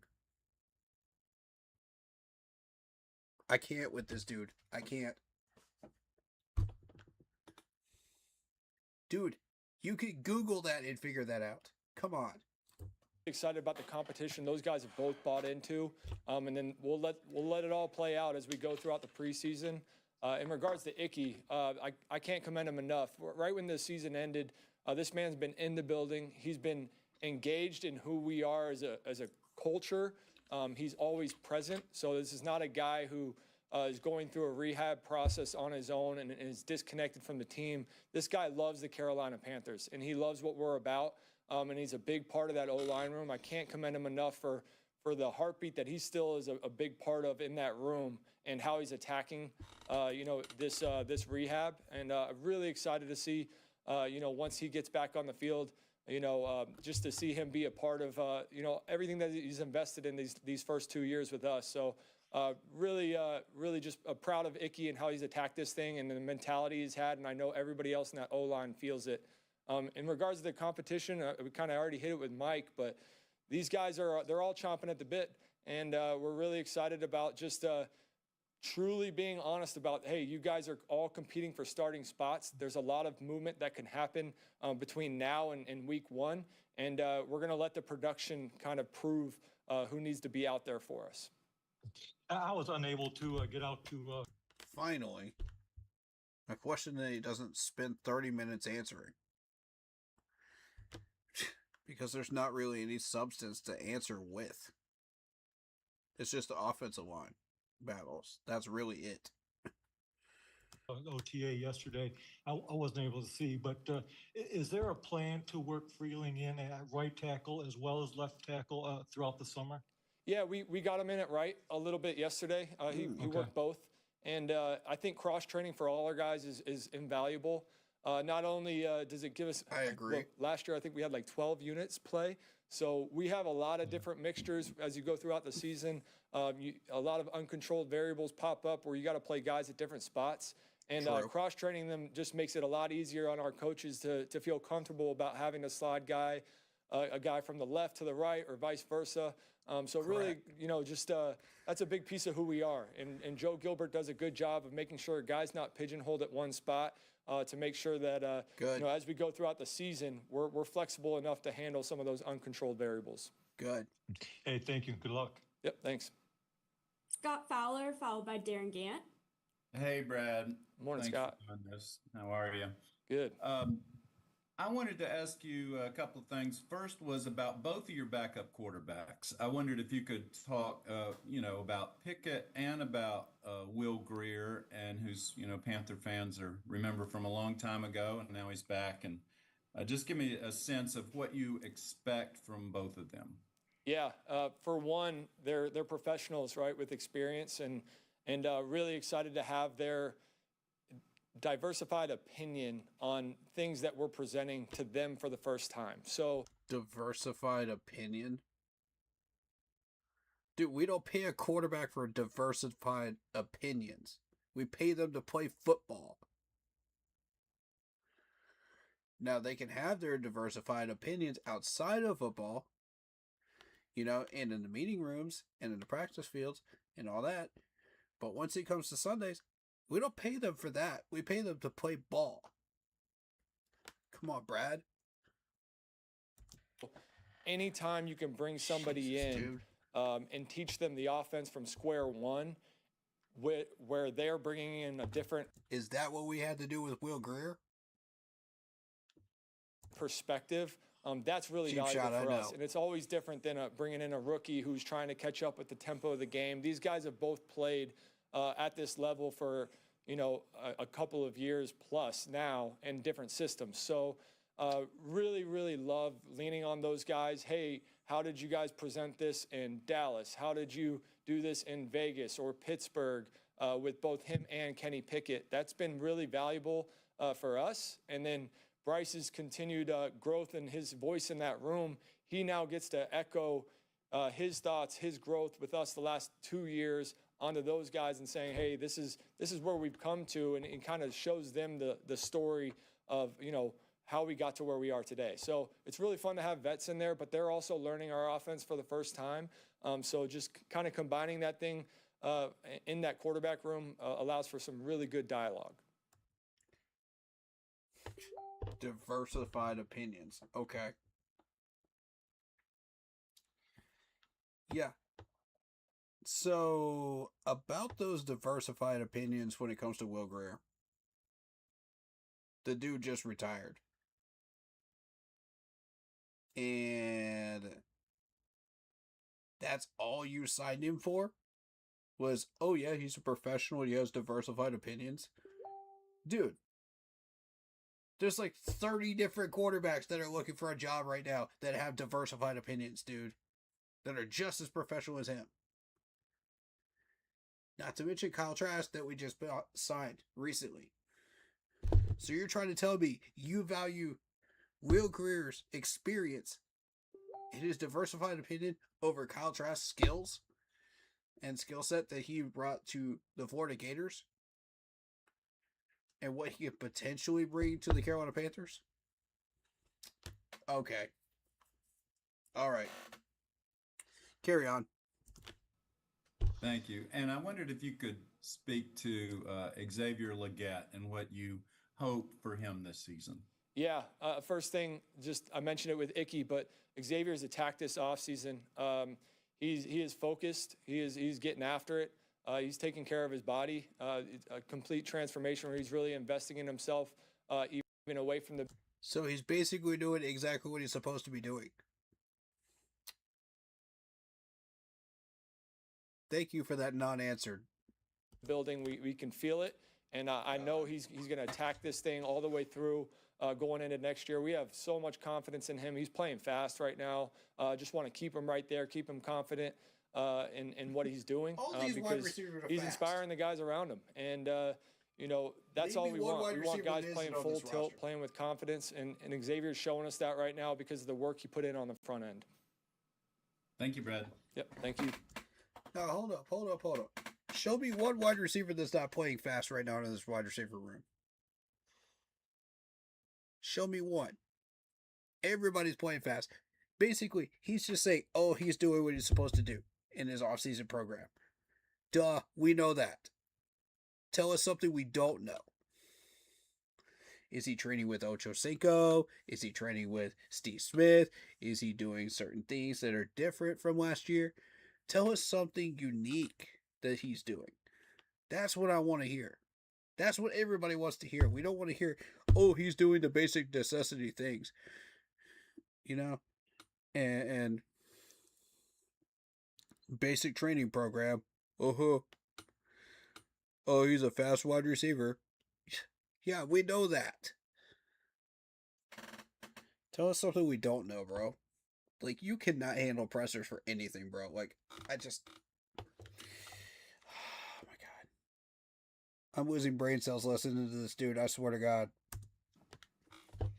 Brad, as you guys watch Jonathan Brooks out there this summer, I mean, when you see him and the things he's capable of on the practice field, does that give you the opportunity to do different kinds of things with the run game because of a particular skill he's got?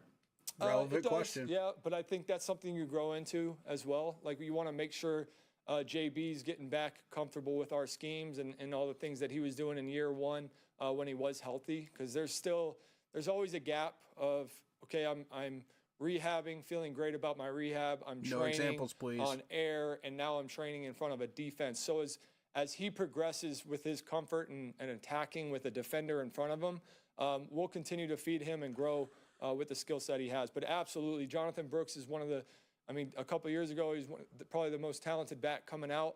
He's still one of the most talented guys on our roster. We're really excited to watch him grow in his confidence coming off of that rehab.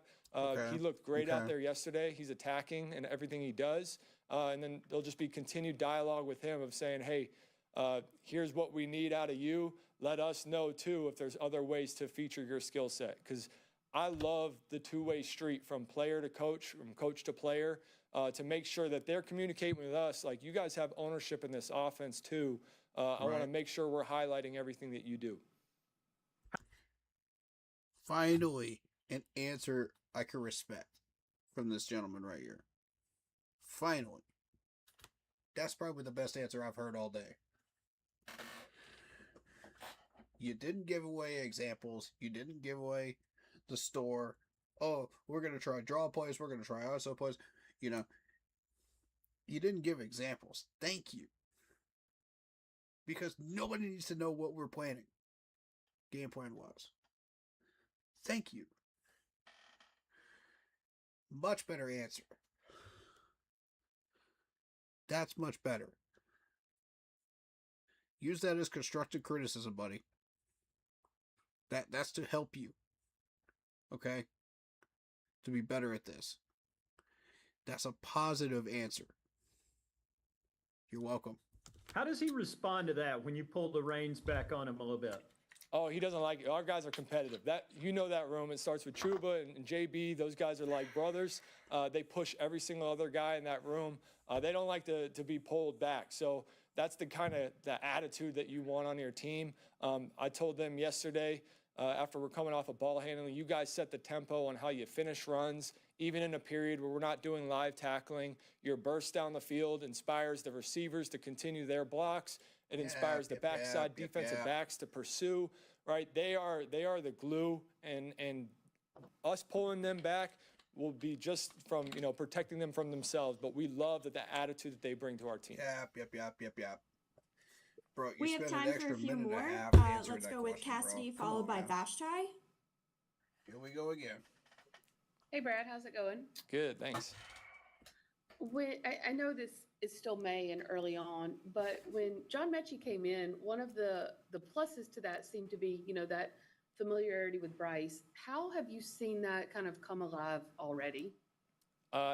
You talk about their communication with each other. As a receiver, the first part of the battle is physical, right? Preparing yourself to run fast and get in and out of breaks and catch the ball. And then you have to do that with the timing of the quarterback's feet. And as you start to mesh those two worlds, the quarterback's world with the receiver world or the tight end world or whoever. Bro, we know how a quarterback works with a wide receiver. This is not new. If you don't understand how that works, go play Madden. All right. Secondly, I'll answer that question. Bryce was throwing to Mechie at Alabama. They have a connection. There. Question answered. Next. Running routes for him. There's a communication channel there that needs to be in place of like, hey, how did that feel? Hey, let's get another rep of this after practice. It became very clear when you go out there on the field with Mechie and Bryce that history is still intact of them, diving into those conversations, making sure that they're on the same page. it's a quicker catch-up period for Mechie because he's willing to go there and have those talks and create that connection with his quarterback, really recreate that connection with his quarterback. So really, I think it does a big thing for a big service for the rest of our group. It shows them the importance of that interpersonal investment for guys that might be, maybe you're a rookie and you're a little bit coy when it comes to talking to the starting quarterback. This is a big piece of. No, hold up. Interpersonal relationship. What did this man just say? Personal investment for guys that might be create that connection with his quarterback, really recreate that connection with his quarterback. So really, I think it does a big thing for a big service for the rest of our group. It shows them the importance of that interpersonal investment. Interpersonal investment. What does that mean? Like, what are you trying to say here? Interpersonal relationship investment. I don't think even he knows what he means by that.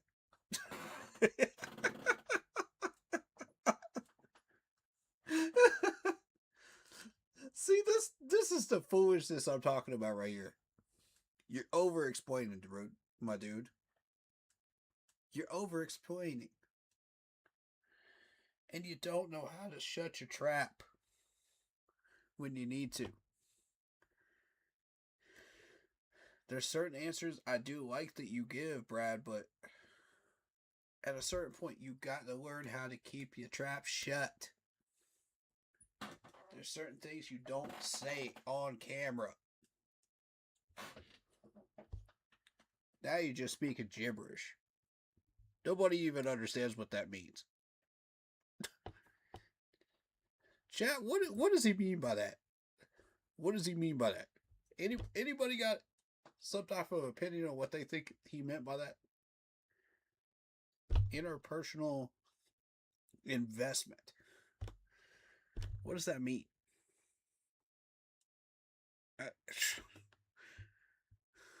This dude right here, man. It's always an adventure when you watch a press conference from him. Always. It's always entertaining, but it's also frustrating.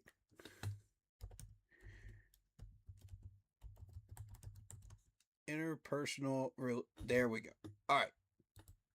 I had to Google this. Okay.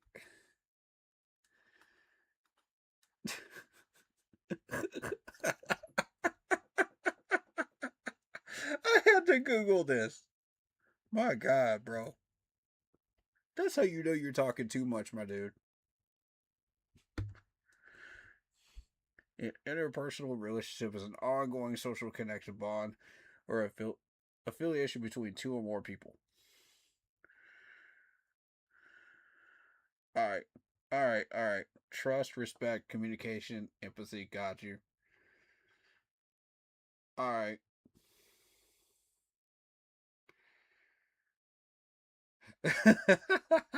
All right. Continue. For guys that might be, maybe you're a rookie and you're a little bit coy when it comes to talking to the starting quarterback. This is a big piece of us growing as a unit, and that's connection. And Mechie and Bryce have had that go all the way dating back to college, right? And we want really all of our skill groups to feel comfortable in creating that connection with all of our quarterbacks. Hi, Brad. Thanks for doing this. A quick question. You talked about Bryce's leadership, and I'm sure you've been briefed or saw the video of him. He doesn't have a choice. He's an offensive coordinator. He's being paid to do this. Ask your question, please. Kind of getting on and encouraging the receivers yesterday. Do you think that there is an edge and to Bryce that a lot of people don't see but get slept on usually? What in the world? No, he's Bryce Young. Next question, please. I mean, he was just stating that the rain stopped. Yeah, the sun was out. He was excited. I was too. It was pretty wet out there. But I would say for Bryce. And that matters. Why? Why do we care about that? Bryce, he's he is an ultimate competitor. Everything he does, he's competitive, and he does it in his own way. That's what we ask every single one of our guys to do when they come in this building is we've done the front end work on researching who you are as a competitor and as a contributor to this team. Now, do that and be your full personality. And Bryce is showing that. Like, he's got a comfort in our scheme. He's got a comfort in the guys around him. And he's just competing, and he's trying to bring guys along with him. And that's a piece of who he is. Maybe it's not always shown on camera, but we know that's in there. And we know he's voiced that at practice before. He's voiced that in games before because he wants to win, and he wants to do whatever it takes to bring the guys along with him. And anytime that gets shown, like I'm proud of it because that guy is completely bought into what we're trying to accomplish here, and he's trying to make sure everybody feels that same desire to grow this thing together. Thank you. Yep. We will finish things up with Mike K. Brad, I wanted to ask you, I believe yesterday was technically Jonathan Brooks's first OTA workout of his career. Did you notice anything in particular about him yesterday? I mean, he was sidelined during this time of year the past 2 years. So did you see anything different from him, maybe personality-wise, coming into that workout? Not really. Bryce. Sorry. Jonathan Brooks is actually, he's kind of quiet until he gets out on the field too. And his approach has been just a worker's mentality since he's got in the building coming off the draft. And really, sometimes you keep an eye on guys that are having that first real practice. Is there any hesitation in their game? And I did not see that in JB at all. You coach him hard in front of the group this morning, talking about mid-zone and cuts and reads and making the proper angles, and he's in there taking notes. And I know today that he's going to go and apply those things as we get more reps of some of the similar schemes. But at the same time, like just the physical nature of what he was doing yesterday and all of the different periods, whether it's walkthrough, quarterback exchange, running back exchange, running routes, or hitting those team periods, there wasn't hesitation in his game. He was just that worker mentality, which tells me that this guy, he's mentally ready to, go ahead and continue to take those next steps to show us he's back to where he was. Cool. I like where he was talking about, he's looking to see if there's any hesitation in the players' first workouts. That's interesting to me. I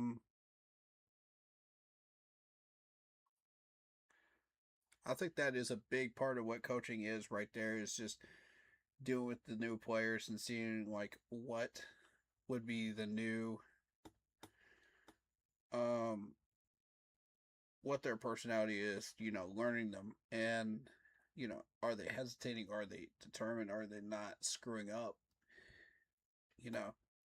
That's a great statement, Brad. That's the stuff I need to hear from you right there, because that teaches me something new. Thank you. Instead of that typical yap BS, I'm learning something new. Thank you. And that right there just made a little bit of my time worth it, of watching this presser. So, there you go. All right. I just saw the Panthers put out like a new video. Hold up. I gotta find it real quick.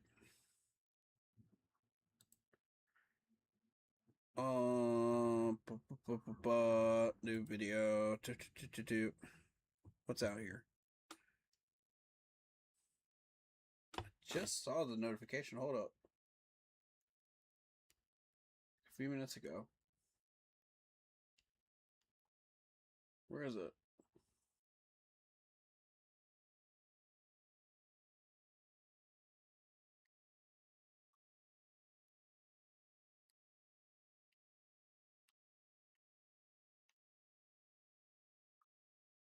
Okay. Bryce Young to T-Mac for the touchdown. Yeah, that might be a short. They might have put a short out. There it is.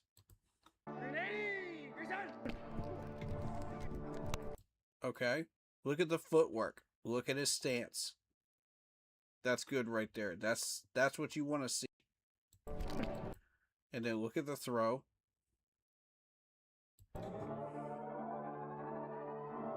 Absolute beautiful rainbow. So where only T-Mac can catch that. Very nice.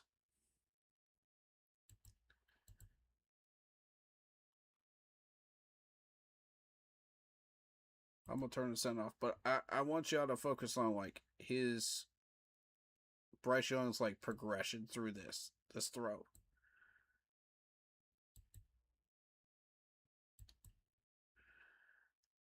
All right, look at the footwork. Now he's going to step into the throw. Look at where his shoulder is when he's throwing that ball.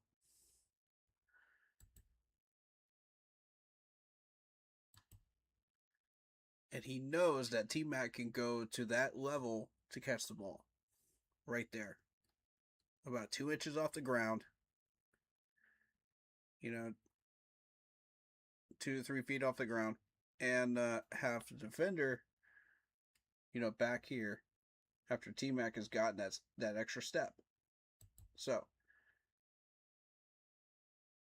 And that's in the back of the end zone. So that's even more interesting because now you're seeing,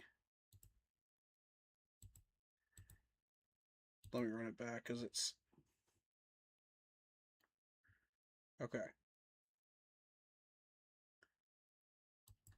This is even more interesting because watch where this ball placement is. It's right where he can get that knee in.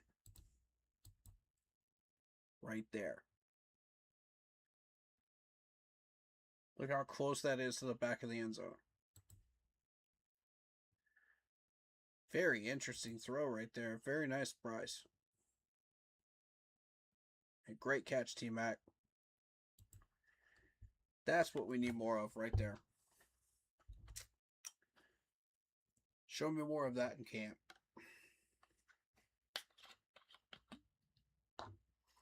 All right.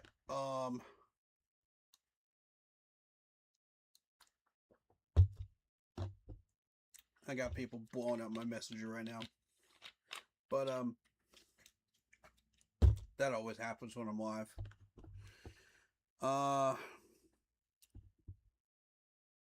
Is that everything we need to focus on? Are we caught up? I think we're caught up, which is good. But yeah, Jasheem Reed, I'm very impressed. Keep up the good work. I've got my eyes on you, dude. These coaches are praising you a lot right now. Keep up the good work. You might just be fighting for that 4th spot. Very, very soon. He's one of those numbers I'm going to be looking for on Fan Day. On Fan Fest. I know it's a lightweight workout,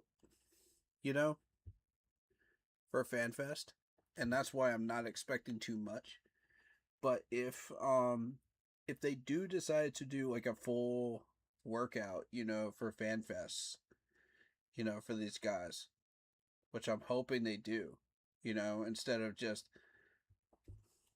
la-di-da, cheap light workout stuff, cheap drills and whatnot. I don't care about that. Show me the real stuff, man. Because if you're going to keep fans from Fan Fest, we need to see some plays, man. We need to see some action. These guys are coming from different states. These people are coming from different countries to see this, And this is our one shot at seeing these guys, in a padded uniform before a preseason game. And our only shot at it. besides what we see on social media. So what I'm going to need to see is a full-fledged practice. Not just a oh yeah, let's do fan service, type practice. I need to see what these guys are made of. Don't go over the limit, of course, of what the NFLPA wants. But give me what you would normally do on a full practice with pads. That's what I want to see this year. Now, next year, you could do whatever you want with FanFest, because that's just FanFest. And we would have access to seeing them in training camp, or whenever they allow fans back. But the years that they don't, I need to see a full-fledged practice, because I need to see what we're doing with here, so that I can make proper suggestions to you on, oh, okay, I like this player, for this reason, or this player needs a little bit more work and development in this area. Give me something to chew on. You know what I'm saying? As someone that has attended training camp practices for ages, give me something to chew on. That way, I can leave with some juicy stuff I can do something with. You know what I mean? Because us podcasters, man, we come out here, we come out for content, we come out to enjoy ourselves, we come out to see what this team is going to look like. We come for content, really, but we also come to have a great time too, so it's work mixed with fun, so give us all something to chew on, man. Don't let us sit there and wonder what we're doing with, and question whether these players are who they say they are. Show us who they are with full-fledged pads, man. Let me see something worth my time in my 650. You know what I'm saying? Because for me, yeah, fireworks are fireworks. Y'all can shoot off fireworks any time of the year you want. I'm here for the players. I'm here for both, really, but, I need to see the development. I need to see if we have the team I think we have, so that I can go and I can make accurate predictions and say, okay, this is going to happen, this is going to happen, this is going to happen, and yes, I will put money on said player. And I will say that, oh yeah, we're going to do something with this team. But if you're going to sit there and say, oh, well, I'm going to give you half of what you're looking for and not show me anything, it's like, okay, well, what am I supposed to do with that information?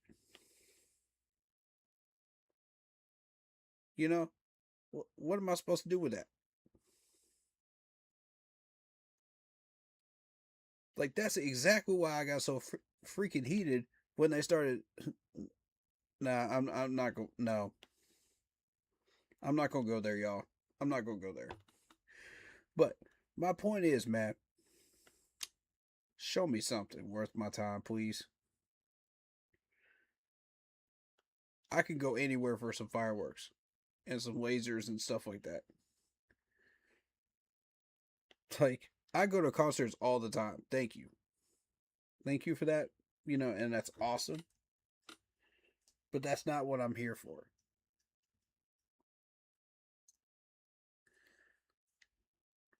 Yeah. I feel like we got the team capable of getting it done this year, though. I feel like I do. see that right now.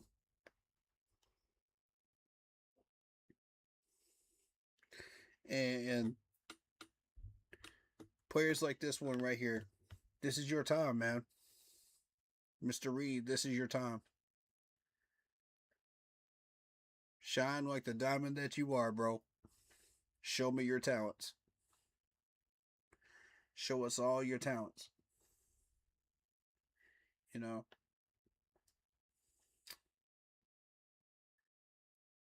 we're looking for a baller, man. We're looking for a dog. And I'm ready, man. I'm ready. I'm ready to see this team. I'm ready to see this team in action. Let's go get it, man. All right. But yeah, I'll wrap up by saying that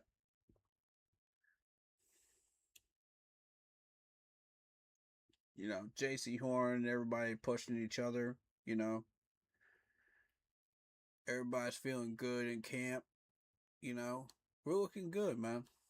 We're looking good.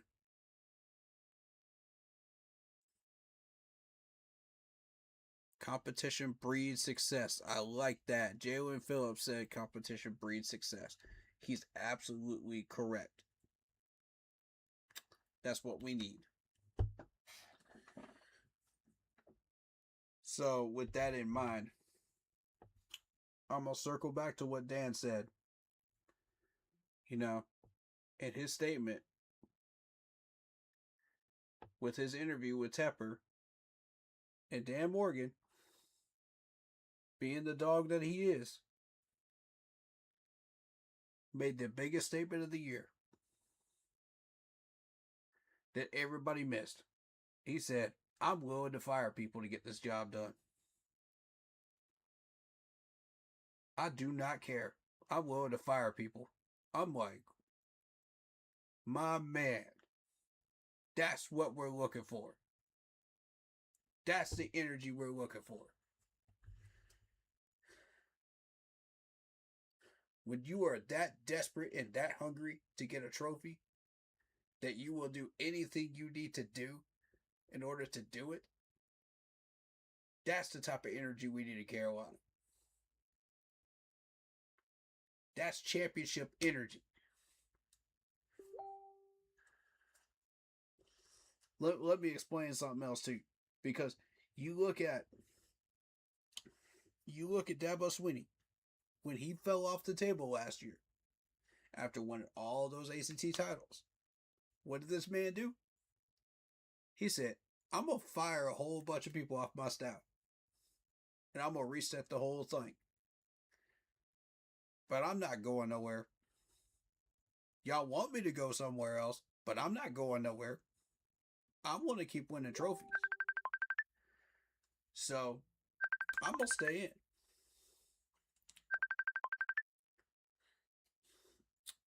I'm going to stay here in Clemson. I'm going to hold my ground. I'm going to reset that staff, and I'm going to come in here, and we're going to win. Period. That's championship energy. That is championship energy right there. If anybody knows it, he is overfilling of the cup with it. That man's got championship energy in his pores. And to see us have a fan fest over in Clemson and to see that energy transfer over to Carolina, Dave and Dan know what they're doing. Y'all better watch out. This team is going to be terrifying in the next 3 years. Once we get fully built up. This team's going to be terrifying. Y'all ain't ready for it. Y'all are not ready for it. We about to shock everybody.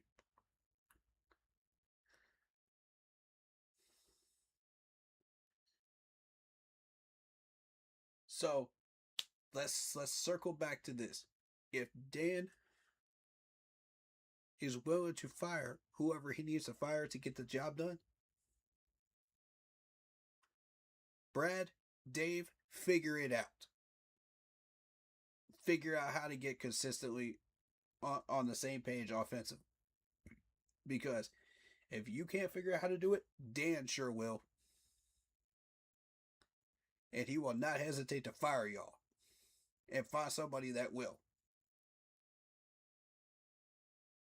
Dan said, play with me and find out as a GM this week. He said that in front of Tepper, and he said that in front of Roger Goodell. And he said it right in front of Dave's face. I'm like, my man. That's my GM right there. That's my freaking GM. That's my GM. That's what we've been needing for 15 years, doggone it. Y'all tell me I'm wrong. Tell me I'm wrong. That's what we've been needing. That energy right there.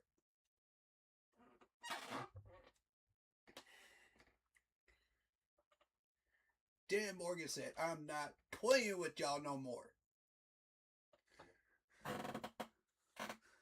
We're in the era of trying to win championships now. We're trying to win NFC South titles. We're trying to win playoff games. We're trying to win a Lombardi now. We're done with this nonsense.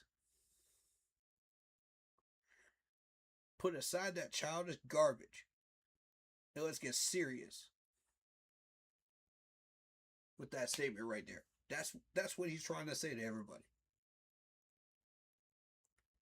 That's a message and a half to this staff. And everybody skipped right over it. I didn't. I saw it exactly as it was. And I said, let's freaking go. That man's on a mission. Y'all don't even know that man's on a mission. If his transactions and his drafting skills have not said that this man is on a mission, that statement right there should have.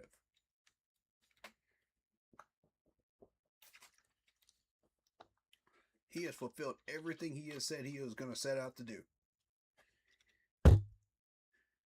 Check mark, check mark, check mark, check mark, check mark, all the way down the list. And if you think this is any different on his to-do list right now, you're wrong.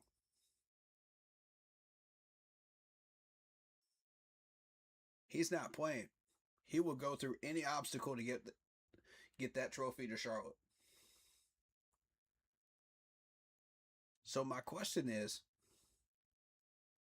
how much do y'all want it? Brad, Dave, how much do y'all want this? Prove it.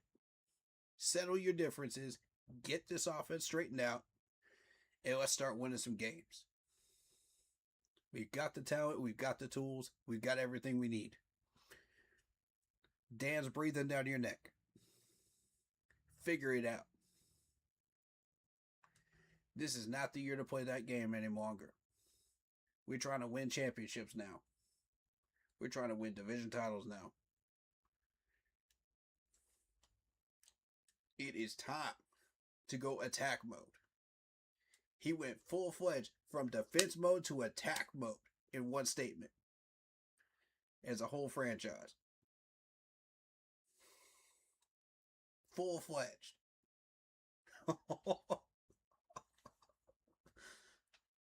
That's a beautiful thing to see. He shifted it, man. He shifted it. He knew. He knew he had all of this stuff. He knew he had built everything that he needed to build. And he said, one more offseason. Watch this. He's seeing the same thing I am. And I'm like, okay. Y'all got one more offseason, one more regular season to get this ironed out. Y'all got one more regular season to get this ironed out. What you gonna do? Ball is in y'all's court. Figure out where the problem is and fix it.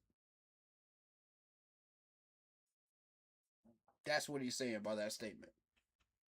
But keeping it professional at the same time. You could see it in the fire in Dan's eyes. How hungry that man is for a trophy. He didn't get his ring in 04. That man's hungrier than this entire doggone franchise. He is hungrier than this whole franchise has been in the past 5 years. For Lombardi. He's hungrier than y'all are as fans. Tell me that's not what he's looking for right now. Tell me this man's not locked in right now. Shoot. That's my GM, man. That's my freaking GM. That's positive news right there. That's really, really positive news. That's what we need to hear as Panthers fans right there. I'm encouraging y'all. Get hype. Get hype. And get hype. Because when you hear your GM say something like that, we on it.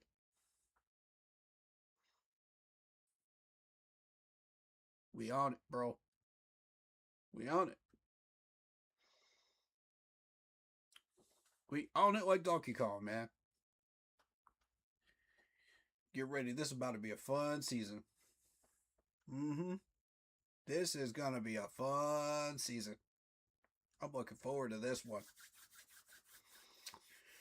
If y'all are too, hit that like button, hit that sub button, hit that bell, select all, leave a comment down below if you feel like doing so, and don't forget to check out the Facebook group page for in-game posts, polls, opinions, and reactions to NFL news, such as scheduling for the channel and for the Yahoo Sports app. Keep pounding Fantasy Football League.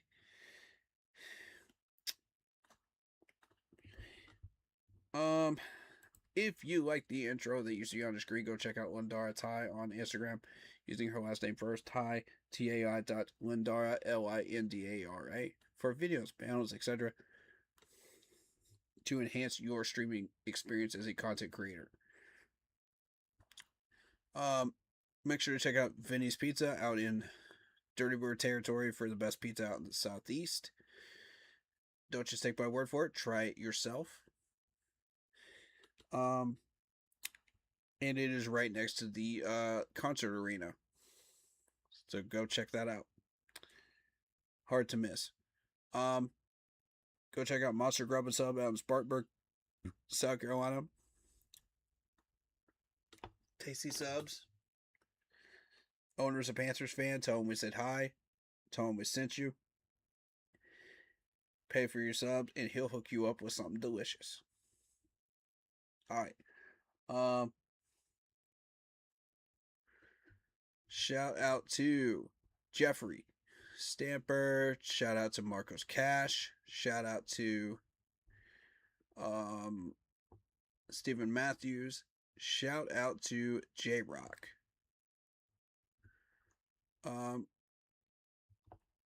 Sorry we couldn't get you into the Zoom session to get on stream, but and get that figured out, but maybe next time, buddy.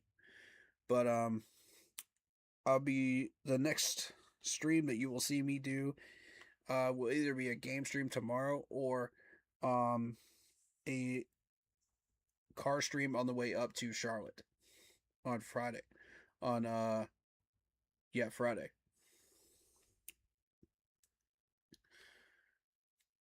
Around, let me see what time.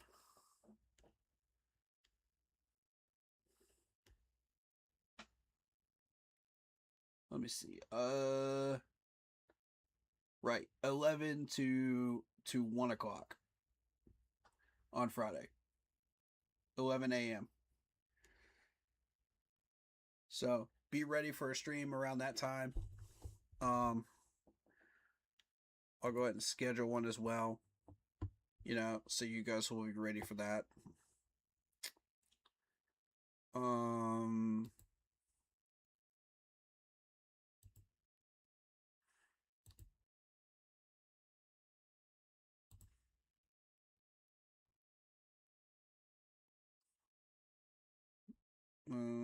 Do do do.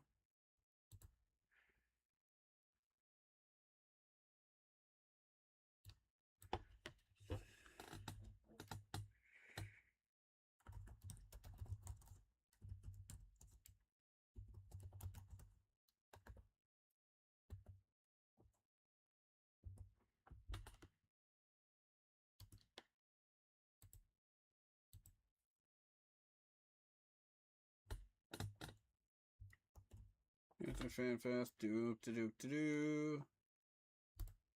Doom.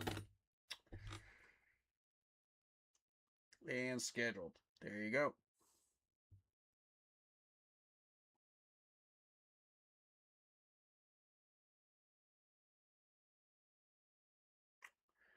All right.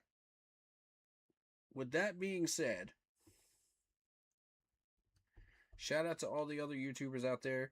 C3 Podcast, UG 2020, Pat Coltrane, Black Cat Panther Podcast, and our favorite streamer, Blitzball Champ, who you will see on the 5th with me for a Hall of Fame game preview stream of the month of August. Either somewhere in between 8 and 9 o'clock, probably, is when that'll start. I'm not sure exactly when, but just keep an eye out, for that preview stream.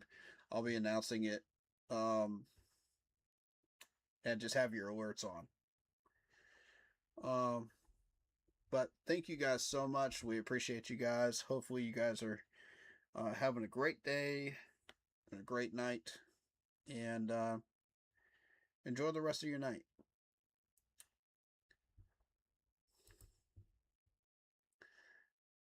As usual, you guys know what to do. Stay happy, healthy, and well. And I'm going to send you over to Blitzball Champ, who is doing his stream of TNA KO TV title and 5-star Grand Prix current standings. That's wrestling, in case you didn't know. So go check him out.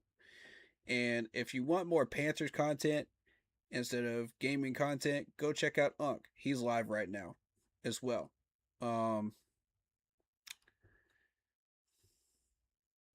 And I saw Big Cat was live earlier too. But thank you guys so much. We'll be doing another update stream soon. I've got a lot going on, but I have a lot more time on my hands. Once we start getting into the second week of August. So if I can get the next stream I'm going to do for an update after FanFest, we'll see when I can schedule that, but I'll let you guys know. Thank you for the support. We love you guys. As always, take care. And we'll see you guys next time. As always, keep pounding. Wow, wow, wow.